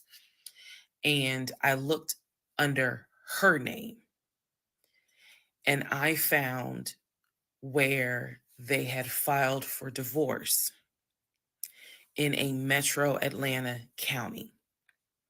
So when he said that he filed for divorce in San Diego and that he was married in San Diego, I was able to find, no, according to the state of Georgia, you were married here. You were divorced here. So I looked under her name, found a record for divorce, and it did show his name. So now I clearly see on my computer that there is a Metro Atlanta County Court that has a divorce record in the state of Georgia between him and his ex-wife. So I did what any rational person would do, because this is still kind of COVID time. Well, not really. It had nothing to do with COVID. Let me take that back. Because of the parameters of the court, you can only do the open records request in person. I did what anybody would do. I told my boss I had to go. I grabbed my purse, grabbed my keys, and I drove to the court to do the open records request in person. The open records request was for the divorce documents. Go back in the story, in the series, and remember I did a background on the ex-wife. I told you all exactly what was told to me. He met her in California. He married her in California. He divorced her in California because she cheated on him. He filed for divorce. She tried to get spousal support. It was going to be a little ugly. He was helping her with the kids. That was the story that was told to me. So went to the court, filled out the paperwork, got the open records request for the divorce decree, for the divorce records. First thing I see, he didn't file, she did. Second thing I see, they didn't make it more than 6 months. I see the date of marriage. I see the date of dissolution, 6 months. Third thing I see, he was served in Metro Atlanta, which means that at the time of the divorce, he was living in Metro Atlanta. California was never mentioned. Fourth thing I see, he filed what is called a pauper affidavit. If you don't know what that is, I'm going to do my best to explain it real quick. Basically, he filed an affidavit with the court saying that he is so poor, he could not afford the fees to pay for a divorce. He couldn't afford a filing fee. He couldn't afford a service fee. That is what a pauper affidavit is for. All of this is in the divorce documents.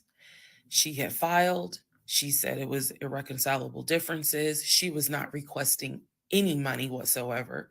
And both of them had signed a pauper affidavit. He was served in Georgia at his previous employment. According to the divorce documents, he was served at like a grocery store. That is what was listed as his employer. And it had a date of when he was served. So I see all of this in one day.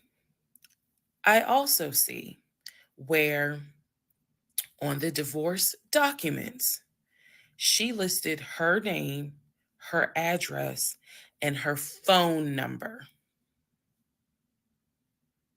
So I did what any rational person would do. I wrote down the phone number. There was a 50-50 chance that the number was already disconnected. She could be like me. I'm one of those people, honey, you can sneeze at a 27-degree angle. I will change my number so quick, you ain't even know what hit you. You can talk to me at 5 o'clock, and at 5:05, my number has been changed. So she could have been like me, and the number is not even active. Or she could be like some people I know who have kept their number since kindergarten. Either way, I wrote the number down. I left the court, and I immediately went back to work. And the same friend who helped me when I had my miscarriage, I told her, I was like, I got this phone number. This is the ex-wife. She was like, girl, you better call. You better call and find out from her. Because I think she said to me, can't nobody tell you what is going on quite like the ex-wife. So, part 28 is the phone call that I had with the ex-wife. Part 28 of Who the Fuck Did I Marry? So I had the phone number, went back to work. My really good friend was like, you better call her. You can use my phone, but call her. So I called her. She answered. Let me use aliases. And the conversation went like this. May I please speak with Barbara? This is Barbara. Barbara, this is Shirley. Shirley who? This is Shirley Jones. I am the wife of Legion. Silence. Then she starts laughing. And she said to me, and I quote, if you were calling me, then I know it's bad. I chuckle and I said to her, I'm not trying to bother you. I'm not trying to disrupt your life. I said, I'm literally coming to you on some woman to woman shit. I said, because you are probably the only person who can help. She listened. She was gracious. And she said, what is it that you need to know? Or what is it that you want to know? And I said, I understand that you and my husband talk and communicate. And she immediately said, what? No, we don't. And I said, okay. She said, one thing you need to know about Legion. She said, whatever he tells you, it is a lie.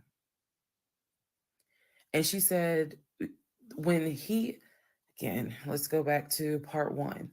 I told you guys that when he introduced himself or when we met, we actually had matched on 2 different sites. And he was under 2 different names. One was like the actual birth name. The other one was a nickname variation of that name. That's the name I know him by. So for example, if his name was Matthew, He had a profile under Matthew, and then he had a profile under Matt. I would have known him as Matt. So she said to me, she was like, I don't even know who Matt is. She was like, that's not even his name. And so I knew what his actual government name, and she was like, no one calls him Matt. She was like, that must be his new personality. Or she was cracking a joke, but she was like, anything he tells you, you need to know is a lie. So I just asked her, I said, what was your experience? I said, because I can tell you the story he told me. And she stopped me right there. She said, whatever he told you was a lie. She said, let me guess. He told you I cheated on him. Let me guess. He told you that I wanted money from him. And I said, yeah. And she said, yeah, that's a complete lie. So we had a conversation where she told me how they met. They didn't meet online or anything. I said, well, were you guys ever in California? She said, no. She's like, she was like, that man ain't never been from past the East Coast. So I said, okay. So you guys have always been in Georgia? And she said, yeah. She's like, we got married in Georgia and we got divorced in Georgia. And that's when she asked me, how did you even get my number? She said, because I want nothing to do with him. So how did you get my number? And I said, I'm gonna tell you the truth. It ain't gonna make me look good. I told her, I said, this is what happened. And this is what led to me doing research. And this is how I got your number. And she laughed. She was like, wow. She was like, normally I would be freaked out. She said, but under the circumstances, she was like, wow, okay. Um, she said, yeah, if you're calling me, then it must have gotten pretty bad. She said, so what did he promise you? And we talked for about 35 minutes. She asked me in that phone call, she said, look, I want nothing to do with him. I have not spoken to him since our divorce was finalized. She said, so I would just appreciate if you keep me out of whatever's going on with y'all. And I told her, I said, I give you my word, I will never tell him I spoke to you. I said, I give you my word. I said, this conversation is for me. It is not for me to use in any sort of legal litigation, nothing. This is for me. And I said, I don't plan to call you again. I don't plan to be a disruption in your life. I just needed to know, how bad is it? And she paused and she said, it's bad. She said, I don't know what all y'all got going on. She said, but if it's anything like what it was for me, it's bad. So we talked a little bit more. She was very encouraging. She was like, girl, do not blame yourself. She said, I went through that and I had blamed myself. She was like, this is not on us. This is on him. She was like, he is a master liar, a master manipulator. She said, I ignored the red flags. So she was like, do not feel as though this is on you. We talked about there's an ex-girlfriend that shares the same name as his aunt. She and I talked about her. She said the reason why they broke up, because the ex-girlfriend, I didn't know this, the ex-girlfriend had reached out to her about 6 months before he met me. And so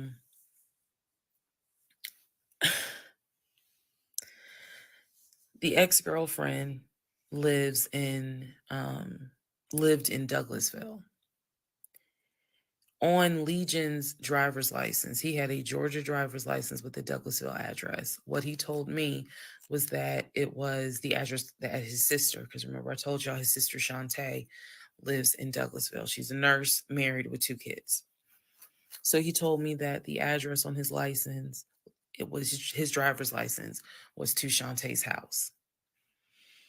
The ex-wife is telling me, no, that's the address for the girlfriend, the ex-girlfriend. He had moved in with her and he created this whole narrative with her. She found out um, that he was lying and she kicked him out. And so I guess after she kicked him out, she then reached out to the ex-wife, kind of the way I did for confirmation.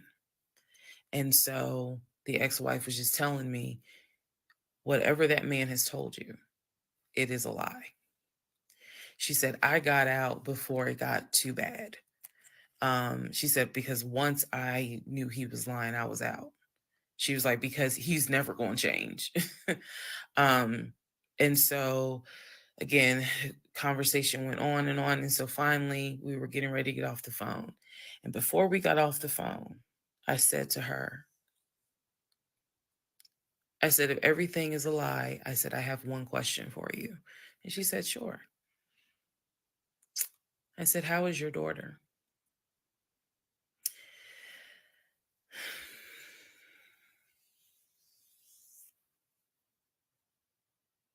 I said, how is your daughter?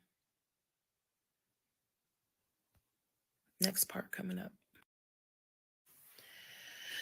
Part 29, who the fuck did I marry? So I asked her, how was your daughter? She said, my daughter's fine. And I said, okay. She said, what did he say about my daughter?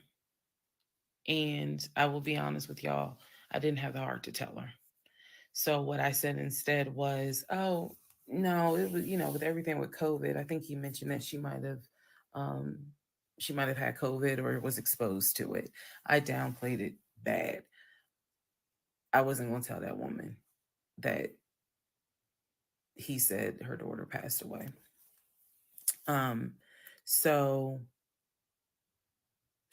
I said, obviously I'm glad to hear that kids are fine. She said, look, whether you stay with him or not, it's your choice. She said, he ain't gonna change. He ain't gonna change at all. She said, this is what he does. She said, you're not the first. You're not going to be the last. She said, he did it to me. She was very, very encouraging because she was just like, you do not blame yourself. She said, we both ignored red flags, but it is not your fault. She said, this is on him. And so we, once again, I thanked her for her time, got off the phone. I took the long way home that night. I could not be around him. I could not be around him. I had to figure something out. I had to figure some things out. So I took the long way home. What does that mean? It means that I probably could have taken 75 to 285, but I probably took 20 to 75 to 285 to 675 kind of like I just took the long way home. A couple of days later, because my mind was spinning. A couple of days later, at this point, I'm turning into the FBI, CIA, and Homeland Security all in one. Literally. I'm trying to find everything. And he's carrying on his business as usual. Nothing changed with him. He had no idea that I had spoken to the ex-wife. He had no idea I had gone to the court and saw his divorce documents. He had no idea. So a couple of days later, I decided to look up his mother's obituary. Look up the mother's obituary. And down at the bottom where it talks about, she's preceded in death by, and it lists all the people, the family members that died before. And then it says, leaving behind to cherish her memory. It lists the husband, his dad, her husband, excuse me. Let me start over. It lists her husband, which is Legion's dad. It lists Legion's brother that lives in Philly and his wife, because again, this is 2000. She passed away in 2015. So it lists Legion, the brother in Philly, and his wife and daughter, her granddaughter. It lists Legion and his wife. I think it was like Latoya or La something, La something. Um, it did not list the ex-wife I just spoke to, and it clearly said Legion, his wife, Latoya. Then it listed the brother in Nashville, his wife, Jane, or whatever. So I'm thinking to myself, there's two things I was thinking immediately. Number one, um, who is Latoya? Never heard that name before. Never heard that name before. So I was thinking, who is Latoya? And then number two, where are the two sisters? Shantae and Kim. Shantae lives in Douglasville, married with two kids. Kim lives in Augusta, and I believe he told me she worked at like Procter and Gamble.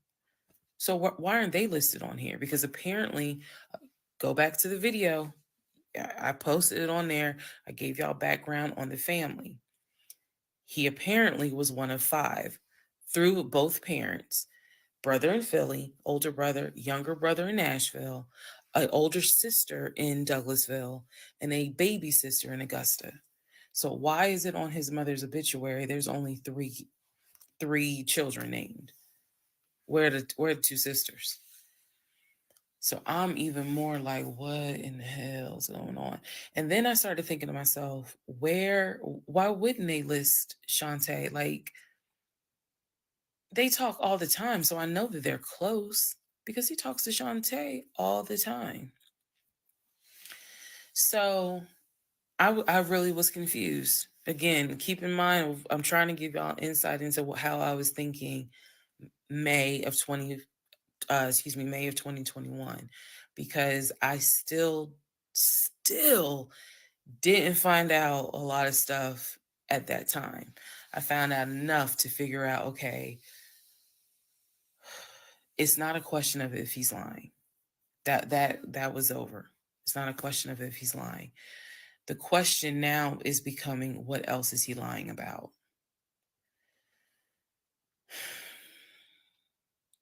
So we had the phone call with the ex-wife. Now I see an obituary that apparently there's another wife. I know on our marriage certificate, it only states he had one previous marriage. I had 0, he had 1. So this is how I'm thinking in my head, which is, okay, what am I missing here? I know we've established that he's lying, but who the fuck is Latoya? Like, I'm really trying to understand who is Latoya. And again, he's hobbling around the house, limping, and I'm in our bedroom, well, in the bedroom, just. I mean, I could not get on Google fast enough to try to figure some stuff out. So,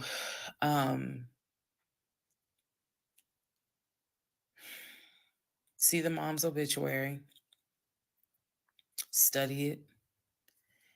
And at this point, I'm now trying to figure out, okay, what's the game plan? What is the game plan? And that's where we are about to get into the next part. Okay, part 30 of Who the Fuck Did I Marry? So I'm going to use this as a clarification video. So we're going to use part 30 as a stop. Let's clarify some things. I've done that before on a previous set of videos, so I think it's just important to do that so that way I can try to address some of the things that I have seen in the comments, both supportive and just downright mean. But let me clarify some stuff. Number one, it is important to remember that I am telling this entire story of how I met, dated, married, and divorced my pathologically lying ex-husband. I am going in chronological order of events. So, what that means is that, ma'am, sir, whoever you are, if you were coming in at part 30, but you have not seen part 11, some stuff is not going to make sense. I know it is a long playlist.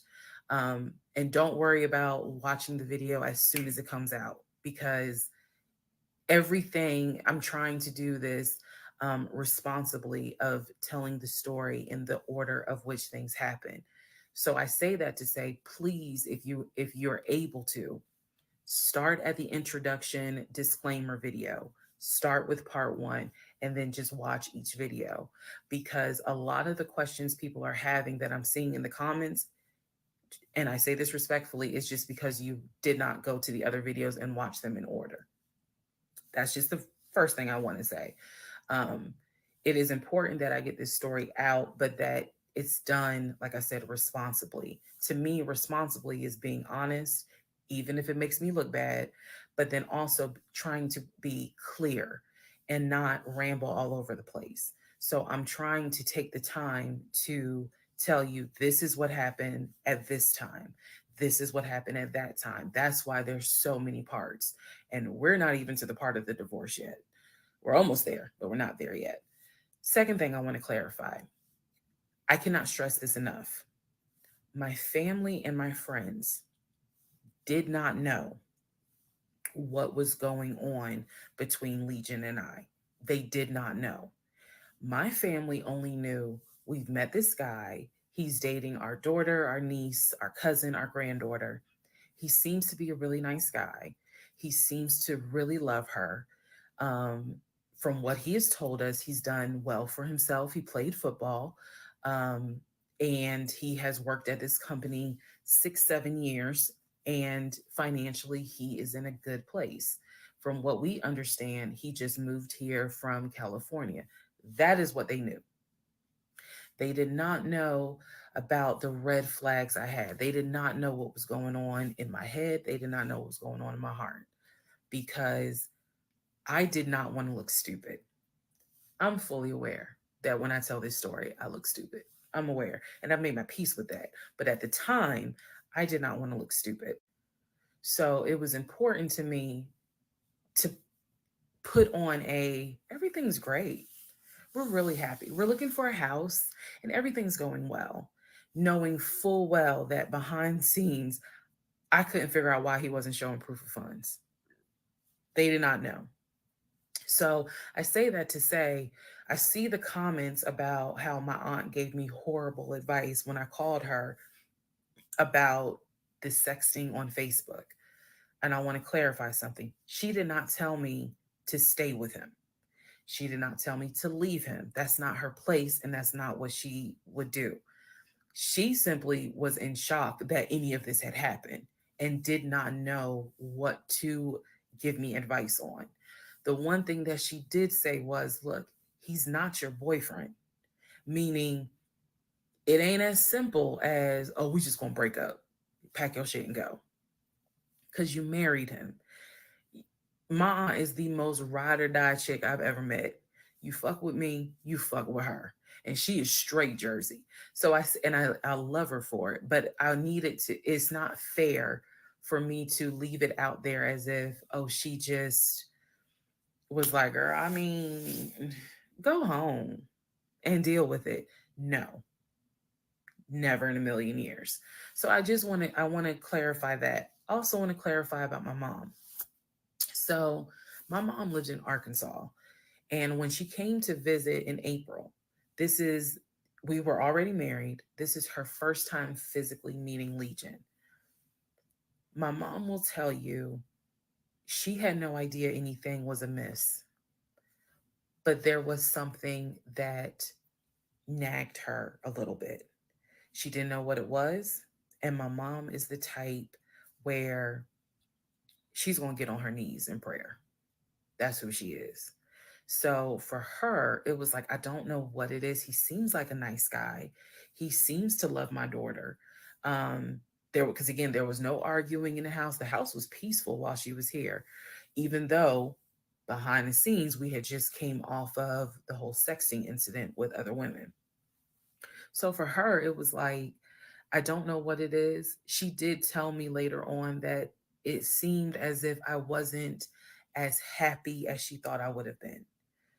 But again, she took it to the Lord in prayer. And her prayer was, God, protect my child.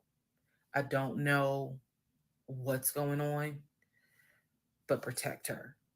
That was my mom's response. So she did not know, she did not pick up or overhear something that was going on while she was here. She had a candid conversation with Legion, and Legion kind of came across as, it's, I miss my mom. He missed his own mother, and so he called my mom and doted on her, again putting on a charade. And so for her it was like, bless his heart. That's what she said, bless his heart. um but no, she did not know the specifics. Nobody knew the specifics. They didn't know the specifics until, we're talking May, June of 2021. They knew that we were looking for a house. They knew that the house fell through. They did not know about the proof of funds. They did not know that he wouldn't show me the savings account, the offshore account. So I just want to say that, because to me, it would be irresponsible to not clarify what family and friends knew. Because these people have always been supportive of me, always had my back. I just simply did not share with them the things that I felt like were red flags, because again, my mindset at the time was, I want to be married, and what if he isn't lying? And I was making excuses for him to myself, so I definitely would have made excuses to family. Another thing I need to clarify, and I saw the comments on this about how a VP would never date someone that looked like me. And to the person that wrote it, that wasn't very nice. Um, I need you all to understand, the relationship started in March of 2020. He came into my life as regional manager. Okay. That is how he came into my life. Then eventually he got promoted to VP of production or operations, some VP of something. That was later on in the relationship. He showed me the paperwork where it was basically a memo from HR. You've now, your new position title will be VP of production. We'll just say production. Your salary, I don't remember the exact amount because it was a very specific amount, but it was over $200,000. It listed some of the benefits that he would have. He would have an office. He would be getting an executive assistant. That's where we get David from. If you don't know who David is, please go back and watch the series in order. He would be getting an executive assistant. He would be getting use of the company helicopter. He would be getting a company car. That is where we're introduced to the fact that he was starting to shop for a company car that could not be more than $90,000. That's what he told me. I didn't see this in the memo, the amount of the car, but that's what he told me. So that's where you get the car shopping for the Range Rover, the Jaguar, the uh the BMW. He even test drove a Mercedes GLE, I believe. So I'm just trying to, again, bring some clarity to this so that way we all can understand what's going on, and hopefully this just makes a lot more sense for everyone. All right, part 31. Part 31, who the fuck did I marry? So I found his mother's obituary online. It then told me, it listed the it listed his brother in Philly and his wife. It listed Legion, and then it said his wife. I took the name from the obituary and I did a Metro Atlanta court search with that name. I found a divorce record. I found a divorce record with Legion and the same woman's name that was in the obituary. In that divorce record, it looks like he's the one that filed for divorce. This would have been around 2016. This was after the mother's death. He filed for divorce. She was the respondent, I think that's the correct terminology, both had a temporary protection order against each other. He had one against her, she had one against him. The divorce ended up getting granted, finalized. Then it looks like he went on his way. In the course of the search for her name, I discovered that at one point in time, the two of them had lived in Rhode Island. So that's the connection with Rhode Island, because for the longest time I could not figure out was who lived in Rhode Island. That's where that came from. The two of them, he and this woman, lived in Rhode Island several years prior, or a few years prior. I could not find the obituary for his dad. I searched and I searched. I could not find the obituary for his father. For whatever reason, I knew his grandmother's name. I just randomly decided to do a Google search of the grandmother's name. Initially, nothing came up because I was looking for the grandmother's name in Philly. Nothing came up. I looked for the grandmother's name down here in Georgia. Found a record, but um, it wasn't quite clear. What was clear was that she had died several years prior. So what I found was a different website where it was like a legacy.com type thing. So I believe legacy.com holds old obituaries. Did a search for her name, found a match. That is when I discovered that she actually had passed away in July of 2008. Read the read the caption of the obituary and verified that in fact it was his grandmother. Because at the bottom of it, again, obituaries tell you a lot. It names um, who she leaves to cherish her memory.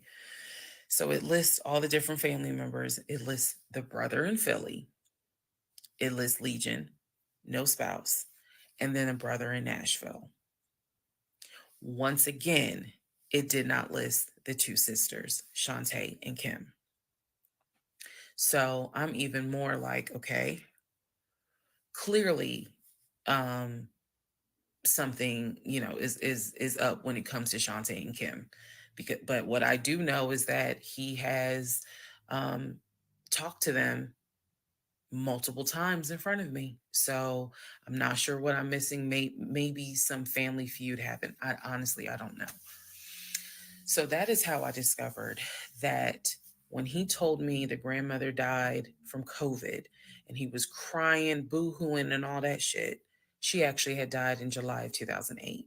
I found this out the same time that I found out about allegedly, and I say allegedly because I'll explain, allegedly the first wife, or at least what I think is the first wife. So while all this is going on, Legion is almost bedridden from what happened with his knee.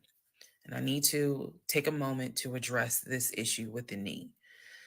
Again, the story started, he hit his knee. Then it turned into, um, it was an old football injury. And this has happened before. He's going to the doctor. The doctor's telling him to ice it and to elevate it. He eventually moves into the guest bedroom to be more comfortable. I'm going to make this statement. This is probably the only time I will make this statement. He was not lying about the injury that he had. I don't know where the injury came from, but what I do know was he was not lying in the fact that he was in pain. You could clearly see that he was in pain, and the pain was becoming debilitating. Please understand what I'm saying. The pain was debilitating enough to where he was taking my pain meds from when I had the miscarriage. And then also, it was hard for him to walk.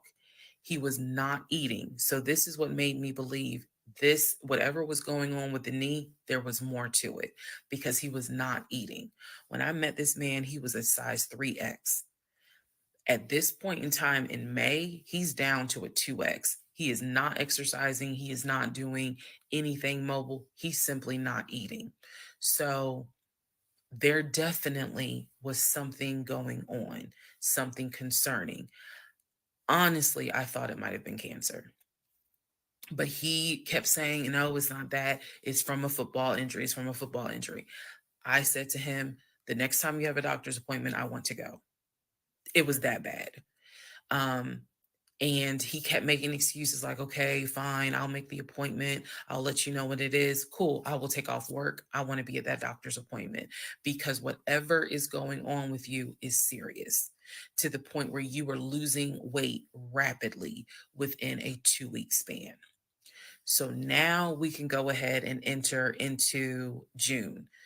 When we enter into June, I have verified, read the divorce documents for not one wife, but two wives. I have called San Diego State, verified they have no record of him. He claims he was a private citizen. I don't believe that. They're saying there's no record of him. I have pulled his background. It is showing that you've lived in Pennsylvania, Rhode Island, and Georgia.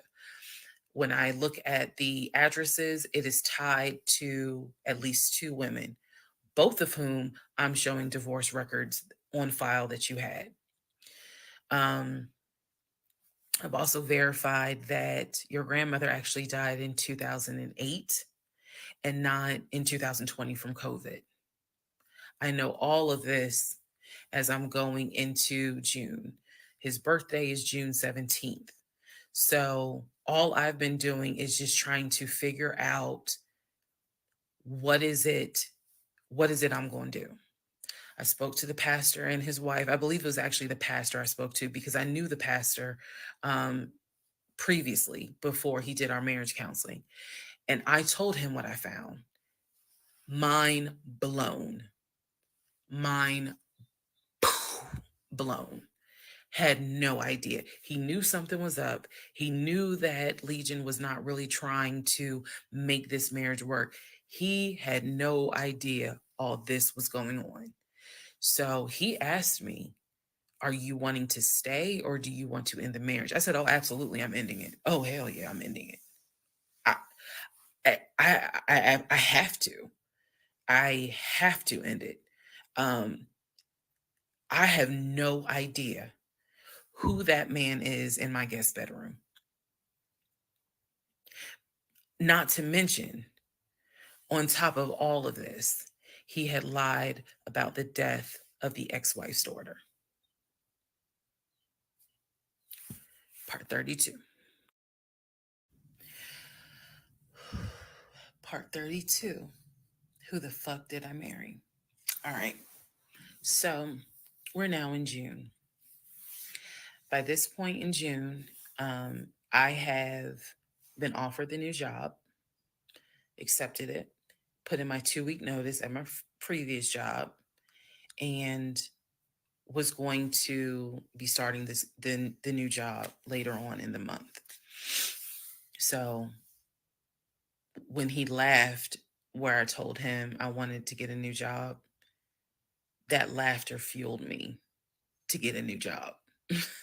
So here's what happened the beginning of June.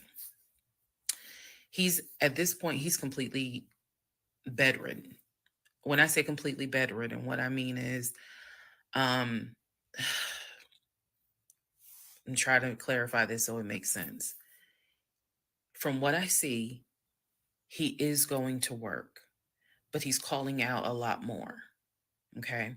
So he had already left the condiment company and was working for Apple. So he's calling out quite a bit because the pain is pretty bad. So he's hardly eating at this point, hardly. For example, if I were to say, oh, I ordered a 10-piece wings, he's eating two. And that's it. That's all I would see him eat. I was going to work and coming home. The house was in the exact same place that it was when I left. Nothing in the kitchen had been moved, nothing in the refrigerator had been moved, which led me to believe that he had not left the bed from the time I left to go to work until the time I came home. At this point in time, he's drinking Powerades like it's water. I mean, I'm buying cases of Powerades. And that seemed to be the only thing that he was taking in. So if he was a 3X when I met him, he's probably at a 1X, maybe a 2X, depending on the clothes. He's lost a lot of weight because he's not eating.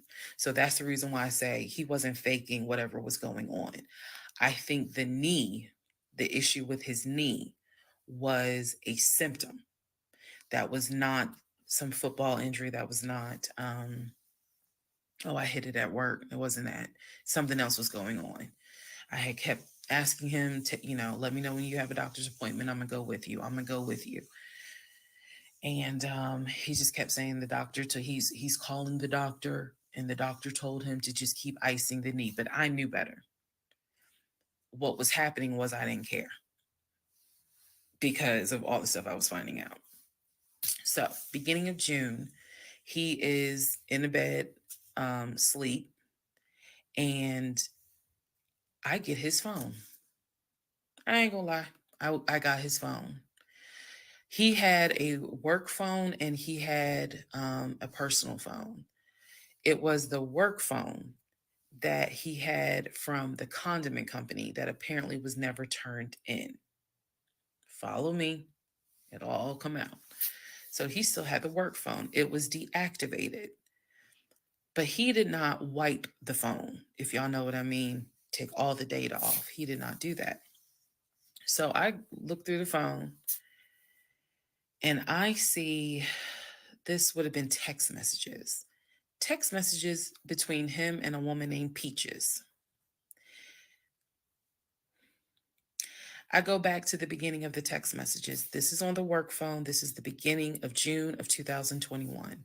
I go back to the text messages the beginning of the text messages between him and Peaches. Yes, that was her name, Peaches.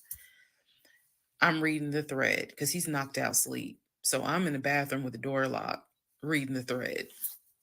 And what I can tell is that he met Peaches on POF. If you don't know what POF is, it is Plenty of Fish, a dating website. He met Peaches. I saw the messages in June, so he met Peaches around February. Met Peaches from POF. And apparently Peaches was, there's no nice way to say it. Apparently Peaches was a prostitute. So the reason why I say that is because in the text messages, she's listing the prices.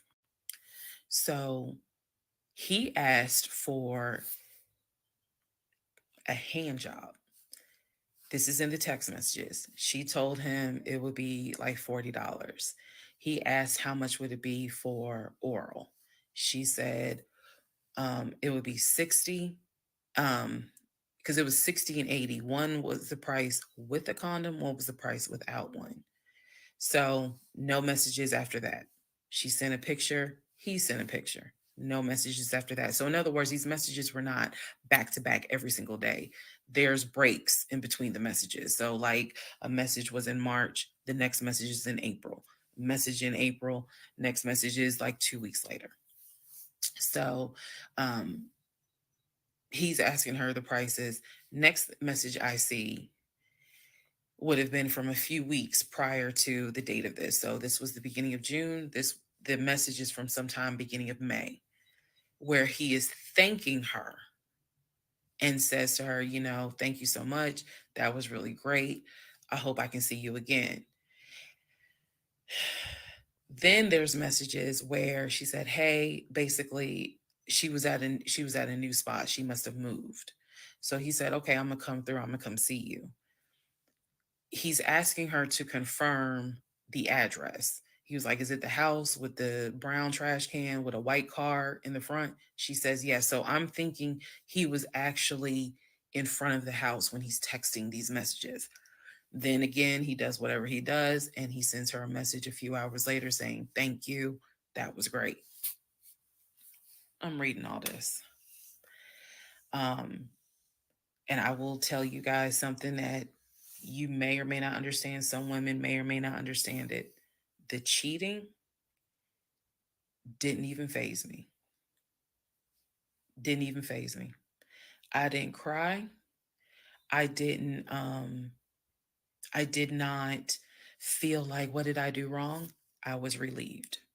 The reason why I was relieved is because up until this point, I kind of struggled a little bit on whether or not, God, I know, Lord, you hate divorce, but I can't stay with a guy that lies. So when I saw the cheating stuff, I was like, oh shoot, thank you, Jesus. Okay. Because I know my Father in heaven's gonna forget the fact that I'm gonna divorce him for infidelity. Go ahead. It's fine. Jesus will forgive me. So I was relieved, to be honest with you. Like, oh, okay. I got grounds now, bitch. That's how I felt. So saw the messages, forwarded the messages to my phone. Um, or excuse me, I had to take my phone because the phone was deactivated. So I kind of had to do a little ghetto, hold the phone up, take my phone, and take pictures of what I see on the phone, so that I would have proof on my phone. Then I put the phone back and continued on. Now, in the next part, is the day that he gets kicked out. And I will tell y'all what happened. Part 33. Who the fuck did I marry? June 17th, 2021. So, you guys have been on this ride. You now know exactly what information I did have. The morning of June 17th, which was his birthday, he was in the bed as usual, Powerade bottles all over the place because I wasn't in the mood to clean. Um, and so I went in his room. He was awake. He was watching YouTube on his cell phone. He watched a lot of YouTube, watching these two guys that always were fixing Jeeps on YouTube. Um, and if I saw them, I would know exactly who they are, but I can't remember their name. It's a popular show on YouTube. Anyway, so I go in there and I just calmly sit on the edge of the bed and I was like, "Can we talk?" And he was like, "Yeah, what's up?" I said to him, I said, "Legion," obviously I called him his name, "Legion." I said, "I'm going to ask you something. I just want you to be honest with me." So he starts, I can already see in his eyes, he's about to get defensive. And I was like, "Calm." Because this is the tone I had. "Calm." I said, "You never went to San Diego State, did you?" He rolls his eyes and he's like, I said, "Calm down. Watch your tone." I said, "You never went to San Diego State." I said, "You never lived in California, did you?" And he said, "Of course I lived in California." He's like, "I fucking showed you the house I had in California." He said, "And I told you about San Diego State. I was a private citizen. My dad paid for me to be a private citizen." And I said, "Okay." I said, "I called San Diego State." And he looked at me. His eyes were like empty. Like he wasn't shocked. He wasn't like, "Oh my God." He was just more like, "Okay." I said, "They have no record of you." I said, "They have no record because you never went. You never been to California." So at this point, I'm very calm and I'm just stating, I said, "You never been to California." I said, "I bet you've only lived in Georgia, Pennsylvania, and Rhode Island." At this point, now there's a little emotion behind the eyes. And I said, "I don't think that this is going to work." And he said, "What, the marriage?" He was like, "So what you saying? You don't want to be married to me anymore?" And I said, "I don't want to be married to you anymore." I said, we need to go our separate ways. We tried, but we need to go our separate ways. The way that I am talking to you all is exactly how I was talking to him. And so he was like, that's not what marriage is. Marriage is, you have to fight for what you want. I said, I don't want this. And I don't want to fight for it. Said, I don't want you and I don't want this. And so he was like, I'm not giving up on the two of us. I said, you don't have a choice.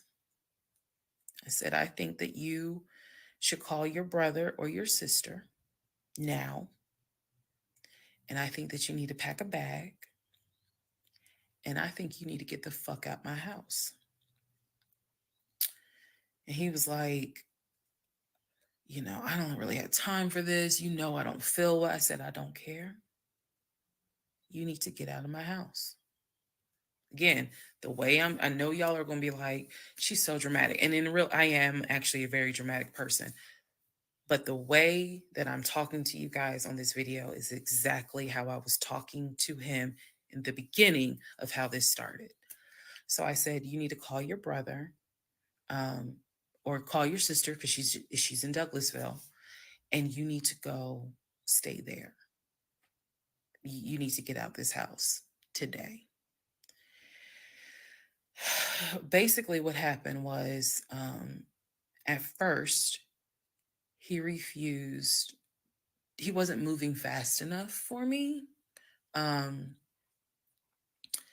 so he called his aunt, and his aunt was on speakerphone. Let me preface that. She was on speakerphone. And so she was like, what's going on? And he was like, my wife don't want me no more. She claimed that I'd be lying to her. I ain't never lied to her. When I heard this, what's the analogy I can give y'all? When I heard him say to his aunt, I ain't never lied to her before, something in me snapped. The best analogy I can give you, do y'all remember that movie Carrie? When she was at the prom and everyone was laughing at her. The blood had fallen down on her, and there was a moment where her eyes just went wild, and you knew something was about to happen. You just didn't know what, but y'all had pushed her too far. When he said to his aunt, I ain't never lied to her, I snapped. The calmness left. The amount of rage that was in me. I could have fought every member of the Kansas City Chiefs and beat every last one of their asses. I could have fought every member on the Atlanta Falcons and beat every last one of their asses. I'm not a violent person, but I was there. That statement, I ain't never lied to her, took me there. I went off. I went off. I went off so bad that first of all, every part of me was shaking. I called my mom. My mom was on speakerphone, and she's in Arkansas. My mom's a praying woman. I was cussing like a sailor. My mom finally said, put him on the phone. So I gave him the phone, and I'm standing there and I'm looking around the room.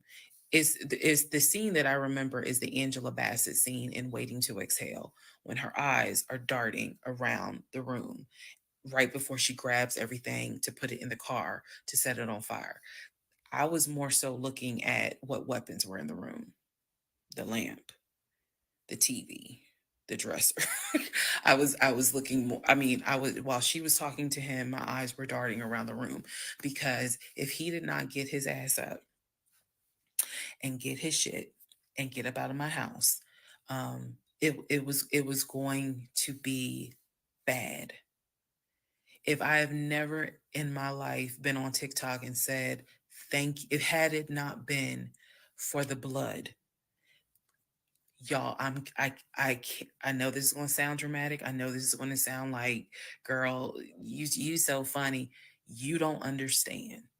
Had it not been for the Lord on my side, had it not been for the fact that I know I got a praying mother, I know I had a praying aunt, I know I've had a praying grandmother in heaven, because I'm telling you, I clearly saw what was getting ready to happen had he not gotten up, got his shit, and got out of my house.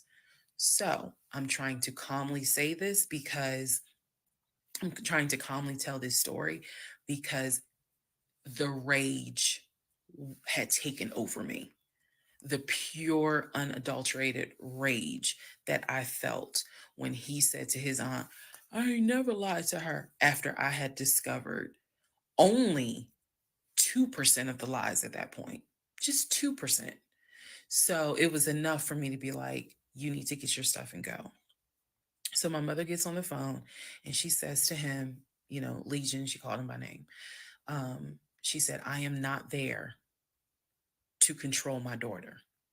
She said, in the name of Jesus, get your stuff and get out that house because I think she might kill you. Get out of the house. She's on my phone. His aunt is on his phone. His aunt said, nephew, come home. Home for her was Philly. She said, I'll send you money. Come home. Leave that house right now, she said, because I think that woman is about to kill you. Let's go. Let's just go to part 34. Let's all just take a deep breath. Part 34. Who the fuck did I marry? So the aunt told him, I'll send you money. Come home. I'm yelling in the background, by the way. I'm not standing there calmly. I'm yelling. I said, oh, he got money. Yeah, you got money. You got money in that offshore account, right? You got money in that Chase account. You got money to drive. So do what you got to do. I told him, and I'm not going to repeat some of the stuff I said because my mom might see this TikTok, but I did tell him, I was like, if you don't get out of this house, you going actually what I said was, you have two options. You either going to leave this house voluntarily or you're going to leave this house involuntarily. And he tried to get a little nuck if you buck. He tried. And that's when because he was still on the bed, still laying in the bed. And he was just like, you ain't going to do shit. Like, don't talk to me like you done lost your fucking mind. Da, da, da. And I calmly got close to him. I got like this close. And I literally said, I will beat you like the bitch you are. I dare you to try me. I said, I will literally beat you like the male bitch you are. And so when I said that, his eyes were like, I said, I'm not even playing. Because at this point, I'm rocking like back and forth. Y'all, again, I'm not some hardened type chick. I'm not. I don't want the soft lifestyle, but I have been pushed to the point. So I'm rocking, I'm walking back, I'm pacing. So finally, his aunt was able to get through to him. I had called my aunt, my mother, my aunt. I had called the pastor. I had called all these people because I did know that I was in a very dangerous place. Not because I'm scared of him. At this point, I was scared of me. I don't know if this has ever happened to someone where you know yourself. You know that you got a line. I was over that line. So I had enough wherewithal to be like, okay, you probably gonna go to jail today. You probably gonna go to jail. Um, you probably ain't gonna have that job in the morning. Like I was there. And again, this is not to sound bragging at all. This was a woman who I could not believe that even with the attempt of me trying to give him one last opportunity to tell me the truth, he still lied in my face.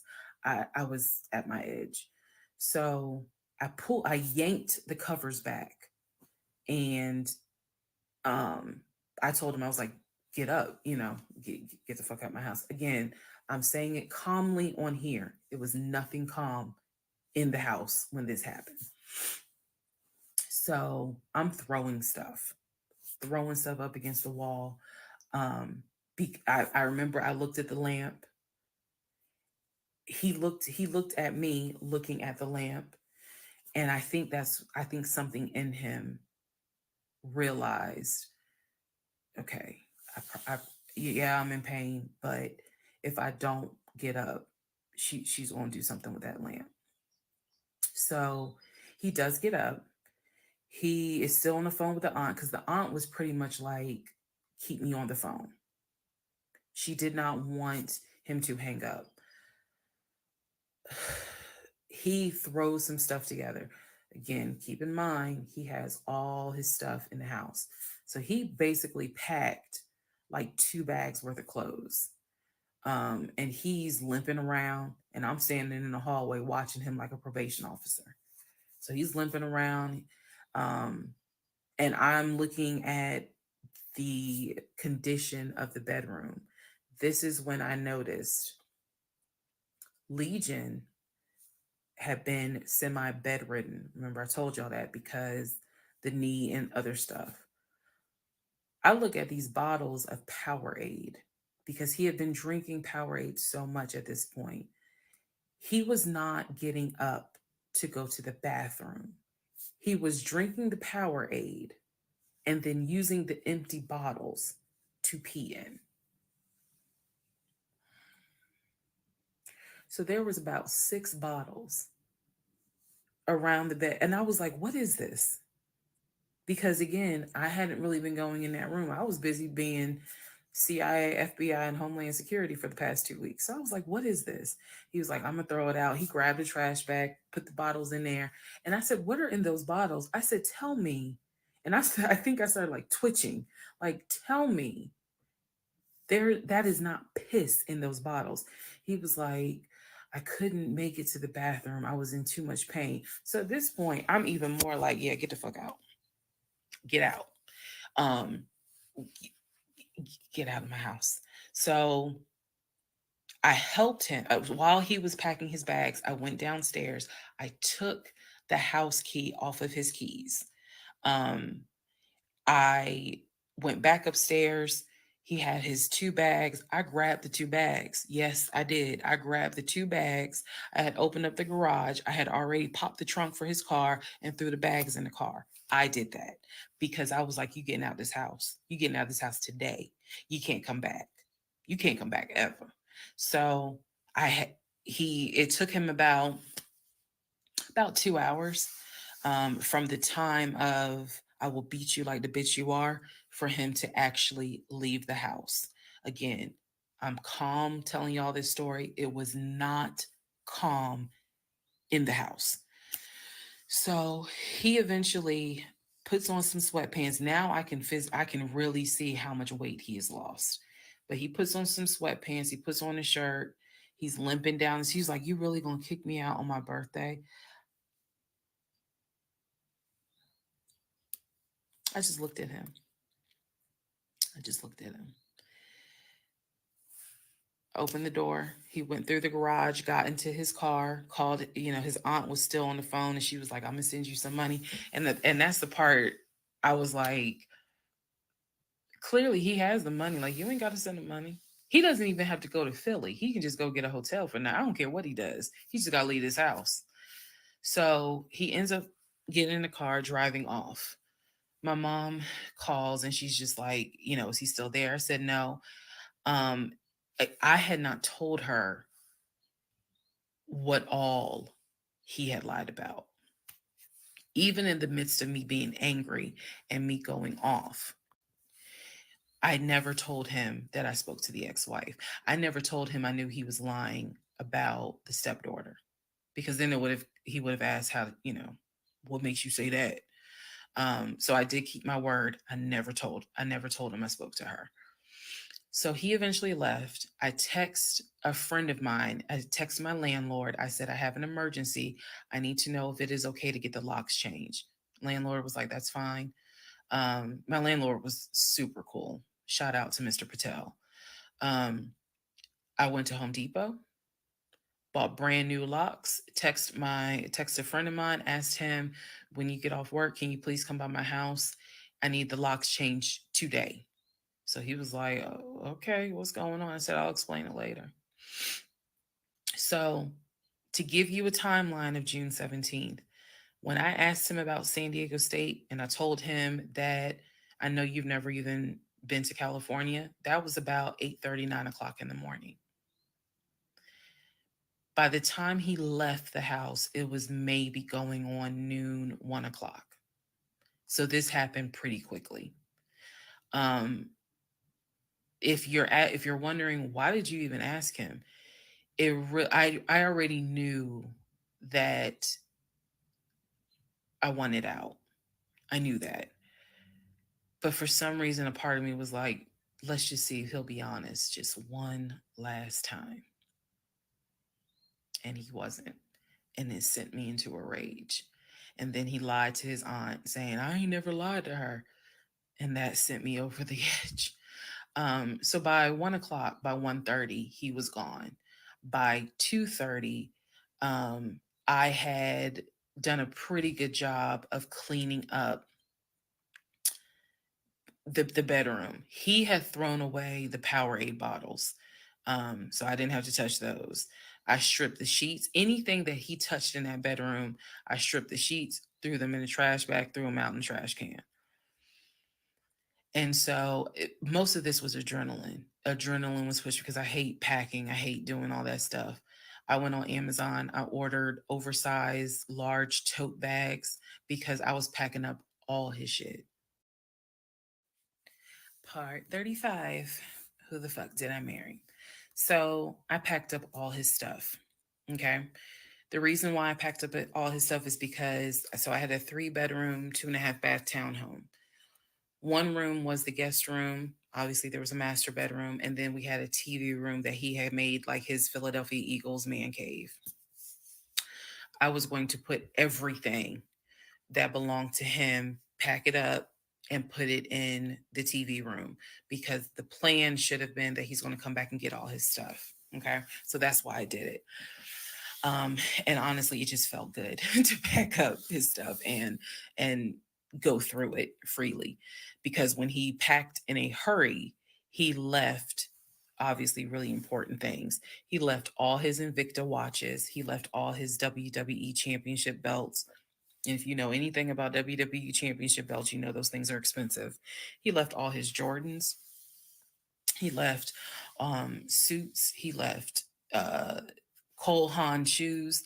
He left all that because it was such a hurry for him to leave. So all that was still in my house.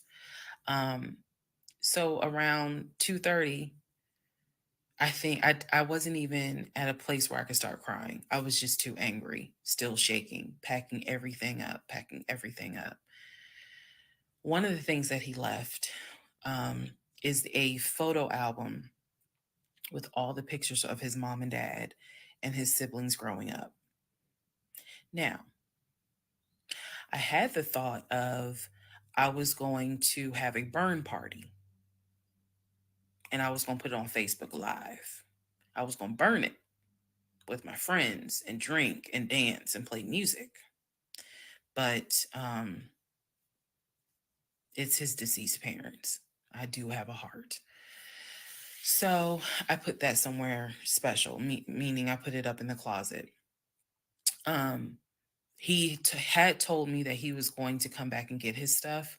And so I just did not, I didn't throw anything out unless it was like something I knew was trash. Other than that, I put everything up and kept it, in the TV room. So that's June 17th.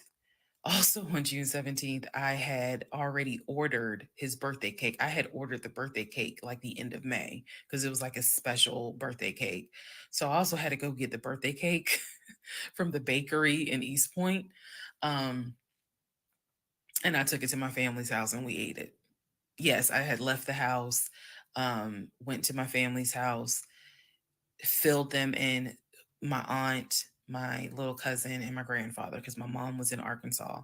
So went over to their house, fill them in on what was going on. They could not believe it. Although my grandfather then told me, he said, he ain't look like he was a football player. He was like, I ain't want to say nothing, but he ain't look like he was a football player. Gotta love grandparents.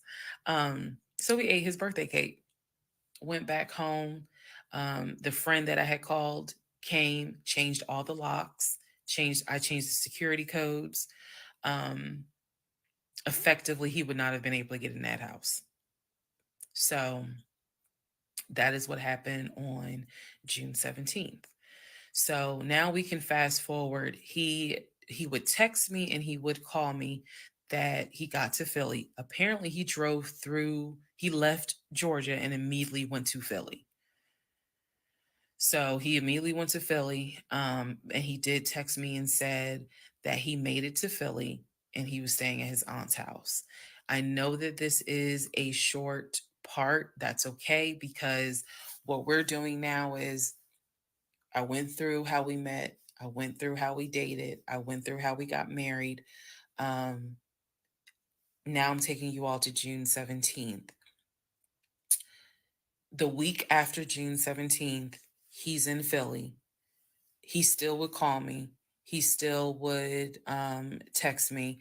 The conversations we were having the week after June 17th, so this would be June 18th up to the 24th. The conversations we are having had to do with divorce. So who's going to file? And he was like, well, I don't want a divorce, so I'm going to fight you on it. Are you? Really? Are you going to fight me on the divorce? Um, I didn't know anything about filing for a divorce. So, but I refused to stay in a place of ignorance. So I went online. There's a website that you can go to where you pay like a $200, $239 fee, and you fill out basic information and you choose your state. You choose your state, and they will um, not process, but they will make all your documents. All you got to do is print it out and take it to the court. And it is step by step directions. We didn't have any property with each other, we didn't have any kids with each other. So, by the state of Georgia's standards, this should be an uncontested divorce. So, the conversation that last week, the week of June 18th to the 24th, was about divorce. What stuff do you want to keep? Well, I'm going to come and get all my stuff. I just don't understand why you couldn't talk to me about it. I said, there's no room for talking because you've been lying to me since day one. But even still, keep in mind, as of June 17th, June 18th, June 19th, I did not know what I know now. So the lies were really only like 5% of the whole story. So June 24th or 25th is when I had printed my documents. And I'm laughing because at this point in time, I've read y'all's comments about how that man will print out stuff. I know. But I used the website, typed all my stuff in, got my documents, and then I went. I took a day off from the job because I was getting ready to transition into the new job. So I left work early, went to the courthouse, and filed for divorce. I filed, I paid. Um, and then I already had the documents where he would have needed to sign so that it could then be entered into for a divorce settlement agreement.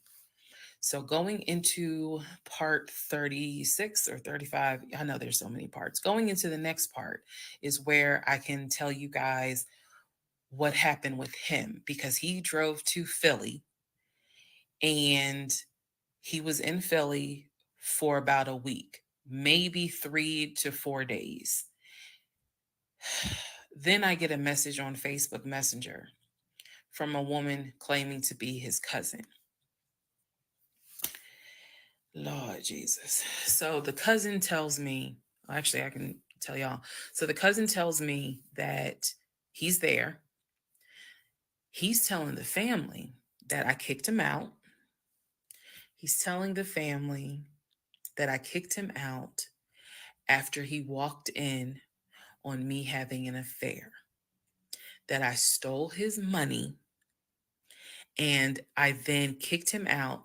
And the man I was having an affair with, he said, was a law enforcement officer who used his duty weapon to threaten him to get out the house. This is what he told his family. And the cousin was reaching out to me. She found me through a search on Facebook and was reaching out to me because she's like, we know he lies. So I'm just trying to figure out what, like, is this true? Because he's up here asking us for money, asking to stay on our couches. Like, what's going on? Then she explained to me, we didn't even know he got married. So this is the first time we're hearing about you. What do you mean you didn't know he got married? He talks to his brother every day. She said, who told you that? I said, I've heard him talk to his brother every day. All his brothers. She said, all his brothers. How many brothers do you think he has? I said, he has 4 brothers. I named them. She said, he has 2 brothers. She said, he has the twin and he has the older brother. I said, twin. Who is the twin? Welcome to the next part where we discover the real family tree. Part 36, who the fuck did I marry? The family tree. Please fasten your seatbelts and put the tray tables in the upright position. Let's go. All right. The cousin, I'm not going to name her. The cousin had reached out to me on Facebook, asked me to please give her a call. So this conversation was on the phone. Yes, I was actually speaking to her. She informs me again about the whole he's up there. He's telling everyone that he walked in on me cheating on him. It was with a law enforcement officer, and that the law enforcement officer used his duty weapon to threaten him to get him out of the house. The reason why I'm particularly mentioning the fact that he said it was law enforcement is because he was trying to get a family member, like one of his cousins, to call the agency of the law enforcement officer and file a complaint, which in hopes would then start an internal affairs investigation. Yeah. So, female cousin is on the phone with me. She's telling me everything that he is telling them. She's like, look, we know he a liar. We don't fuck with him. He's been a liar since a kid, but he's also family. She said, we didn't know at all who you are. So I thought that that was interesting because I was like, you didn't know who I was, but his brother knew who I was. And so again, that's when I said to her that I was like, I've talked, he's talked to his brother every day. So why wouldn't the brother tell y'all that he had gotten married? And so she said, what brother? And so I told her the brother's name. And she said, he told you that? I said, he was having the phone calls in front of me. So at this point, what the cousin said was, she was like, okay, I'm going to confirm that with him. She was like, he lives up the street. So I'm going to just confirm that with him. She was like, because I'm pretty sure that they have been beefing for a while. I was like, I can only tell you what I saw, what I heard. That's all I can say. So then when she asked me about, well, how many brothers do you think he has? And I said he has 4 brothers. Again, I listed all of them. This woman was like, he has 2 brothers. She said he has the twin, and he has the older brother, the one that he was on the phone with every morning, blah blah blah blah blah. I said, twin. Who's the twin? So this is where she explained to me. She said the parents, mom and dad, had the older brother. The older brother is about 5 or 6 years older than Legion. Legion and the younger brother who lives in Nashville, they are twins. So when he kept saying the younger brother, my younger brother by 2 years, it's his older brother by 20 minutes. They are twins. I have seen a picture of this brother. Yes, they do very much look alike, but I didn't know they were twins. It doesn't even matter. I didn't know they were twins. But definitely they had the same mom and dad. So she was like, no, that he's older. He's older than Legion by 20 minutes. They're twins. She said, so the parents had three boys, brother in Philly, the older brother, and the twins. She was like, who the hell are these sisters that you're talking about? So I tell her, I was like, Shantae and Kim. She said, I don't know who Shantae is. She said, Kim is my daughter. Kim is not his sister. Kim is my daughter. And she said, that's his cousin. She was like, and they haven't spoken in about 20 years. So, no, that's not his sister. He does not have any sisters.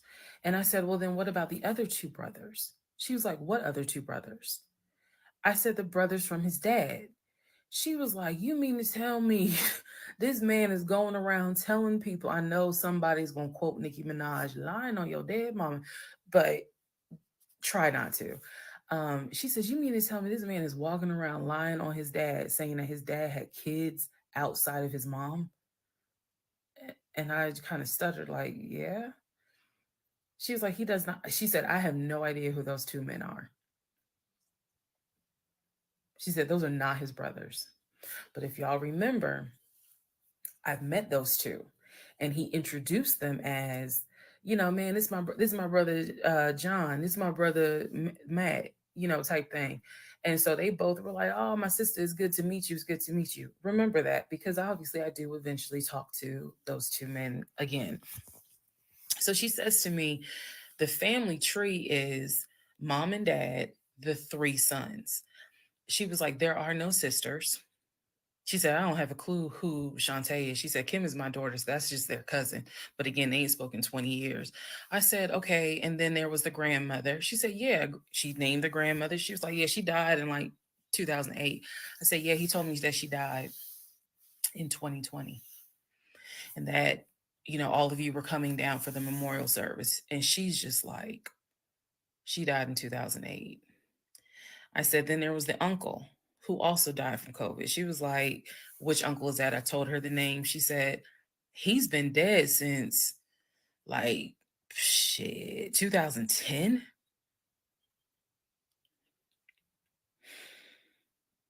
I said, okay. What about the cousin nicknamed Junebug? Everybody got a cut. If you're not African American, we all know a Junebug somewhere. And she just was like, oh yeah, cousin Junebug.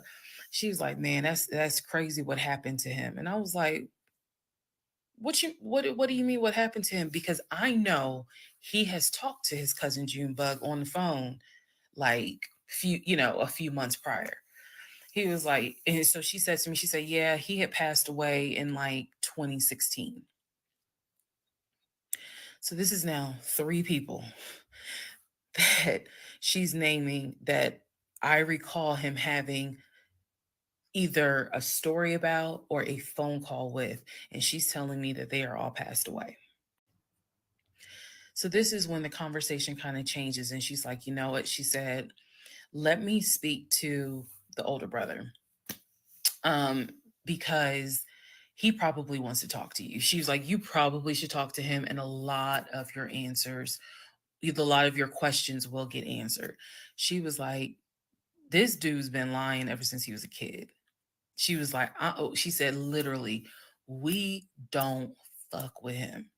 I remember her saying that verbatim. She was so adamant.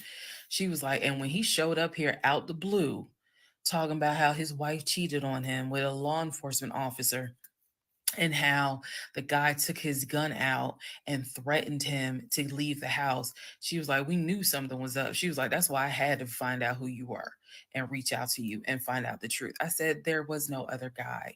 There was no law enforcement officer. And she was like, yeah, because he was telling us where the dude worked and how we should go ahead and help him file a complaint so that this dude could lose his job. I said, there is no other person. I said, I kicked him out. That was me, all by myself. No gun, just my fist. Um, And so she said, he telling us that he had got married, and then she was like, apparently y'all had a baby. So she was like, so you got a kid with him? So I had explained to her, I said, no, I said I had a miscarriage back in July, or excuse me, back in June of 2020, and I had to have surgery in July. So she was just like, girl.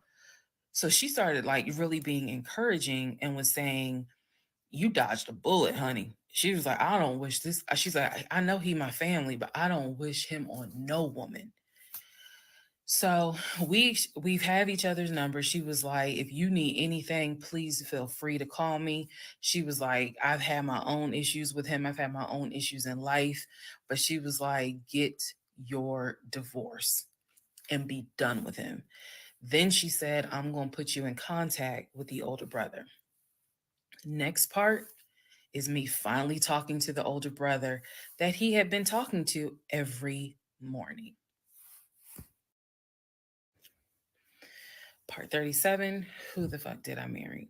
So at this point in time, I have filed for divorce. I paid for the filing fee. I'm representing myself pro se, and it should be an uncontested divorce. During this time, Legion had driven to Philly, lied to his family, and said I had cheated on him, that he caught me, and that the guy I cheated on him with was a law enforcement officer who used his gun to threaten him to get out the house. None of that was true. At some point while he was in Philly, he ran out of options in terms of where he could stay. Family members did not want him to stay with them. Apparently, a lot of bridges were burned, according to the female cousin I had talked to on the phone. So he left Philly and went to Augusta. Yes, what you were hearing is correct. He drove from Georgia to Philly, stayed in Philly for about 3, 4 days, left Philly, drove back to Georgia, went to Augusta. Keep in mind, if you have lost your notes at this point, he was raised in Philly and did high school in Augusta before he went to California. So he has family in Augusta. So at this point, he's on his way to Augusta to stay with a new set of people. The reason why this is important is because what I have is a divorce settlement agreement. That divorce settlement agreement has to be signed by the two of us, where we are basically telling the court, look, this is what he's keeping, this is what I'm keeping. I need his signature. Let me repeat that. I need his signature because I wanted a very quick and painless divorce as much as it could be. So by this time, this is now around June 25th. So around June 25th, he's now in Augusta. He had left the house June 17th. So between June 17th and June 24th is the trip to Philly, then leaving Philly, coming to Augusta. Um, my aunt and my little cousin get in the car with me and I drive to Augusta with a rag on my head, some sweatpants, and a tank top because it's July, so it's hot. But we ride to Augusta. I had spoken to him. I had said, I just need you to sign this piece of paper, and he was like, I'll get to it when I get to it. No, no, no. We're going to get to it as quickly as possible. So if that means I got to drive to Augusta tomorrow morning at 7 o'clock, I'm gonna do that because I need that signature. I ain't telling this. This was my attitude. Sure enough, went ahead, drove down there. I met him at the UPS store in Augusta. It's in the same Kroger shopping center. They had a notary there because I needed the papers to be notarized. So he pulls up. It's only been a week since I last saw him. It has been months since my aunt saw him. Okay. She had no idea of the condition that he was in. Again, I'm telling y'all, when I met him, when he met my family, he was like a size 3X. In just a short span of time for a week, he easily could have been in an extra large, maybe even a large, but was wearing 3X clothes. So he has told me this whole time, he didn't know I had spoken to his family. Okay. Probably need to put that in there. He did not know I had spoken to his cousin. So he was telling me that he had a place to stay. He was staying with some family members, and everything was cool. He told me he was going back to Augusta because he had a job. That's what he told me. The family member, the cousin, told me, "Oh no, it's not that he had a job. We kicked his ass out because he's still lying, and we don't want anything to do with him." So when I saw him get out the car, I immediately knew you probably have not washed in 3 days. I'm not overreacting. His nails had not been cut, so his nails were a bit long. He smelled like the Chattahoochee dump on a hot summer Georgia day. He stunk so bad. Um, and for a moment, I did not recognize the man that I was legally married to. I did not recognize him. Um, he almost looked, what's the word? Emaciated. If I may be saying, I may be mispronouncing it, but the way someone looks when they've lost so much weight and it's almost like your skin and bones. He looked, obviously he looked homeless. He smelled homeless. Um, and my heart just kind of broke. It kind of did. I'll be honest, it kind of broke. It did not break enough for me to not get that signature though. So when he walked into the UPS store, you clearly could see that some of the people were like, let me get away from him. Me, I just was like, okay, so I just need you to sign right here, and I just need you to sign right there. Okay. And then woman named Lauren came over and notarized the papers. And then we were done because he signed the divorce agreement. He didn't even read it. He didn't even read it. Reason why I'm pointing that out is because he didn't read the part where what's left in the house now belongs to me, where he took technically what he was going to take. Everything else in that home belongs to me. Remember, I told y'all he had left all his Invicta watches, he had left all his WWE championship belts, his Jordans, his a lot of his clothes, his Cole Haans. He had left all that stuff. He never even read the divorce agreement. So he signed it. I signed it. Lauren notarized it. We leave the store, and I said, "Have you eaten?" And he was like, "Yeah, I ate. It's just my knee."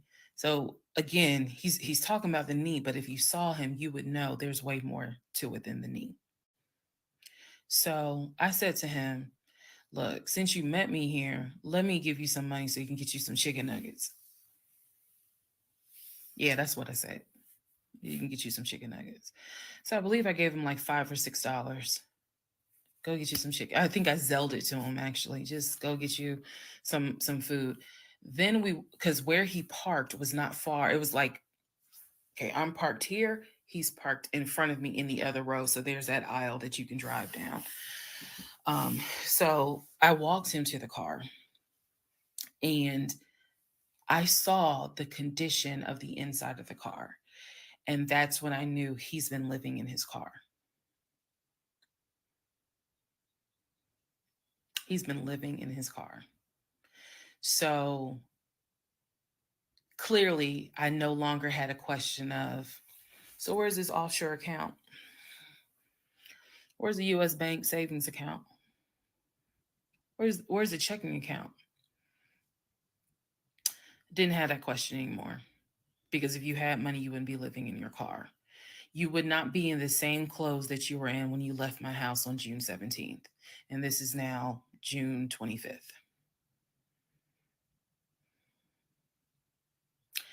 So he was like, I'm gonna be all right. I'm about to start a new job.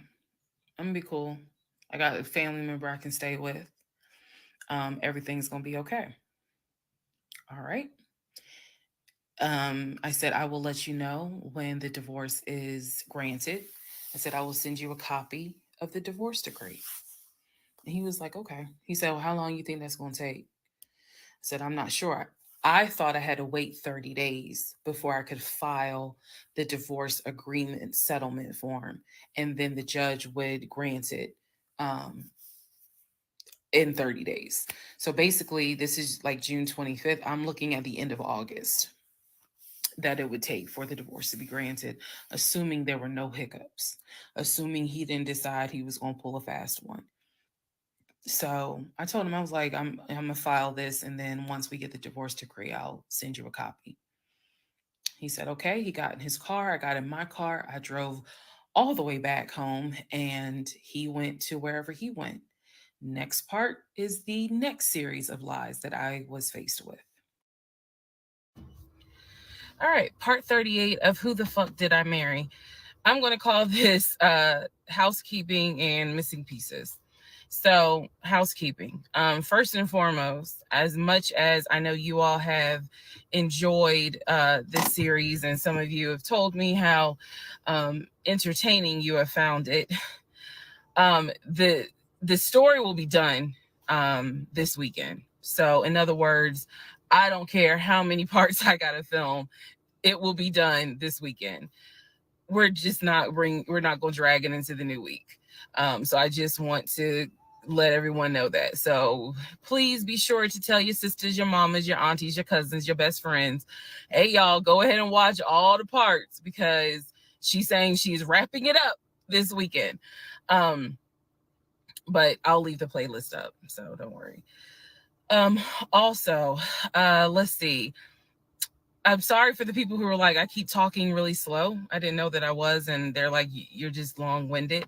I'm very detailed. So that's probably what you're feeling, is that I'm detailed and I'm trying to get everything out, again, in a responsible manner. So you all have asked me if I will do a live. Yes, I will. I don't have any issue doing a live.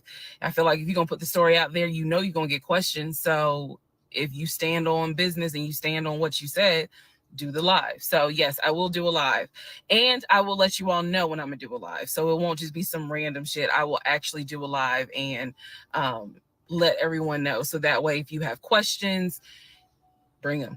The issue with doing a live is that I need moderators. So because I just anticipate a lot of people have questions and I'm just one person, and I don't want to be accused of she's ignoring my question, which means there's holes in her story. Y'all, we all know how TikTok is. So, but I will absolutely do a live.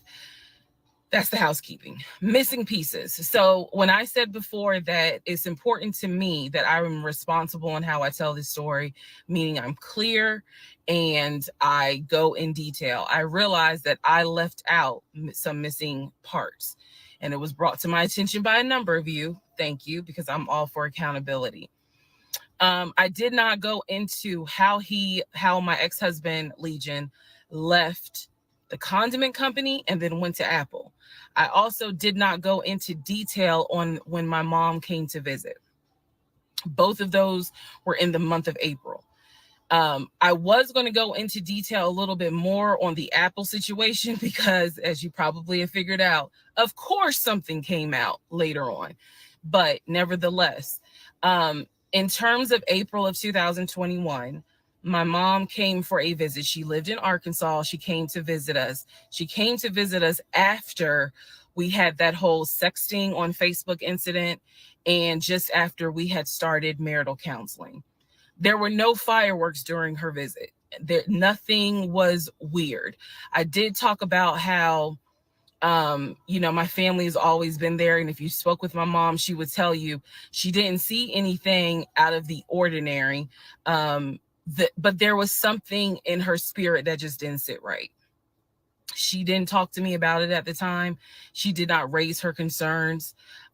She simply, when she came to visit, we welcomed her with open arms. Legion was excited to meet her. She was excited to meet him. We took my mom out to eat. It was a typical, very quiet, non-active visit. I didn't know what my mother thought until later on. So she didn't share with me during the visit, something don't seem right. She and I sat in the guest room talking. I never told her anything that was going on. Number one, because again, it goes back to that mindset of what happens in my marriage needs to stay in my marriage. And I talk about how I didn't think looking back, it was not a good idea that I told my aunt what had happened. My aunt is not the type that's going to tell my mother. That in other words, if you confide in her, she keeps it between you and her. So my mom never knew that there were any issues. And so there was nothing for her to be on mama bear mode. Had she known, this would have been a very different trip, but she didn't know. So she did come to visit. Everything went fine. He and I put on a united front. Oh, we're so happy. We're so, in love. And yes, behind the scenes was a whole different story. He talked to her about how he was looking to buy a house and how he told her how work was going, how his job, how his job was going, bragging as usual, which I did tell my mom, look, he's going to talk about himself and money a lot. So just change the subject. If he brings up a house, change the subject. That was my instructions to her, because I was like, I don't even want to get into the whole house situation. So other than that, uneventful. Now, once my mom left, this is still in April, everything was fine with him at the condiment company. As far as I knew, everything was fine. What ended up happening is he randomly came home one day and starts complaining about changes that are going on at the company. When he started complaining about those changes, it was things like, keep in mind, he is not VP of the company. He was VP of, I keep getting it wrong, but I think it was VP of production is what the memo says. So he was not the second in command for the company. He was upset that he was being blamed for production stats, that the production was down. He was upset that his plant manager apparently had resigned. He was upset that some of the policy changes that were coming into play that would affect his plant. These are the things that he was coming home and complaining about. Literally, he would complain. He started complaining Monday. By Friday, he said, you know what, if they continue doing this, then I just need to find another job. He was like, I think I'm gonna call my homeboy that I work with at Apple, and I'm gonna see, what they have available. Yes, there were red flags going up. Of course there were. At this point, we're not even dealing with United Nations of red flags. We are dealing with the Olympics. We are dealing with the parade of all nations. Everybody got a red flag. So when he said that, I was kind of like, okay, because I had become numb to all the antics that he did. I was numb to it. So he literally said, I think I'm gonna call my homeboy and I'm gonna see what's at Apple. My response to him was, well, what about your salary? Would you take a pay cut? He was like, no, I'm not gonna take a pay cut. Like, I wouldn't leave unless it's gonna be the same amount or more money. Y'all, the next week, last week of April, I'm at work, minding my own business.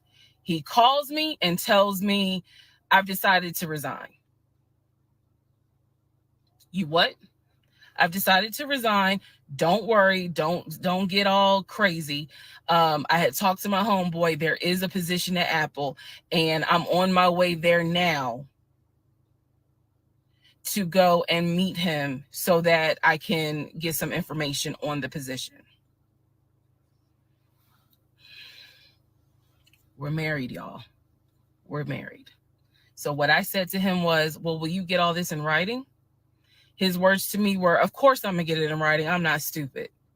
You know what? I don't even want to talk to you no more. Click. That's the end of April. So that is how I was introduced to this Apple job. Again, if you stick with this series, you will find out exactly what happened.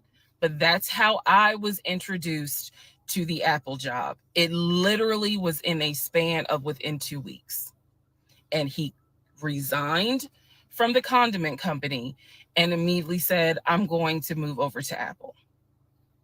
Just wanted to clarify that. So we will continue on.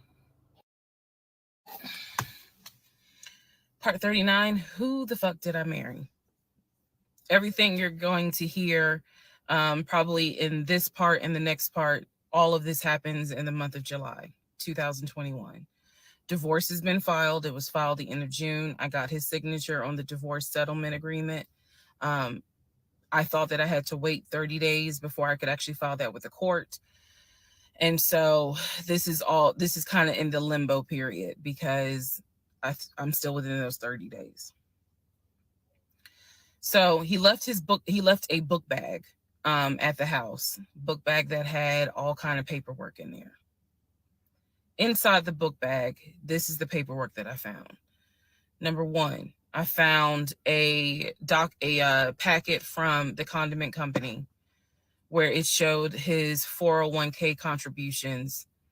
It also stated in there that he had been terminated. So he was terminated from the condiment company according to the paperwork in the packet that I saw in the book bag that he left at my house. Also in the book bag were paycheck stubs from a previous job where he worked at a cemetery. The same cemetery that he took me to show me where his grandmother and grandfather were buried. So let's go ahead. I'll do this video and say, this is what he told me. This is what I confirmed. He told me his grandmother and grandfather were buried there. He showed me a headstone with a family name on it. If you go back in previous parts, I talk about it. The truth is they are not buried there. He is of no relation to the people who are buried at that particular gravesite. Only reason why he knew about it is because he had worked there. Also in the book bag, it was a copy of a driver's license that he had. The address on the driver's license, now this I still don't have an answer to, but the address on the driver's license was the same address as the cemetery because I looked it up on Google.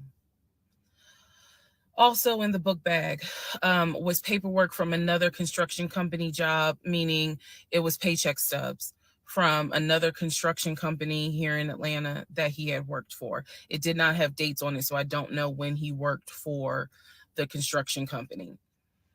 Also in the book bag paperwork was unemployment paperwork. So it looked like he had been receiving unemployment just before I met him. I met him in March. It looked like he had been receiving unemployment January and February. So once again, let's confirm. He did not work for the condiment company for 6 to 7 years. Also in there were scraps of paper from a temp agency where it was information on the job that he had been placed at. Where was that job? The condiment company. He would be a forklift / loader is what it said. So I interpret that to mean he can drive a forklift, but he would have been loading up the 18-wheelers for them to go out to their deliveries. Also in this book bag was paperwork from Clayton County courts, I believe, for a weekend, what is it called? A weekender jail. It was like a weekender jail receipt. So I had to do some research. So apparently what that means is that there is an option where if you have a job, let's say you were sentenced to 60 days in jail, but you have a full-time job. Apparently the court can say, okay, you'll go to jail on the weekends. So in other words, you have to report to the jail on Friday at 5 o'clock and you'll be there Friday, Saturday, Sunday. You will get out Sunday at 6 o'clock. Apparently that's actually a real thing. So what was in the book bag were multiple yellow receipts for different weekends that he had to report and get out of jail. Last but not least, there were some additional pictures, and then there were some And when I say pictures, I'm talking about family photos. And then there was another additional copy of his driver's license with the Douglasville address. I looked up that address. The name associated with that address was the same name as the ex-girlfriend that he had in between the ex-wife and me. If you go back to the video where I talk about the conversation I had with the ex-wife, she tells me that the address was going to come back to the ex-girlfriend. I'm simply saying that is correct. So what she told me is true. So because of everything that I found, I decided to go down a new rabbit hole. Again, just recapping what I said in previous videos. Ex-husband was always a stickler about law enforcement. His dad was a retired police officer. I'm just telling y'all the story. His dad was a retired police officer. Mom was a retired teacher. After his dad retired, they moved to Augusta, started a church. He took me to that church in Augusta, the same day that he took me to meet his aunt who lived in Augusta. So these are now things that he actually took me to, just like he took me to the cemetery. So that's what I found in the book bag. The Weekender jail receipts. I went ahead and went online to find out exactly why did he have to go to jail for the weekend. And I'm going to end this part here. The next part has to do with his criminal history. Part 40, who the fuck did I marry? So we are now at the point of July 2021. We're at the point where I've spoken to the female cousin, and she gave me the phone number for the older brother. For the purposes of this video, we're going to call him Chris. Chris was very nice. I called him. He was gracious. He was willing to answer whatever questions I had. And what he said to me was, he said, my brother has always been a liar.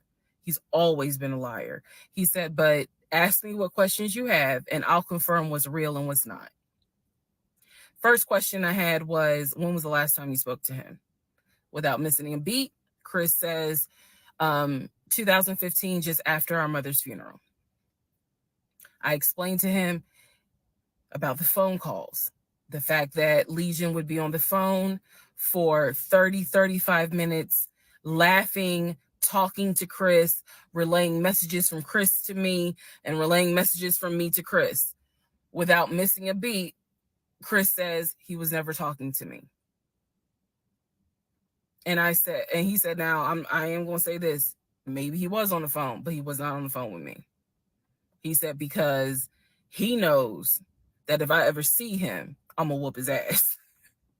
And I'm laughing because obviously Legion loves to say I'm going to whoop somebody's ass. So for the people who are confused, like, wait, what does this mean about the phone calls? What this means is every single time that my ex-husband was on the phone, holding his phone like this, talking, laughing, cracking jokes. Hey, my wife said that, we can go later on this evening and all this other stuff. Every time they were doing things like that, every time he was having a phone call or conversation that he claims to be with Chris, no one is on the phone. No one's on the phone. That is what that means. So I'm on the phone with Chris. My mind is spinning. It is blowing up like a volcano. I mean, I'm going crazy. I'm going crazy because what this means is that for the past 4 or 5 months, every morning that he is having a phone call with his brother Chris, I am now understanding in real time that phone call was completely fake. So Chris tells me maybe he was talking to somebody else, but it wasn't me. He said the only family member that Legion actually talks to is the twin. And that's only because for some reason, I guess since they're twins, he helps him out when he needs it. Legion only calls the twin when he needs money. And the twin, according to Chris, now this is the part that might blow some minds. The twin brother, the one that is older by 20 minutes, is VP of his company, is married, drives a luxury car, and lives in like a 4 or 5 bedroom house in Nashville. So Chris is saying to me, he was like, it sounds like he took the identity of the twin and was trying to act like that's his life. And it's not. He was like, that nigga ain't never had no money, ain't never kept a job a long period of time. And he was like, and you're telling me that he claims he was VP of a company? And so he was like, did you ever see anything? Did you ever meet people like Chris? I respect the fact that he was asking me the same questions y'all are asking me. Did you ever meet any family members? And I told him, I said, I met your aunt. Well, what aunt is that? I told him her name. He said, that ain't our damn aunt. I don't know if y'all have ever dealt with people from Philly. So he was just loud. He was like, that ain't our aunt. He said, that is our mother's best friend. And I don't trust that hoe. I'm sorry. It's the way he said it that it makes me laugh. Anyway, he's like, I don't trust her. I don't trust her at all. She is not our aunt. She was our mother's best friend when our mother was living in Augusta. She's not our aunt. So then I explained to him about the other brothers. The brothers, remember, there were 2 half brothers from his dad. One lived in Baltimore, one lived in Augusta. Chris is on the phone saying, I don't know who them niggas are. They ain't related to us. He said, our dad never had other kids. He was like, so you mean to tell me this nigga going around telling people that our dad had kids on our mom? And I said to him, well, the way he actually put it is that the 2 brothers came before y'all. He was like, hell no. No. So then I explained to him about the sisters. He was like, who the hell is Shantae? And I was like, Shantae, again, I'm just telling you what I was told. Shantae is a sister that lives in Douglasville, married with 2 kids. He was like, no, we don't have a sister. Told him about Kim. He was like, Kim's not our sister. She's a cousin. And he said to me, and I know she ain't talked to him in forever in 2 days. He said, so everyone, the only people who are his family members is Chris and the twin. He's like, we got some cousins up here. I told him about Junebug. I told him about the uncle. I told him about the grandmother. And he's just sitting back like, oh my God. He said, he was like, I realized that every relationship my brother gets in, he gets worse. And it sounds like he is actually worse than what he was in the last relationship. And I thought he was talking about the ex-wife that I had spoken to. No, he had no idea there was another wife. Because again, he hasn't spoken to him since 2015. So he was like, the best thing I can say to you is this. He said, thank God you ain't have kids with him. He said, get your divorce and forget you ever met this man. And he was like, and I know how that sounds because he's my brother. He said, but if I didn't have to claim him, I wouldn't. And I said to him something that I should have probably said in this whole TikTok series. This is not someone that you forget. This is not a situation that, man, I don't even remember him. No. What I don't remember is the version of myself before I met him, because nothing so far has turned out to be true. The only thing that Chris was able to tell me is true is that, number one, yes, there is a brother in Philly, him. Yes, there is a brother in Nashville, the twin. Yes, both parents are deceased. That is what I was told from the beginning. Those pieces of information are true. The grandmother did die in 2008. He was like, no, she didn't. She definitely didn't die in 2020. I told him how I found the obituary. And so he was like, and the uncle, he said, which uncle is he talking about? Because if you guys remember, back in one of the parts, I talk about where he said his uncle was giving him advice on why he should not open up his savings account. to let me see it. He would not let me see it. And so I'm telling Chris about the uncle, and he was like, that uncle been dead for years. I told him about Junebug. He said, Junebug been dead for years. And I said, Chris, he was having conversations with Junebug on the phone in front of me. He was like, it wasn't Junebug. He said, it sounds like my brother was making up the conversations. He said, he definitely was making up the conversations with me. He said, hell no, I ain't going to be on the phone at no 6 o'clock in the morning. So the conversation with Chris solidified that this is the actual family tree. And no, there were never any conversations with his brother every morning when I was getting ready to go to work. They had never talked.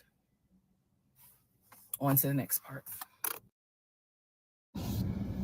Part 41, who the fuck did I marry? So this is a continuation of my conversation with Chris, which will then lead into some other stuff. So Chris has confirmed that he has not spoken to Legion since 2015. So now we know that the phone calls that Legion was having every morning on the phone with Chris when we were, getting ready to go to work, the phone calls were fake. I demonstrated in the last video how I think how he was doing those phone calls. Because he would relay messages from me to whoever was on the phone. So Chris and I also then talked about their parents. So if you remember in the beginning, I told you from the get-go, this man was, very respectful of law enforcement because his dad was a retired Philadelphia police officer. The mom was a retired teacher. And so he had the utmost respect for law enforcement. That's what he used to always say. Because, again, there's a lot that he lied about. So I'm trying to only highlight the big things because, truthfully, it got to a point where when he would say that as a VP in his company, he had a meeting with the local sheriff. Child, we know that's a lie. So I don't even need to go into detail about that because, again, why? So I told Chris what Legion said about their dad being a retired police officer. And I was explaining how he said the mom was a retired teacher. So Chris listened. Again, very gracious, very nice guy. He listened and he was like, so are you ready for me to tell you what's true and what's not? And at this point, I was already convinced I was going to be drinking heavily that night after this phone call. So I was like, go ahead. All right. So here's what Legion said. Legion said, my dad was a retired police officer with Philadelphia PD. When he retired, he and my mom moved to Augusta. I was there for high school and they started a church. He took me to that church in Augusta and showed me where the church that they started. The truth. Dad, according to Chris, their dad was nowhere near the church. That man ain't go to church on Easter. He ain't go to church on Christmas. He was like, my dad he ain't stepped foot in the church since the day he got married. That was the last time he went to church. He didn't have nothing to do with church. He said that their father was the furthest thing from a pastor. And he was like, I love my dad, but that man drank, smoked, and he was not a pastor. The mom was not a retired teacher. She did substitute teach at one point, but she was not a retired teacher. The dad was a truck driver.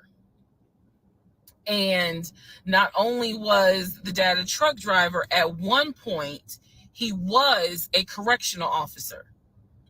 And so I said to Chris, I was like, I said I had no idea, of course. I had no idea. So now we know the truth. The dad was never in law enforcement.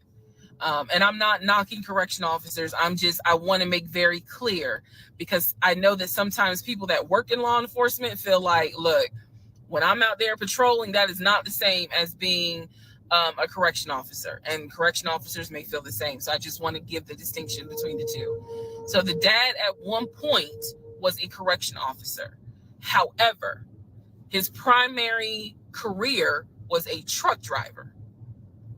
And so the dad would do long hauls. So Chris is explaining, no, he was like, now that's funny. He said, if you knew our dad, you would understand how funny that is to even insinuate that he was a pastor. And so I told him about the church that we went to. He was like, oh, okay. So he took you to a church in Augusta and told you that was our parents' church. He was like, now, our mom used to go to church, every now and then. But he said, our dad ain't been to church since the day he married mom. So the church that Legion took me to and said that his parents started that church, that was not true. So he just took me on a field trip for nothing, basically. So I told him about the weekend, because I did tell Chris where I worked. And that is when Chris said to me, because at the time I worked in a law enforcement agency, and he said to me, now how does that work? He said, because Legion, he done been in trouble a few times. And I was like, what do you mean? Because I had not yet gone online into the court system to see what type of trouble he's been in. And so he explained to me, he was like, just run his criminal history and you'll see it for yourself. He said, because I don't know all the charges, but run his criminal history. I said, okay. He gave me some homework. I'll run his criminal history. So again, he cleared up a lot of stuff in regards to the family dynamics. He did explain to me that, yes, he does have a daughter. He and his ex-wife are divorced. And I said, well, Legion would talk about the niece, meaning Chris's daughter, and would send her stuff for her birthday. And he was like, he said, I'm almost positive my brother never sent anything for my daughter's birthday. And I explained to him, I said, isn't your daughter's name Egypt? He said, no. Who the hell is Egypt? And I said, I was told that was your daughter's name. That's the reason why I'm saying the name on here, because obviously we're about to confirm that's not the daughter. So I said, I was told that's your daughter's name. I said, I went with him to Rack Room Shoes and bought shoes for what I was told was your daughter. And she lived in St. Louis with your ex-wife. He said, no. He said, my daughter and my ex-wife do not live in St. Louis. He said, I don't know who Egypt is. He was like, are you sure it wasn't for a woman? And I said, well, it was kids' shoes. And he was like, no. He said, and I told him, I said, I went to the UPS store, I mailed it, and it, they printed the label with the girl's name on it. And I'm thinking this whole time it's Legion's niece. Chris is like, I don't know who that is. That's not even the name of one of our cousins. So I have no idea, ladies and gentlemen, who my ex-husband was buying girl shoes for and had me sending them, telling me it's for his niece. I have no idea. So Chris is like, yeah, he finally said to me the same thing the ex-wife said, which is pretty much whatever he told you is a lie. And I'm being honest with you guys. It is very hard to comprehend that everything is a lie. Like, there has to be something that's true. I'm like, how was he paying? If he wasn't working at the condiment company, or he got fired from the condiment company, how was he still paying the bills? Keep in mind, we never joined our accounts. He wanted to, but we never did, because he wouldn't show me the offshore, the savings account, which of course never existed. So I'm just trying to figure out, like, I know that I saw his checking account. I know that I saw his savings account, and he had money in there. Something had to be true. Something had to be true. And Chris was like, no. He said, it sounds like everything my brother said, everything that he told you was made up. He said, those phone calls were definitely made up. He said, I don't know who Egypt is. That's not any family member of ours. I don't know who Shantae is. We don't have a sister. He said, we don't have half brothers. He was like, I'm telling you who the family members are. He said, I am so sorry that my brother put you through this. So now let's go into the next part. Part 42. Who the fuck did I marry? So I finished going through the book bag. Still July of 2021. I finished going through the book bag. There were some other folders with papers in there. He had left the work phone. What I actually found out was that it was not a work phone. It was simply a secondary personal phone. He told me it was a work phone. I thought that the company was paying for the work phone. That's what I thought. No, because I found receipts where basically, and I didn't know this, ladies and gentlemen, I had no idea, but I found receipts where it was a prepaid phone and he's paying to add minutes to it. So it's just receipts of, you added minutes to the phone on this date. You added minutes on that date. So the work phone whole thing, that was a bold-faced lie. Obviously it was a lie because, as we now know, he was a forklift loader. So the work phone that he's been walking around with was really just a secondary phone. He had left the phone. He took his personal phone, meaning the main phone, I should say, but the work phone he left. So I'm going through the work phone, just trying to find some sort of answer. Now what is really burning in my mind is how is it that he had all this money in the accounts, but again, the last time I saw him, he's living in his car. Like, the math is not mathing. I go into not just the photos of the work phone. I go into the deleted folder. So, ladies and gentlemen, if you're going to go through somebody's phone, which I will never do again, but if you're going to go through the phone, don't just go through the text messages and the pictures. Go into the deleted folder, because sometimes you find a gold mine. In this case, I went into the deleted folder of the pictures in the work phone. I keep saying work phones because, again, this is just a secondary phone. It is deactivated. There's no minutes on it. So I go into the deleted pictures, and what I see is what looks like a screenshot of his checking account, the one that I saw with the available balance. Then there's another photo of the screenshot of the savings that he showed me. Now, one of two things it could be. Either one, it's not real and it was pulled offline, or two, he took a screenshot of his own account and saved the photos. So this is when I got introduced to reverse Google image search. I did a reverse Google image search. Sure enough, as you probably have figured out, some of you, because I read it in the comments, what he showed me when he turned his phone around, showing me his available checking account balance, was nothing more than a screenshot that he had found on Google. When he showed me his savings, turned the phone around, because remember, I demonstrated for y'all how he was, and then, turned it around and showed it to me as if he was signing in. When he did that, he was simply showing me a screenshot that he had taken from Google Images. Because when I did a reverse Google image search with those two photos, the checking and the savings, it came right up. It was nothing more than just Google Images.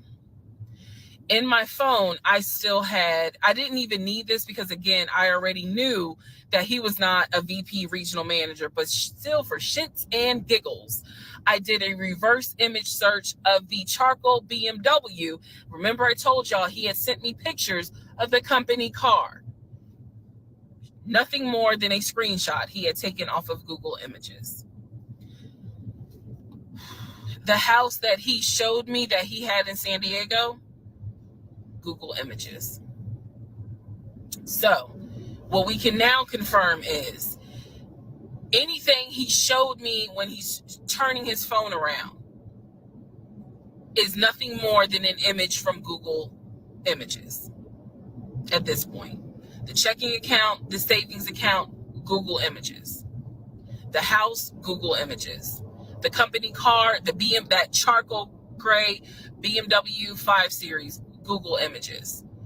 So at this point, I realize, okay, nothing is real. And I wasn't so much in a rage, to be honest with you. I wasn't in a rage then and there. As much as it was, I really truly had a moment where I said to myself, oh my God, what the fuck have I let in my life? Like, this is not even human at this point. That's really how I felt. Like, again, as someone who, I studied psychology, but I didn't graduate with a psychology degree. However, I have never dealt with a pathological liar. I have studied about them, but I have never come into contact with a pathological liar. Because to a compulsive liar, if you ask them, man, why did you lie to me? They probably are going to have a reason. Pathological liars don't have a reason. Like, there's no limit to the lie. So I have now confirmed that at least 70% of everything that I thought I knew is now absolutely not true. Absolutely not true. So in between all of this, I get a phone call from the aunt in Augusta. The aunt in Augusta, who Chris has confirmed is the mother's best friend. She is not their mother's sister or dad's sister. She's the best friend of the deceased mom. She calls me, and this is the one I have met. This is the one that Chris was like, I don't trust that hoe, anyway. So she called because she wanted to know what happened. She wasn't trying to be nosy or messy or anything like that. She's just trying to find out what happened because apparently Legion is trying to come stay with her. So she asked me, sweet lady, but she said, what happened with you guys? And I told her we're getting a divorce. I said, because he lied to me a lot. He lied to me a lot. And so what breaks my heart about the conversation with her is that she said, so whatever happened to the baby? Mind you, we went to Augusta, told her I was pregnant. I thought he told her that I had a miscarriage. He didn't. He never told this woman I had a miscarriage. So she informs me, this is what she tells me. So now we're confirming something else.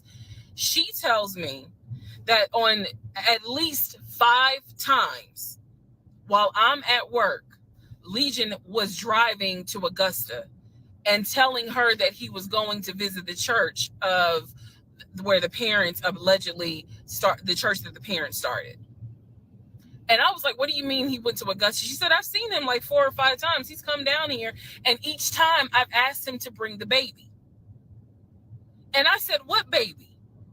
And she said, the baby that y'all had. He told me that y'all had a baby boy. And I said, no, ma'am. I said, I had a miscarriage in June of 2020. And she said, oh my God. Oh, she was doing that whole thing. She said, this whole time he told me that y'all had a son in January.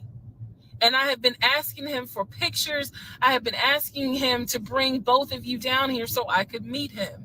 And he always had an excuse as to why he wouldn't bring the baby. And the last time he was in Augusta, he said that he was leaving you and he was taking the baby with him and that you were at work. I am not making this up. That is what that woman told me. And I just was like, no, ma'am, none of that is true. There is no baby. I said I had no idea he was going to Augusta. Next part. Part 43, who the fuck did I marry? So after the conversation with the aunt, again, she's telling me that Legion has been keeping up this lie that we had a son. I have let her know, no, ma'am, there was no baby. We did not have a baby. And I said, I thought that he told you. And she said, he's told a few people that you all had a baby. And she said, because I know some people were trying to send a gift to celebrate the birth. I didn't know anything about that. Didn't know anything about that. So she said, he's trying to come stay with me. She said, but I don't think I want him to, again, she's an older lady. She's like, I don't think I want him to come here because I don't really want to get involved with his divorce again. And I said, what do you mean again? I said, are you talking about the previous wife? And I said the previous ex-wife's name. She said, I don't know who that is. I'm talking about LaTanya, that one, the first one. And I said, well, what happened? Do y'all remember I said in my previous video that I read their divorce records. He had filed for divorce and they had a temporary protection order against each other. I said that. So now the aunt is on the phone saying that she had to go to court and testify on Legion's behalf in regards to the temporary protective order. And I was like, well, what happened? She said they got into a fight with each other. And she slapped him. And I said, well, do you know why they got into a fight? And she said, yeah, apparently he had lied to the wife and it was something major and they got into a physical fight. And she said that woman almost beat his behind. And so he asked the court for a temporary protective order.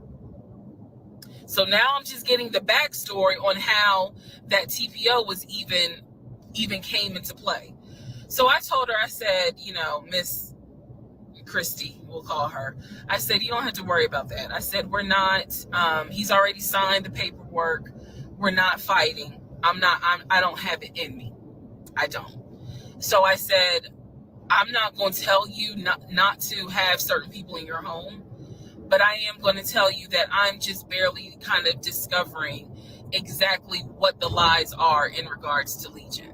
So if you feel comfortable having him in your home, then do it.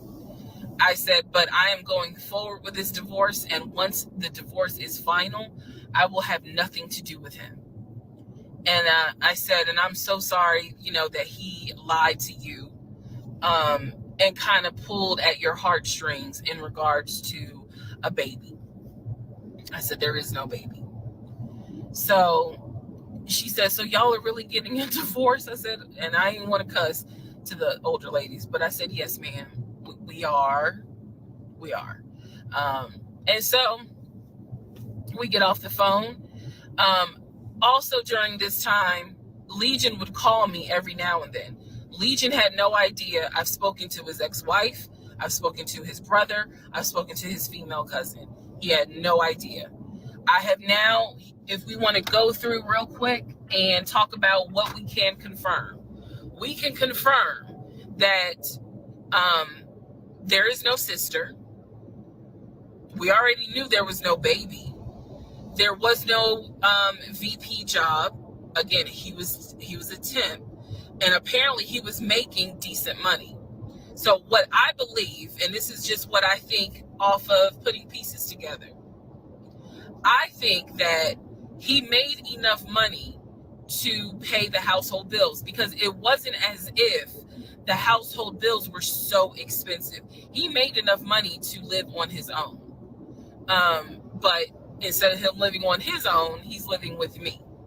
So we can also confirm that when he told me that he was paying his car off and he called the dealership and paid his car off, we can confirm that that's a lie. That story will come up later on. So pretty much at this point, the only thing I know to be true his name, his date of birth, the secondary social security number that was on my background check, and that he has 2 brothers and the parents are deceased. At this point in time of July 2021, that's all that I was able to confirm that to be true. So later on, Legion calls me. He calls me because he wants some money. He just needs a little bit of money to hold him over till payday. And so we're on the phone. The call, again, I was recording all my calls at the time. We're on the phone, and I finally kind of confronted him, number one, about having a twin.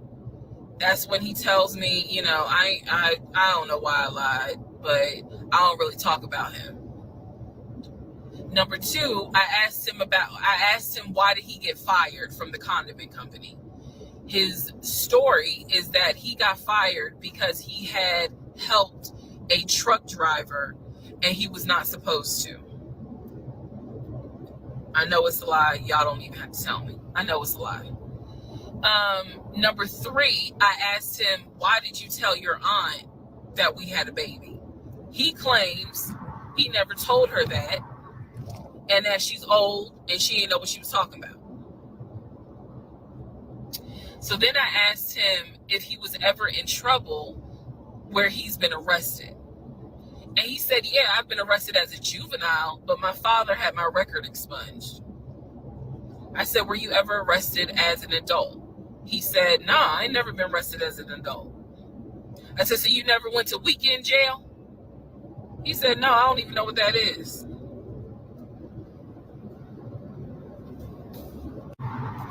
So he doesn't know what weekend jail is. That's his story. And so he was still standing by the lies he told me. So finally, I just asked him, and this is where let me just say it. I asked him, why the hell did you even marry me? Like, why? Why did you even marry me? Because you easily could have just stayed dating or been the boyfriend or just moved on with your life. Like, you didn't have to marry me. You didn't have to pull me into a marriage and make me think that this is what you wanted. This is what he said to me on that phone call. He said, I had to marry you. And I was like, no, you didn't. He said, yes, I did. He said, I knew full well from day one that there was no way you were going to stay my girlfriend for longer than a year. He said, I knew it. He said, I knew in order to keep you, I was going to have to marry you. Y'all, my jaw hit the ground. I could not believe he said that. And he said it so matter of fact. And I was like, that is the most fucked up thing you could ever say. Part 44. Who the fuck did I marry? The videos that you saw earlier were filmed earlier today. And yes, I'm aware. It was brought to my attention. I had to make a decision whether or not to finish, keep my word, or stop, disappear. I mean, disappear. Okay.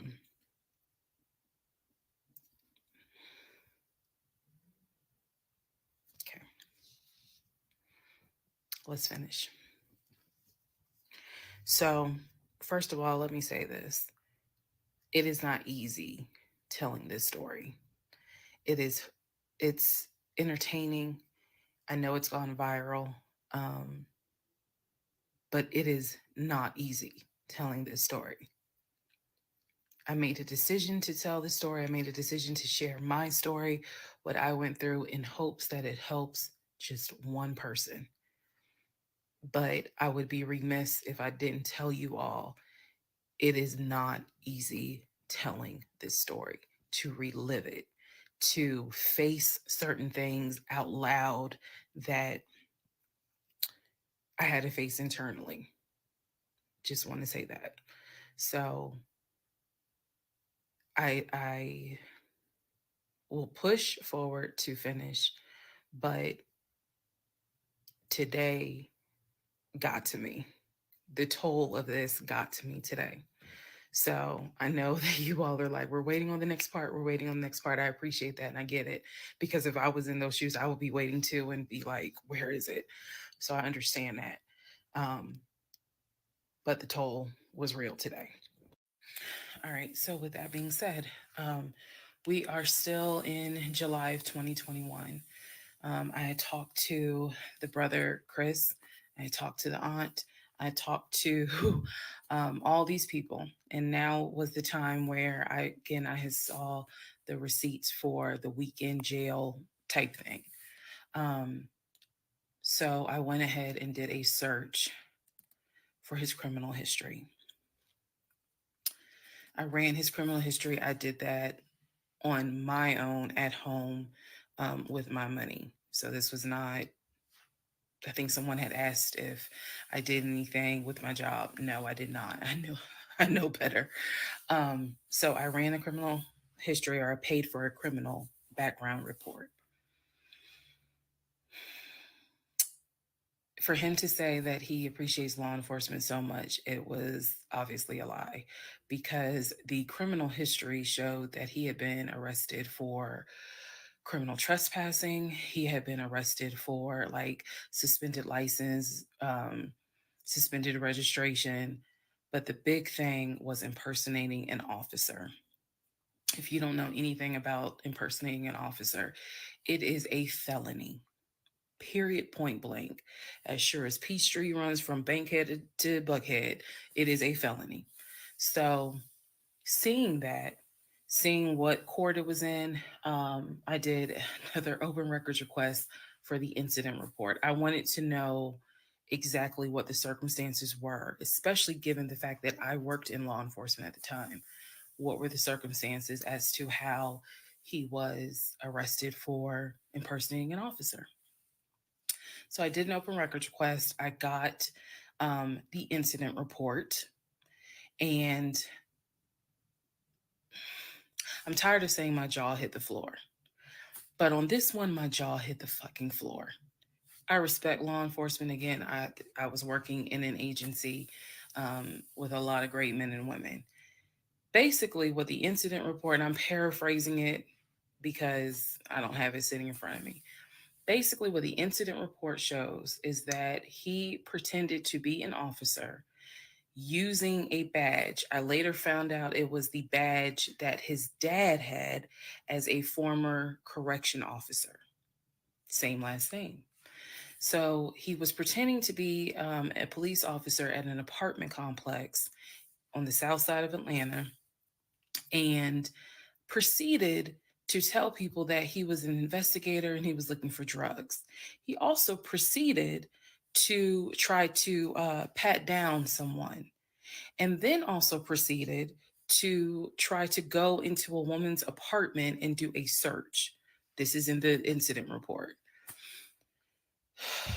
So naturally, the woman who he was trying to get into her apartment to do a search happened to either work with or worked at a local police department. So she just simply called her coworkers or called her homeboys or whatever. And so he was subsequently arrested and subsequently was charged and found guilty. That is what I found in his criminal record report. It is fair to note, had I known that he had a criminal history, we never would have even finished date number one. Some things I'm just not going to get involved with if I know from the rip. Um, so what does this mean? Again, we've been going over what's the lie, what can you confirm? I can confirm that there was no way that this man ever had a passport to take me to London. When he claimed that he was voting in the election, there's no way that he did, because he tried to tell me that he was still a registered voter in California and that he did it online. I knew it was a lie, but again, at this point in July, I'm able to confirm that, yeah, you never had a passport. You never voted. The small things that mean something to me. He never did it. He wasn't eligible to.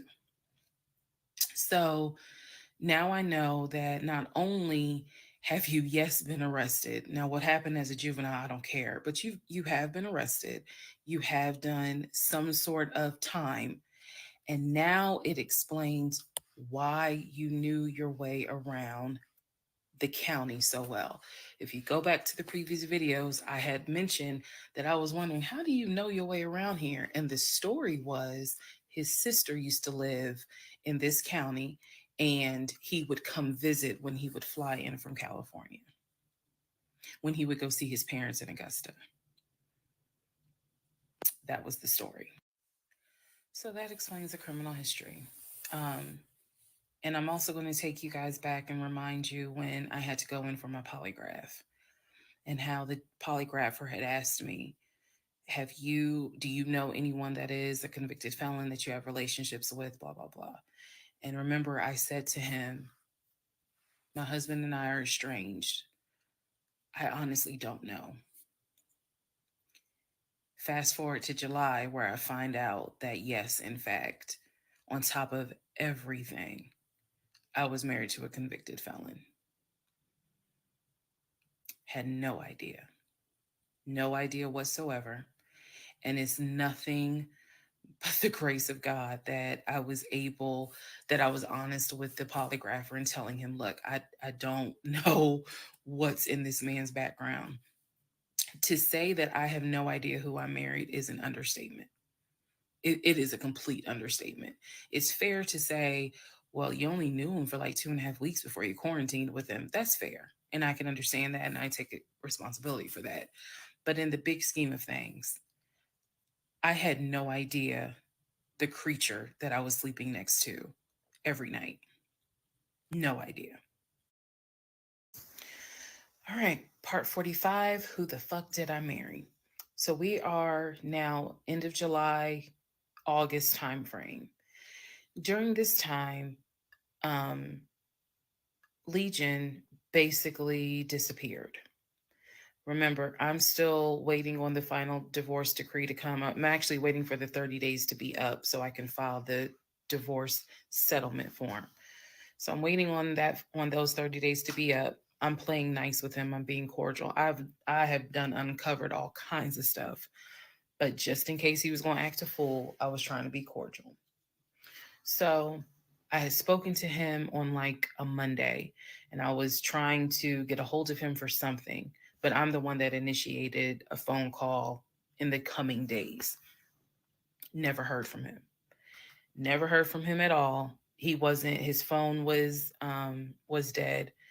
It was going straight to voicemail. And I genuinely was worried. A few days turned into a week. By the time I hadn't heard from him in a week, because I knew he was not living anywhere but his car. That I knew that. So this is what happened, y'all. um, I first reached out on Facebook. Remember, even though he has told me that he had all these siblings, we know he didn't have all these siblings.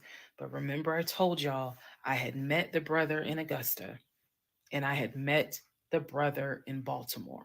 These are people I've met. The brother in Baltimore I talked to on FaceTime. The brother in Augusta I've actually physically met, hugged, shake hands, all that. So I reached out on Facebook to people that I remember him talking about all the time. The friend Omar, the brother in Augusta, the brother in Baltimore, another cousin in Augusta. I was doing a search for these people's names, just like, hey, have you heard from Legion?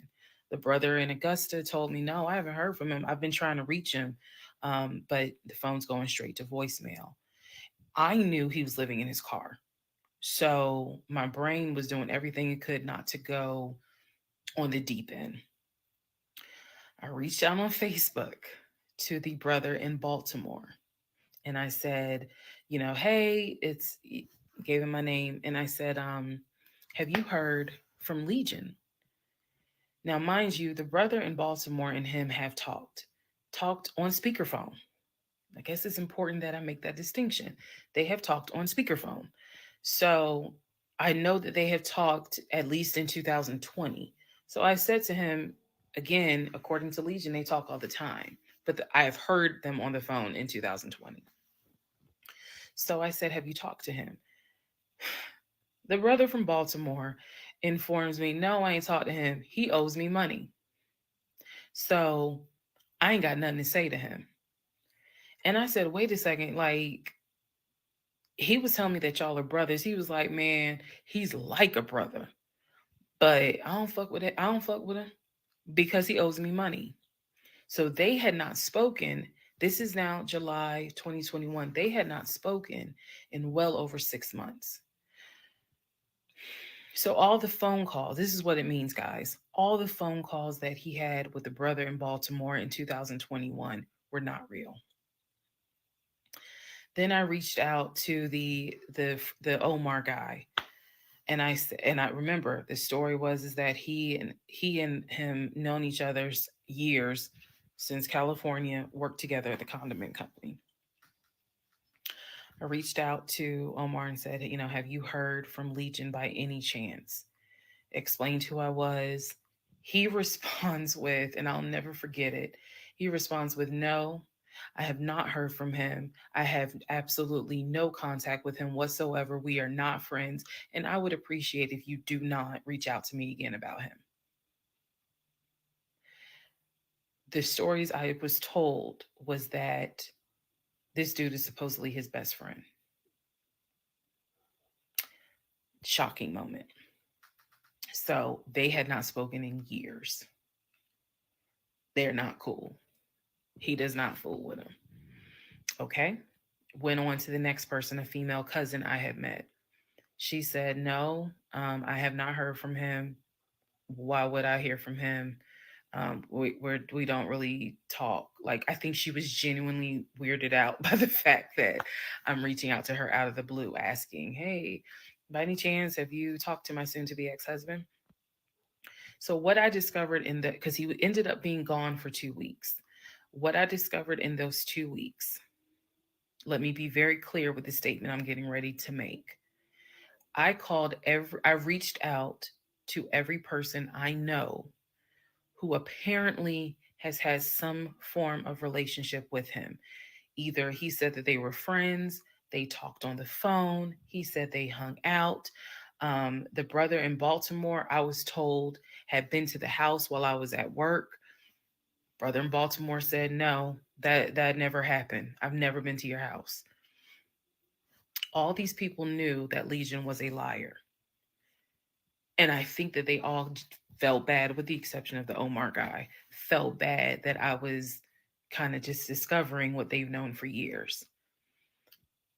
In those 2 weeks, I found out every single person I reached out to, not a single one of them gave a shit if that man was dead or alive. All of them had the attitude, some even said it, no, I haven't heard from him. I don't care to hear from him. It was as if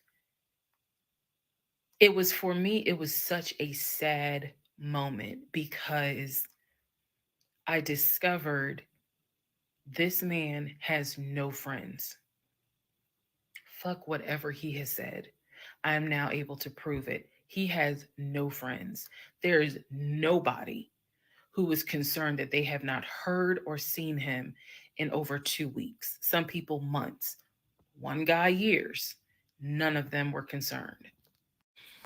So basically, what I'm saying is that I discovered he had burned bridges with everyone, burned bridges with family, burned bridges with so called friends, burned bridges with fake brothers, fake sisters, fake aunties, uncles, everything. He had burned bridges with everyone. And for me, that was more telling than anything else. Yes, I knew he was a liar. Yes, I knew he had made stuff up. I was genuinely surprised to discover nobody gave a shit about this man. No one. I had never met every single family member, but the fact that he was living in his car, the fact that he wasn't bathing and was just had disappeared was shocking to me. So, where was he for those 2 weeks? Glad you asked. He had checked himself into a behavioral hospital in Augusta. Why? Not to get help. No. This is July in Georgia. It's hot as hell. It's sweaty. It's damp. It's humid. It's everything. He checked himself into a hospital so he could stop sleeping in his car for 2 weeks. When he checked himself in, they took his phone, and that's why no one was able to get a hold of him. And by no one, I mean me. He checked himself into a hospital so that he could have a bed for a couple of weeks. That's the type of human being that I was dealing with. Part 46. Who the fuck did I marry? So, after the whole missing in action debacle where he disappeared for a couple of weeks, Legion started calling and texting me, telling me that he was ready to come home. Yes, you heard that correct. So apparently, someone had told him that legally he did not have to leave the house when I kicked him out because it was a marital home and he had just as much right to be there as I did. So he started harassing and calling the shit out of me. He was calling, I mean, 30 times in 1 hour. He was Facebook Messenger calling me. Let me be clear. Facebook Messenger calling me. He was calling me so much. He was messaging me saying, I'm coming home. I'm going to get some money and drive up from Augusta. You have to let me in the house. It's not fair what you're doing. All this other bullshit. I mean, it was nonstop. He would start calling at 7 o'clock in the morning. He would not stop calling until 10 o'clock at night. He was calling so much, leaving messages, like I said, just straight up harassing me. So I reached out to attorney friends. I reached out to local law enforcement. Local law enforcement informed me, well, technically, he's right because he is still legally your husband. Our divorce had not been finalized at this point. The paperwork had been sent in. I was just waiting on the judge to give me her signature, but it hadn't happened yet. So the local law enforcement did tell me if he comes back, our officers would have to let him in the house. You don't have to stay there. They gave me different options. I mean, I was trying everything in the book because he is saying I'm coming back to the house. I told him, do not come. You were not welcome. I'm not letting you in the house. Again, the locks had been changed, the code had been changed. So I told him, if you come to this house, step foot on this property, I'm calling the police and getting you arrested for trespassing. You should know about that. He was adamant. He was adamant that he was allowed back in the home. He didn't know the conversations I had with local law enforcement, but somebody was in his ear telling him, nah, you can go home because she's not allowed to kick you out. Okay. So I didn't know when he was scheduled to come because he was trying to get the money for the gas to get back to Clayton County. I tried everything I could. Basically, what my options were simple. Let him in the home, and I can stay in the home, put him in a room, just have no dealings with him. But again, I don't want to be under the same roof with him. This is what the local police told me. I could have an officer go room to room and let his body cam film the room to see the condition of the house. And if Legion showed up, I would leave the house. I can go to a family member's home and stay there. This is literally in August, right before my lease is up. So I was already moving. I had already secured another home, did exactly what I said I was going to do, moving to Cobb County. So I just needed a couple of weeks before I vacate the home. So the other option was, again, have the officer film the home with the body camera. That way it shows what the condition of the home is at the time that he moved in. So if anything gets messed up, I can sue him. What am I going to sue him for? But nevertheless, um, or the third option is I can stay there with him, make life miserable.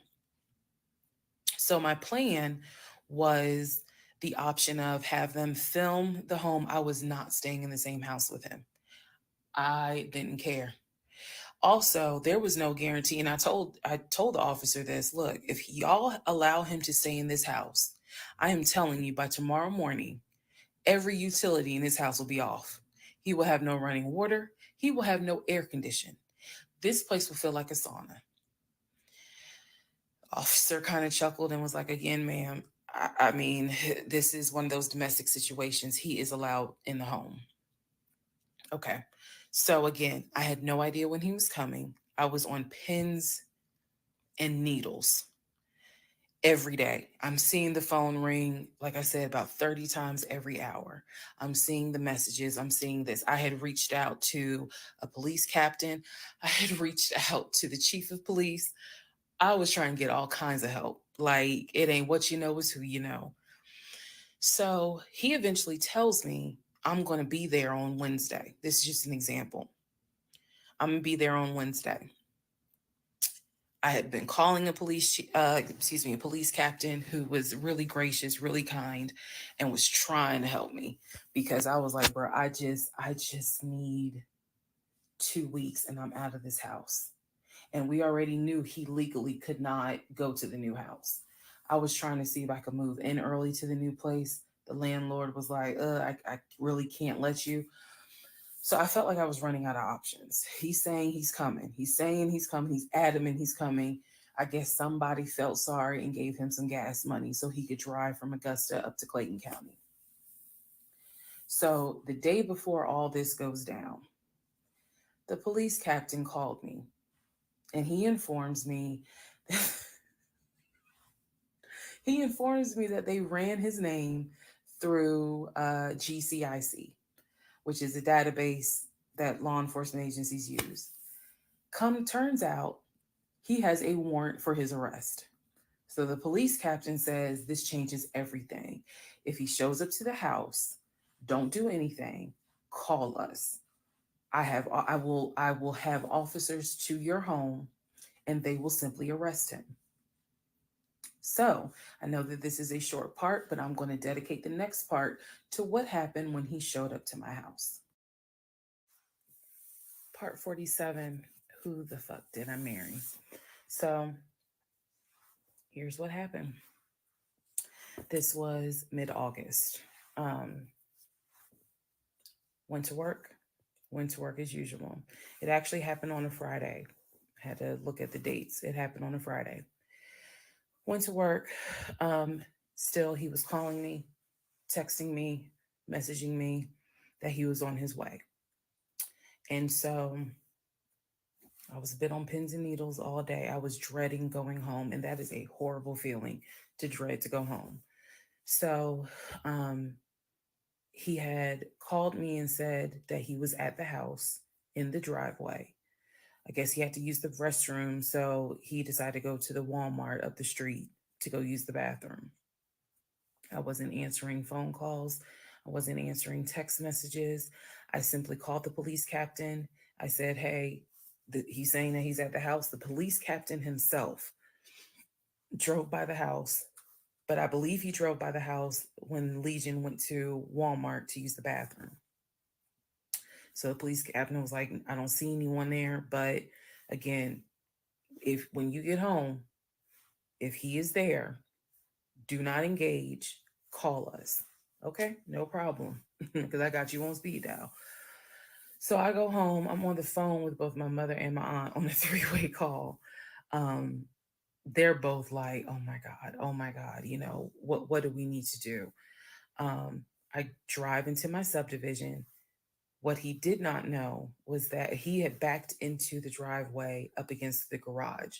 Normally, I park my car in the garage. But what he didn't know was that at the time I was driving a fleet car. So I wasn't even in my normal car. And I know that he was waiting to see my car, the Nissan Altima that he helped get, pull in to the subdivision and then pull in towards my townhome. That didn't happen because I'm in a different car. He didn't recognize it. So when I turned onto my street, as sure as it is hot in Georgia in the summer, that man was sitting in the driveway in his Ford Taurus. Okay. So I live not at the time not far from a cul-de-sac. So when you go straight down, you just turn around the cul-de-sac to come back up. So that's exactly what I did. I went to the corner, turned off so that I can see the house, but he would not have been able to see me. I went ahead and called 911. I was very calm, told them exactly what the captain had told me to say. I was like, my name is, the address is, I need police here because my ex-husband is here. He is not supposed to be here. And I feel as though I am in danger. She said, okay. She, again, regular phone call. She said, we're dispatching police to your home. As soon as I hang up, I then call the police captain. He immediately answers the phone. He says, we just got the call. I'm sending 4 officers your way. Okay, good. Get off the phone, call my mom and my aunt back because they were both like, call us back. Call them back on 3-way. I continue to sit there until I see 4 officers, 4 cars pull in and stop just in front of my house. So then I ease up. He gets out the car, I guess, trying to see what's going on. I explain to the officer that walks to my window, I say, this is what's going on. So I was trying to sound extra law enforcement smart. I was like, check him through GCIC. You're going to find that he has a warrant out for his arrest for a violation of probation. And the officer kind of smirked because she was like, we know, we already checked GCIC. The captain called us. So I was like, okay. So anyway, they tell me to sit in the car. They go up to the window of the car and get him, ask him to step out of the car. He does. When he stepped out of the car, I was like, oh my God. I hadn't seen him since the end of June when I met him at the UPS store. And he looked bad then. He was still in the same clothes. When I told you guys when I met him, he was like a size 3X. What got out of the car was easily a medium or large. Easily. That is how, and it makes sense because, he probably wasn't eating, except for somebody gave him $6 for chicken nuggets. But what got out of the car was something I didn't even recognize. So he gets out of the car, they arrest him. There was no incident or anything like that. He was arrested peacefully. They put him in the back seat. My neighbors are all looking like, what is going on? And so the officer comes up to me and she said, he's asking to speak to you. Do you want to speak to him? I said, yeah. So she walks with me. Keep in mind, she's wearing a body cam. So she walks with me to the window. They put the window down. And I remember looking at him. I was like, I told you not to come. And he said, I just wanted to get my stuff. I just wanted to get the TV. I said, what TV? The TV that you gave me in the divorce? And he was like, yeah, that TV. And I said, it's mine. You gave it to me. I have the fucking text messages proving that you gave me the TV. And I'm trying not to scream because the neighbors are all watching. And he was like, I know. I just needed my stuff. I'm sorry. I'll never bother you again. I'm sorry. And so I look at the officer and I was like, you have me out here with 4 fucking police cars. You have embarrassed me to no end. You have made a fool of me. And you got the audacity to now be like, I'm sorry. I'm like, fuck, you're sorry. So the officer was kind of like, okay. I said, I never want to see you again. He was like, you won't. You won't. I'm sorry. I'm sorry. I'm so sorry. So I walk off. The officer is like going through the stuff that was in his wallet. They took it out and put it on the roof of the car. So that's his, I'm sorry, the stuff that was in his pants, like his wallet, his keys, they put it on the roof of the car when they had him get out the car. And so she's just like, I said, did you catch all that on body cam? And she said, yeah. I said, he gave me the TV. And she said, yeah. She's like, we're gonna take him in and we'll have somebody look at him because in her words, she said he's definitely having a mental episode right now in the back seat. And I just shrugged and I was just like, my God, I just said, I just want to be done with him. I just want to be done. I just want to be done. And so she was like, I understand. I totally get it. So his car is in my driveway. The keys and everything are, they took it with them because I guess since it was on him, they took it with them for processing at the jail. I think that's how that works because I didn't see the wallet or the keys afterwards. So, so at this point, 4 officers leave. I go into the house. Everything's peaceful and calm. A few minutes later, I go outside to check the mail. What's in the mail? But a letter from the court. I open it up. I go into the house because again it's hot. I had my wig on. My head is all sweaty and stuff. I'm just angry and um, just angry. That raised my blood pressure. So I go in the house. I sit on the steps inside the house and I open up the mail from the judge, and it's my final divorce decree. And I'm smiling right now. But y'all, when I got that divorce decree sitting on the stairs, I broke down into ugly Oprah tears. I broke down. It was as if a year worth of weight came off of me. I broke down and I mean, I wailed. I broke down. I broke down so I broke down so bad. Next part. All right, part 48. Who the fuck did I marry? So, after I finished breaking down, wiped my tears, and his car is still in the driveway. I couldn't park in the driveway. So I called the car company. I had called the car company once before when he went missing for those 2 weeks to ask them if they maybe had a tracker on the car and could track it. And the nice gentleman informed me that the tracker had not been giving a signal off for about 5 months. So he wouldn't really give me details on the car, but obviously the car had not, the car payment was not being made on that car. It had not been made on that car for quite some time. So he and I split in June, but apparently the car payment wasn't made long before June. Can't speak to that, but he still had the car. So, called the car company. I told them, I understand that y'all are looking for this Ford Taurus.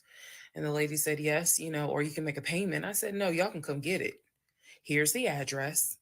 When do y'all want to get it? And she said, well, I can have a driver come get it tomorrow morning. I said, no problem.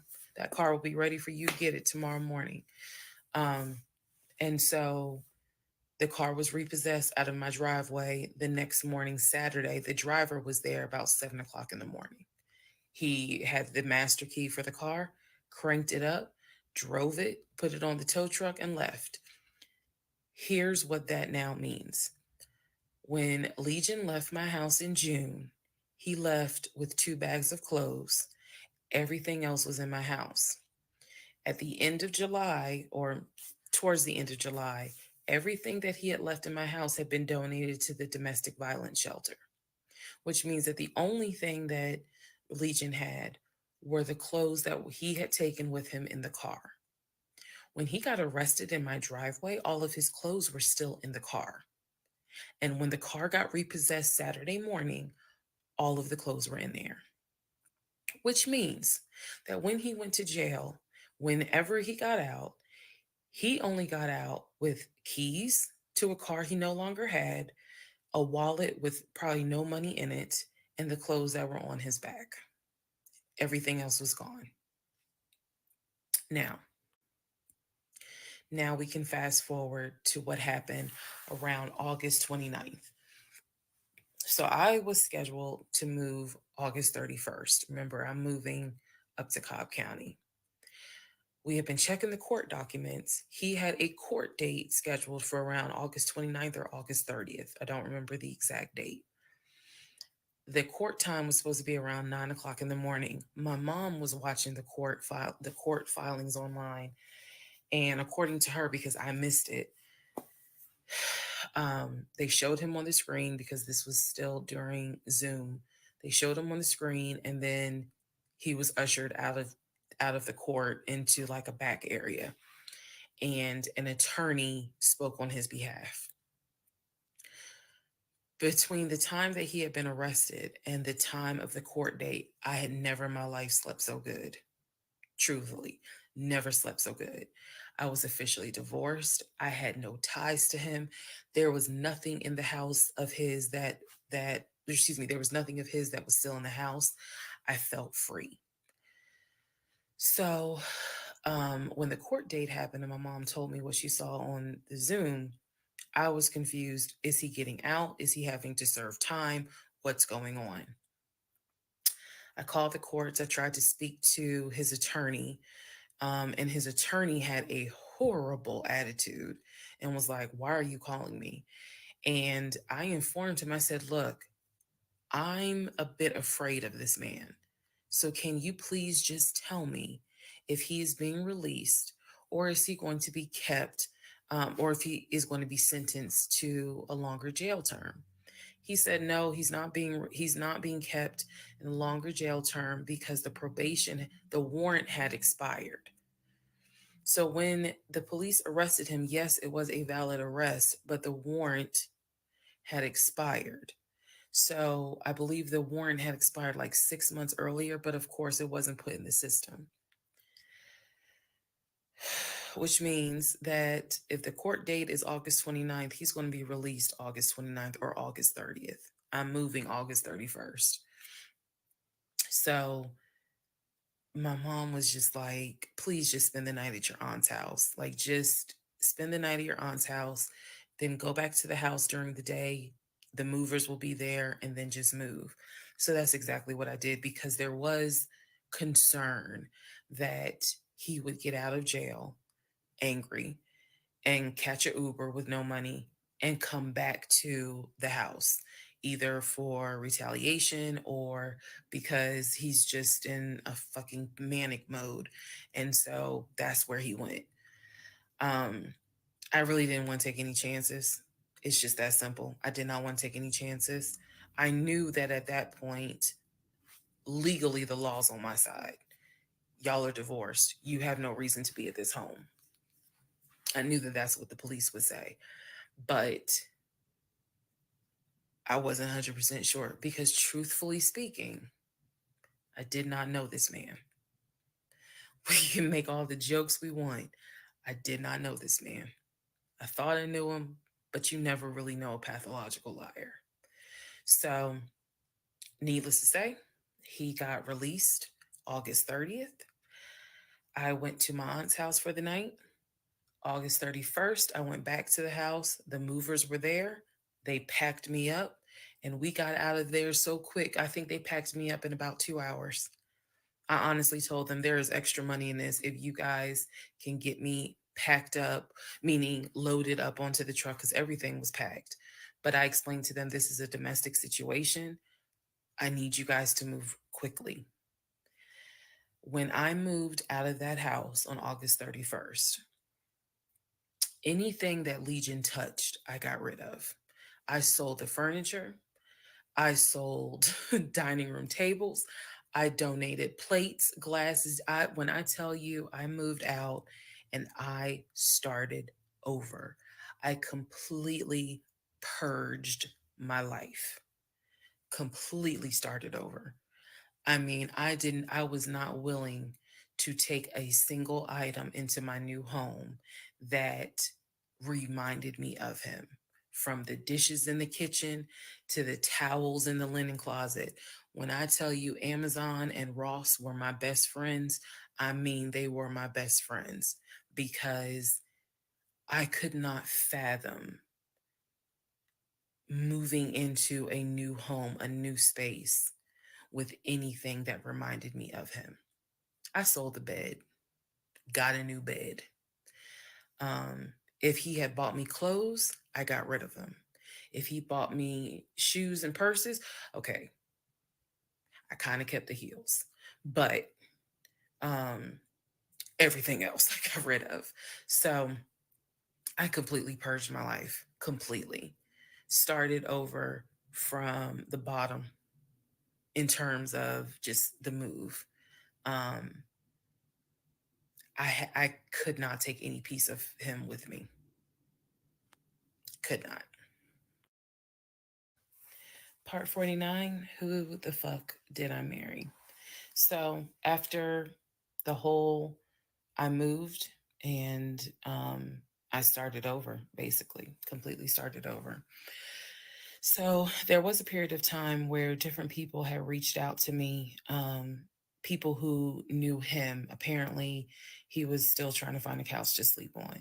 And so one guy in particular had reached out to me because I guess Legion had asked him if he could come and stay with him and his family, because he was homeless and had nowhere to go. And so he had lied and told the guy, because again, he's a liar. So he had lied and told the guy that, I had kicked him out. We're divorced. I had taken all his money. And so that's why he's homeless. So the gentleman simply was reaching out to me on Facebook to confirm what is actually true. And he and I talked because he ended up calling me. He and I talked for a while. Very respectful, really nice guy, um, very compassionate. And so I told him, I was like, I said, we're divorced. So I have nothing to do with him. I said, I wouldn't bring him in my house with my family if I were you, but that's just me. And so the guy was like, lady, he didn't say lady, but he was like, lady, you dodged a bullet. He was like, I know you may not see it now, my sister, but you dodged a bullet. You dodged a bullet big time. And so, just in talking to him, he was very encouraging. Like, it sounds like you got a good head on your shoulders. It sounds like you a good woman. And no, he was not flirting at all. He was like, it sounds like you a good woman.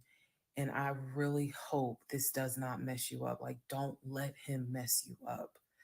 Don't let him like diminish your shine kind of thing. And I appreciate that. I did. Because at that time, again, had moved into my new place. 2021 was the worst year I ever had. I'm not saying that so that 2024 can be like, hold my beer. But 2021 was a dark year. Started out married, end of the year divorce, end of the year with COVID and divorce. And that period of time, that August, September time, I felt like I was just walking around like a numb woman. I didn't know if I was coming or going. I didn't know what to do because I felt like I had just been through hell. And it was a period of time where I had to sit down and I had to really, really deal with some stuff that I just simply was not ready to deal with. Things that I had to come to grips with that I really wasn't ready to come to grips with. So, fast forward all this time, get to December of 2021. Yes, this is where the story does end. Get to December of 2021. I am out sick with COVID. I'm not at work.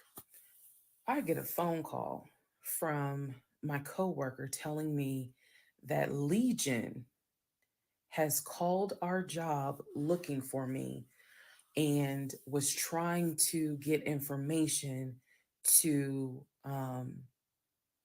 trying to get information on how to reach me. Yes, I had already changed my number. Again, I had already moved, but he knew where I worked. So apparently, he had called trying to find me, and the person that answered the phone was like, "We're not going to give you that information." So he said, "Well, can you ask her to give me a call? I'm just trying to get a hold of her so I can get my stuff." The stuff he's talking about are those tote bags from July. So he was calling. And it was a problem. He was trying to reach out to me on Facebook. He was trying to reach out to family members on Facebook, trying to get me to call him so that he could make arrangements to come get his stuff. The devil is a lie. So my friend Tracy, who came to my rescue again, my friend Tracy was like, "Okay, here's what you're going to do." She said, "You're going to send him a message and you are going to say these exact words." I sent him a text message. She said, and she told me, "You're going to send a text message because it's going to be time stamped." And basically, the text message says, "I do not have your stuff. I did not have your stuff. Um, I have nothing that belongs to you.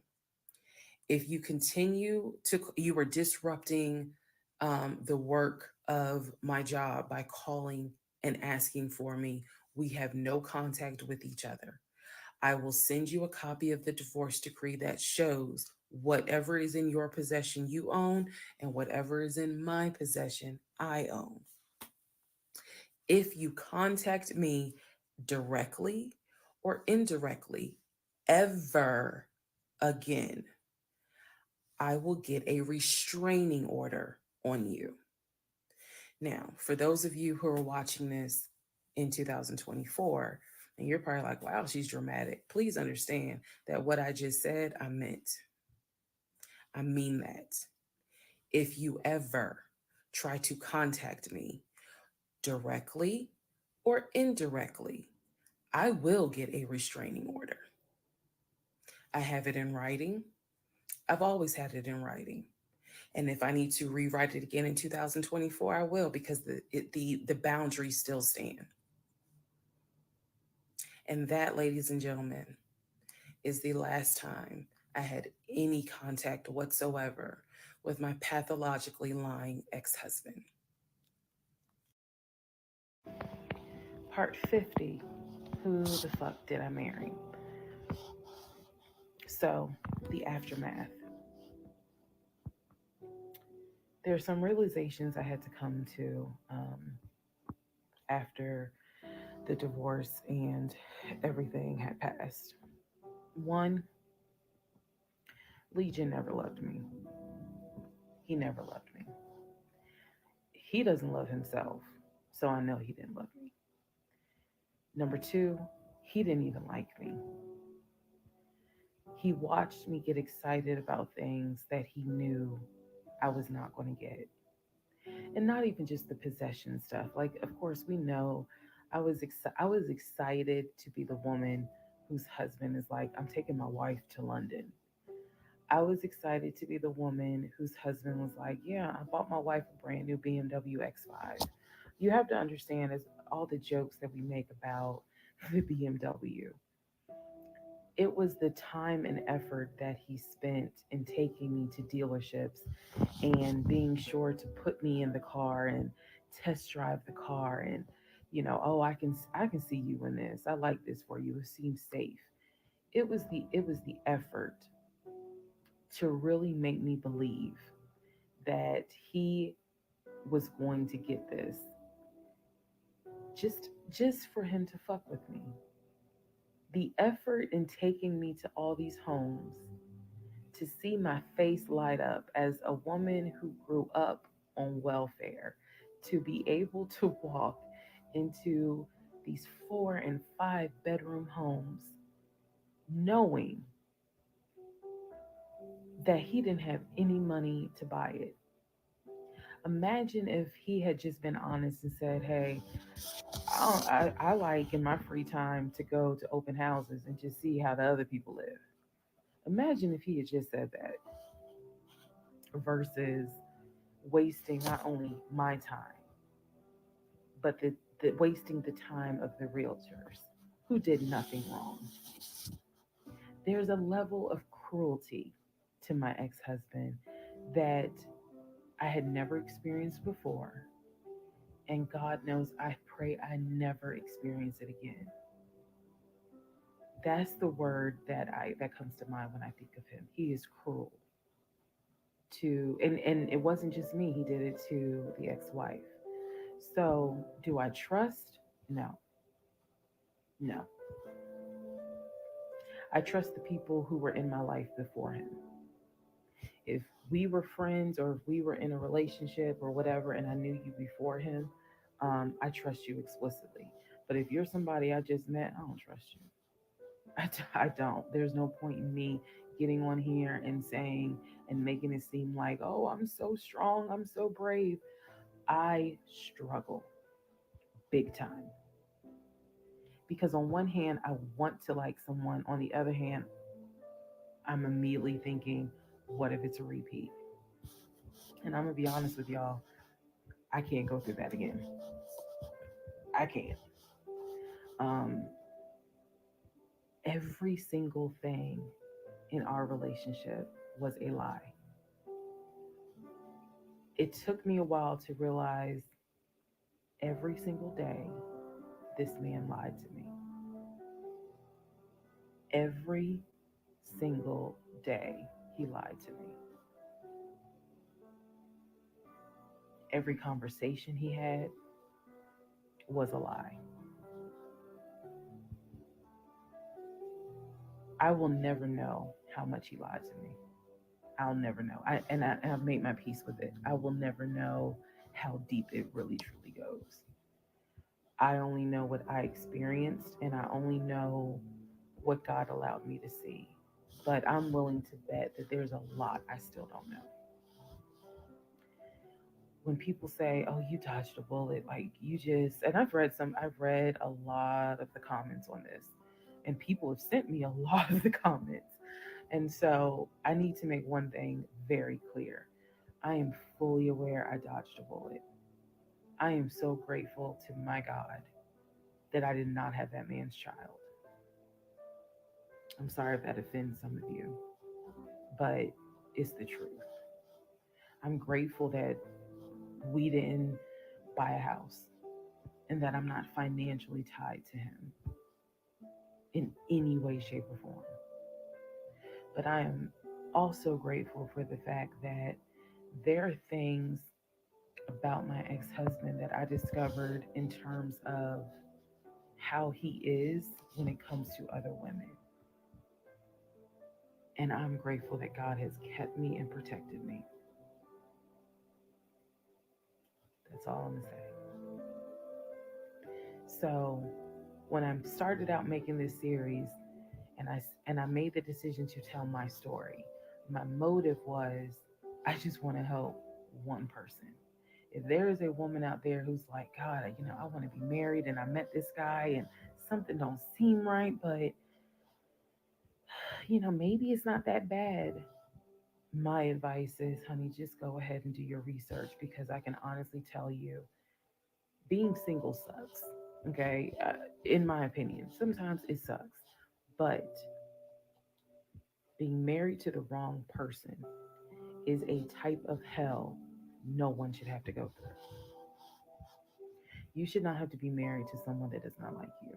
You should not have to be married to someone that doesn't even love you. And I know what that is like. I know what it's like to be told, hey, babe, I love you. And yet, I swear, I think that man sat back in the recliner with his WWE Championship Roman Reigns belt and laughed his ass off at me every day. Like, damn, she really believed it. Ha ha ha ha ha. I do. I really do think that. My radar was broken because I am an intelligent woman and I know that I know better. And I still sometimes ask myself, how the fuck did you let this happen? How did you let this be your story?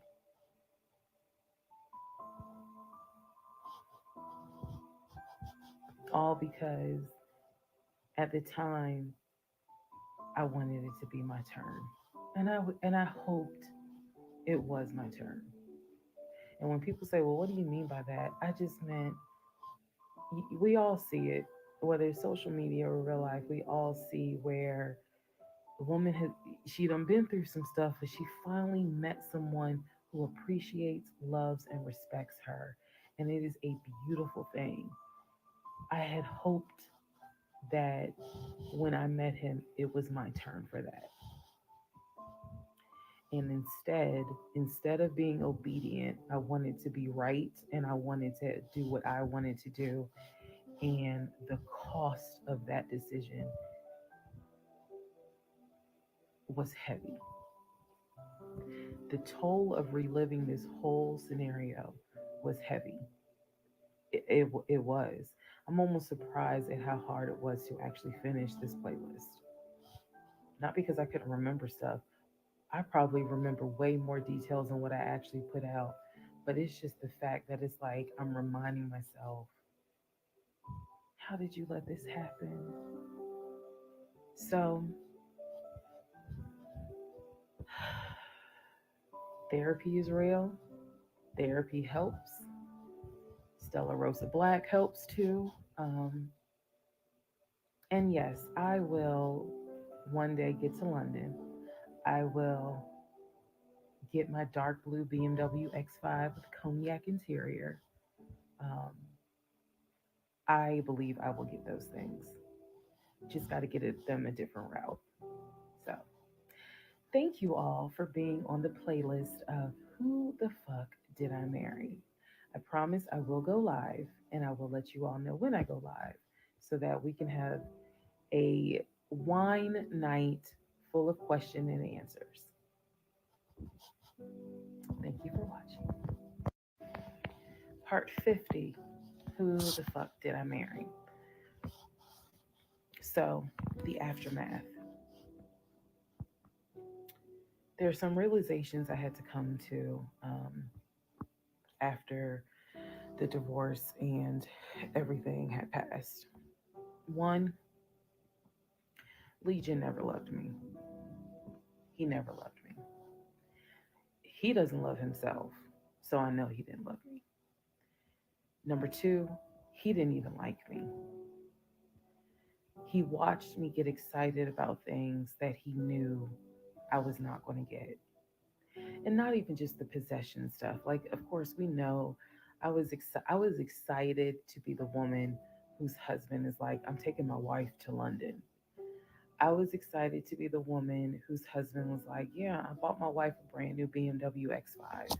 You have to understand, as all the jokes that we make about the BMW, it was the time and effort that he spent in taking me to dealerships and being sure to put me in the car and test drive the car and oh, I can see you in this. I like this for you. It seems safe. It was the effort to really make me believe that he was going to get this just for him to fuck with me. The effort in taking me to all these homes to see my face light up as a woman who grew up on welfare, to be able to walk into these 4 and 5 bedroom homes knowing that he didn't have any money to buy it. Imagine if he had just been honest and said, hey, I like in my free time to go to open houses and just see how the other people live. Imagine if he had just said that versus wasting not only my time, but the wasting the time of the realtors who did nothing wrong. There's a level of cruelty to my ex husband that I had never experienced before. And God knows I pray I never experience it again. That's the word that comes to mind when I think of him. He is cruel to and it wasn't just me, he did it to the ex-wife. So do I trust? No. No. I trust the people who were in my life before him.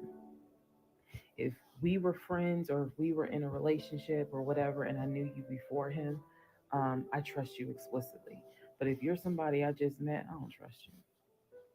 I don't. There's no point in me getting on here and saying and making it seem like, oh, I'm so strong, I'm so brave. I struggle big time. Because on one hand, I want to like someone. On the other hand, I'm immediately thinking, what if it's a repeat? And I'm going to be honest with y'all, I can't go through that again. I can't. Um, every single thing in our relationship was a lie. It took me a while to realize every single day this man lied to me. Every single day he lied to me. Every conversation he had was a lie. I will never know how much he lied to me. I'll never know. I've made my peace with it. I will never know how deep it really truly goes. I only know what I experienced, and I only know what God allowed me to see. But I'm willing to bet that there's a lot I still don't know. When people say, "Oh, you dodged a bullet," like you just, and I've read a lot of the comments on this, and people have sent me a lot of the comments. And so I need to make one thing very clear. I am fully aware I dodged a bullet. I am so grateful to my God that I did not have that man's child. I'm sorry if that offends some of you, but it's the truth. I'm grateful that we didn't buy a house and that I'm not financially tied to him in any way, shape, or form. But I am also grateful for the fact that there are things about my ex husband that I discovered in terms of how he is when it comes to other women. And I'm grateful that God has kept me and protected me. That's all I'm going to say. So, when I started out making this series and I made the decision to tell my story, my motive was I just want to help one person. If there is a woman out there who's like, God, I want to be married and I met this guy and something don't seem right, but maybe it's not that bad. My advice is, honey, just go ahead and do your research because I can honestly tell you, being single sucks. Okay, in my opinion, sometimes it sucks, but being married to the wrong person is a type of hell no one should have to go through. You should not have to be married to someone that does not like you. You should not have to be married to someone that doesn't even love you. And I know what that is like. I know what it's like to be told, hey, babe, I love you. And yet, I swear, I think that man sat back in the recliner with his WWE Championship Roman Reigns belt and laughed his ass off at me every day. Like, damn, she really believed it. Ha ha ha ha ha. I do. I really do think that. My radar was broken because I am an intelligent woman and I know that I know better. And I still sometimes ask myself, how the fuck did you let this happen? How did you let this be your story?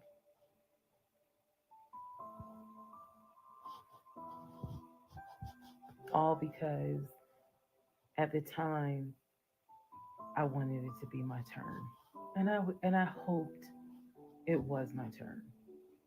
And when people say, well, what do you mean by that? I just meant we all see it, whether it's social media or real life, we all see where the woman she done been through some stuff, but she finally met someone who appreciates, loves, and respects her. And it is a beautiful thing. I had hoped that when I met him, it was my turn for that.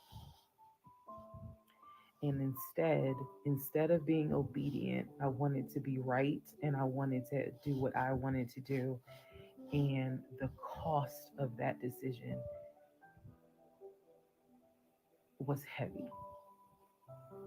The toll of reliving this whole scenario was heavy. It was.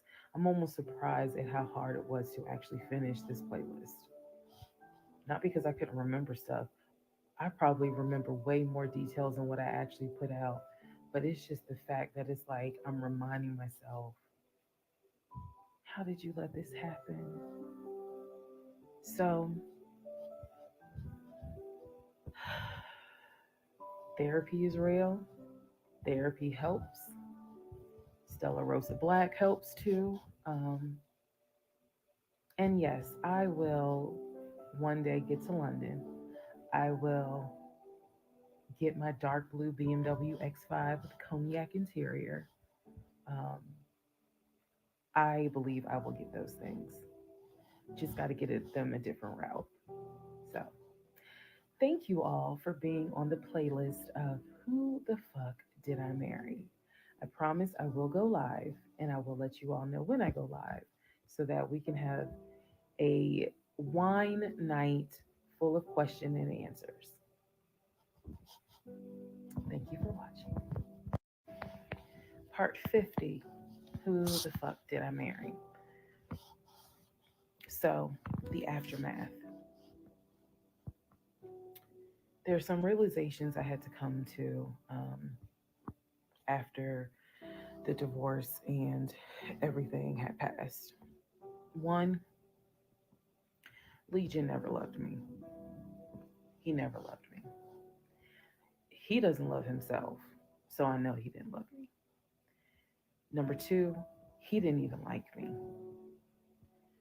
He watched me get excited about things that he knew I was not going to get. And not even just the possession stuff. Like, of course, we know I was excited to be the woman whose husband is like, I'm taking my wife to London. I was excited to be the woman whose husband was like, yeah, I bought my wife a brand new BMW X5. You have to understand, as all the jokes that we make about the BMW, it was the time and effort that he spent in taking me to dealerships and being sure to put me in the car and test drive the car and oh, I can see you in this. I like this for you. It seems safe. It was the effort to really make me believe that he was going to get this just for him to fuck with me. The effort in taking me to all these homes to see my face light up as a woman who grew up on welfare, to be able to walk into these 4 and 5 bedroom homes knowing that he didn't have any money to buy it. Imagine if he had just been honest and said, hey, I like in my free time to go to open houses and just see how the other people live. Imagine if he had just said that versus wasting not only my time, but the wasting the time of the realtors who did nothing wrong. There's a level of cruelty to my ex husband that I had never experienced before. And God knows I pray I never experience it again. That's the word that comes to mind when I think of him. He is cruel to and it wasn't just me, he did it to the ex-wife. So do I trust? No. No. I trust the people who were in my life before him. If we were friends or if we were in a relationship or whatever and I knew you before him, I trust you explicitly. But if you're somebody I just met, I don't trust you. I don't. There's no point in me getting on here and saying and making it seem like, oh, I'm so strong, I'm so brave. I struggle big time. Because on one hand, I want to like someone. On the other hand, I'm immediately thinking, what if it's a repeat?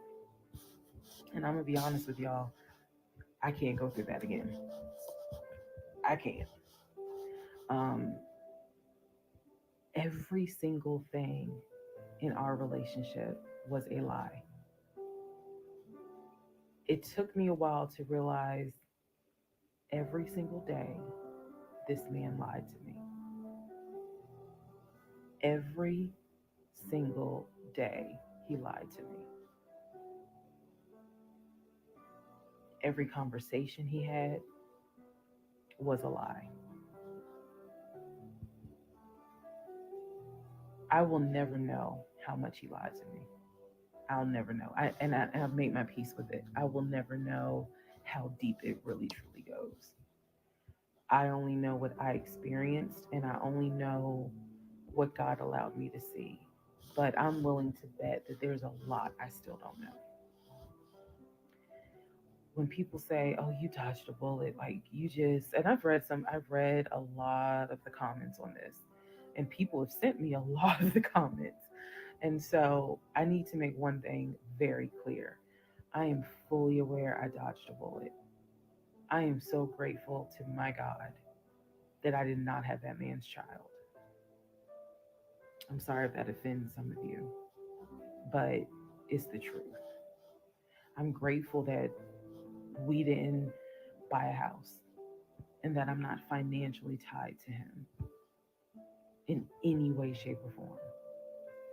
But I am also grateful for the fact that there are things about my ex husband that I discovered in terms of how he is when it comes to other women. And I'm grateful that God has kept me and protected me. That's all I'm going to say. So, when I started out making this series and I made the decision to tell my story, my motive was I just want to help one person. If there is a woman out there who's like, God, I want to be married and I met this guy and something don't seem right, but maybe it's not that bad. My advice is, honey, just go ahead and do your research because I can honestly tell you, being single sucks.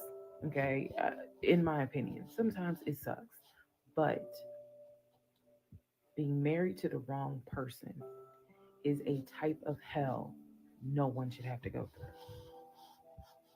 You should not have to be married to someone that does not like you. You should not have to be married to someone that doesn't even love you. And I know what that is like. I know what it's like to be told, hey, babe, I love you. And yet, I swear, I think that man sat back in the recliner with his WWE Championship Roman Reigns belt and laughed his ass off at me every day. Like, damn, she really believed that. Ha ha ha ha ha. I do. I really do think that. My radar was broken because I am an intelligent woman and I know that I know better. And I still sometimes ask myself, how the fuck did you let this happen? How did you let this be your story?